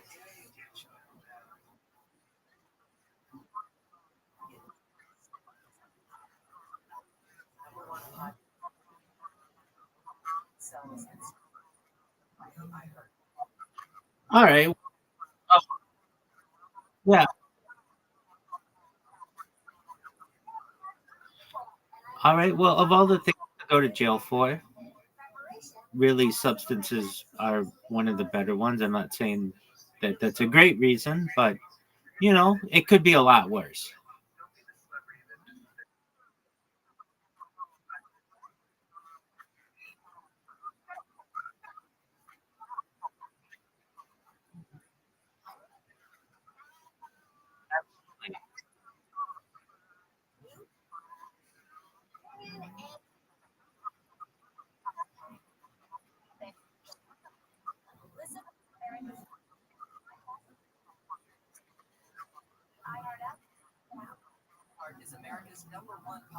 Yeah, I think prison is more than a year,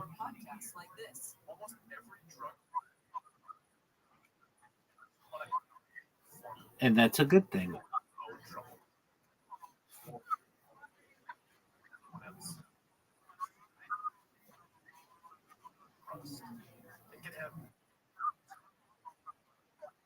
Yeah, for having too good of a time. I know you, puppy GF. That's why. Yeah, absolutely. Okay, well that's phenomenal. Shout out to your perhaps new friend. And so what's the date?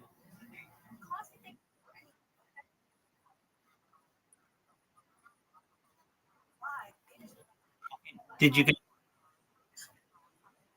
absolutely okay? Well, you go get ready, and you're always welcome in here. And we have that you're my new friend. I really appreciate it. Hey, absolutely. Next time we play, okay, I was really disappointed with Discord's game options. So maybe if you'll, I know you don't want to, but there are other people in here. We might be able to convince you. You download this other app. It's got a lot more games on it, and they're really easy to play. So I'm just planting that seed in your head to maybe consider it. Okay.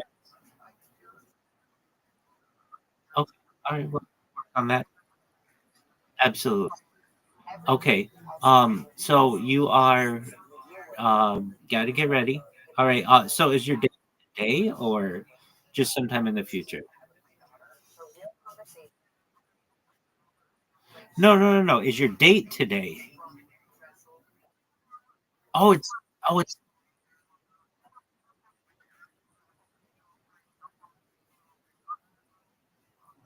Oh, okay. So this happened really quickly.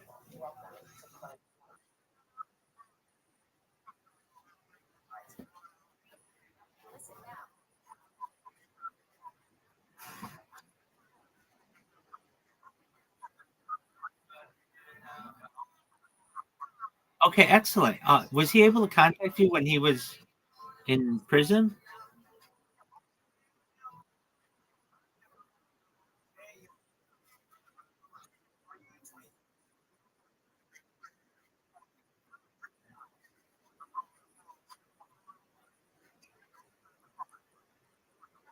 Okay. Oh, you're so sweet. You wrote somebody in prison. You're like the nice person. Okay, well, good on you.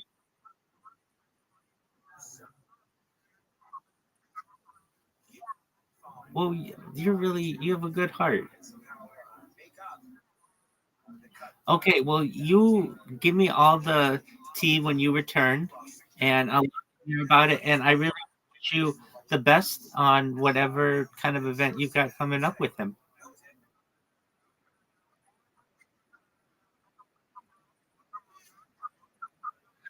Excellent. All right. I will be with you until we meet again. Peace. Take care, Puppy GF. Shout out to Puppy GF. Shout out to her friend. Have you guys especially because he's 5, and he's by far the smallest kid, and he's amongst these giants. And for him to go, best kid here. Smart people are doing this. Just smart people Right. have to do So, that. kind of my head, right? I don't know if she's smart. You don't even give any tea. But I don't know how it's therefore going to be this is the fact that there's a warning indicates I disagree on all fronts. the smartest The girl saying that is saying it clearly. She's saying it to you. Right? Like, I think he likes him beautiful. That's kind of funny. It's not bad. And that shouldn't embarrass Brian. He's a fucking idiot. Here we go again. Mr. Cooney, strike 2. Only have an effect on people in general who are diligent. It's just such a fascinating idea. Reckless people don't listen to warnings. But who listens to warnings? Careful, diligent, and vigilant people are the ones listening. So good. But if you're listening, who's talking to? Something to see that. Someone's listening. Okay, so I'm listening. Unfairly accused, falsely accused. I'm just being this is a general right? I mean, you really want to go to they're not interested in what it is that you have to say. Because in general, what do you want to call it? Clearly, Counsel, or advice, or warnings. Only people. Yeah, it's an asshole thing to do. Be like that. You're acting like she was saying, like, I'm cute and hot. Like, being cute about it. I don't even have to go get maybe. First of all, I don't even think she was in the know that she was his girlfriend. That could be yeah. Who is wise? You're my girlfriend now, so he said, she said, let's talk about everything he's already doing his little kind of person who is receptive. now you're doing the dance, like the weird dance he does. I don't want feedback. And then to save herself, she said that, but she said it in a way that Brian didn't like. So now the reason why you're victimizing is because Brian truly did not like that. And you're not willing to listen to your mouth. If she said it in a way that's douchey, yes, but that's like, you gotta be crazy for to say it like that. And I don't blame a child for doing it, but that is a little different. Why are your 5-year-old saying that he's the best? Because they don't have the comedic ability to be like, I'm the best here. You know, like, they don't have that. Here's my other thing. Because I agree. Guys don't want to do that. But that's funny. What's it called? But the kid saying that to you, guess what? It's not right there. Dude, a kid's gonna be a kid, dog. You don't have to fucking break down everything, start cussing. It's like, dude, you don't say shit like that, dude. That's true. You know what I mean? Yeah. If you're actually, if you're gonna put a Sharpie in my hand, you're gonna sit down a podcast talking about how close it is to put a Sharpie in his hand for fucking weekend, and I don't know where you're going. Like, look at me now, mom. I'm in your basement doing a podcast about your job. And that was when you're 35. No, I mean, I can do the way, now that you said that, I know you're doing a bit, but now I can agree. It's ridiculous to talk about a kid like that, because Brian is wrong twice, and he's the one who's wrong twice. He's wrong about the woman, and he's wrong to be like, oh man, Shop's kids said he was good at sports. And then comparing him to his girlfriend, that's a little strange. Yeah, you're talking about your son there, reminds me of that time when I was having sex with him. So what's this? Weird. So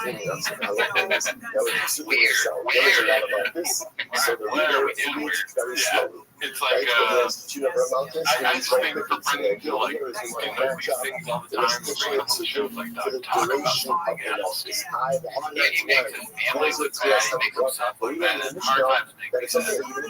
just repeated again. So why Some people make hard people look bad, and bad times create M-word.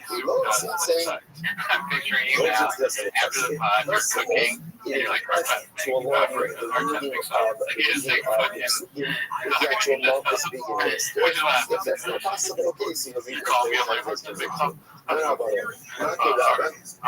Let's see here. Yeah, I don't like that either. Let's see, what do we have? Sweden at the airport is a no, but this is okay for what is he? I don't know what he's doing, dude. Locked or... Oh, man, trying to get sense because there's no...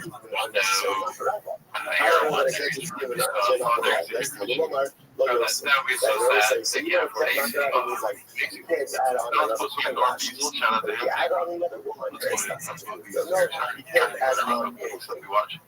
Oh, car guy, I'm afraid to drive a manual for 8 hours and a half on the highway.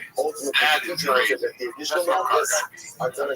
You're complaining about calves. I got chicken legs, man. I can do this all day. Spent some UFC International Super Show 2009-01. Yo, how are you? Yo, can you hear me? Yo, dog, can you hear me? Can you hear me? Yo, do you speak? Can you hear me?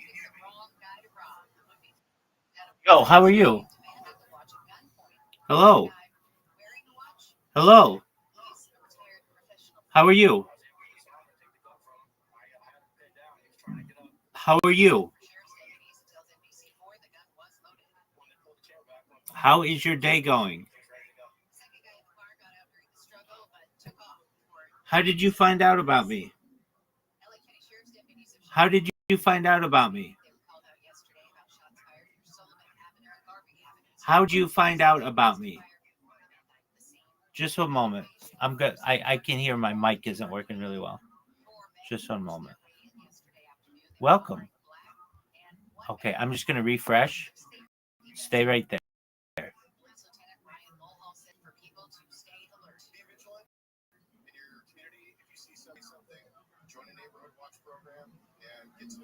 robbers tied up 2 people in the home and stole jewelry and a car.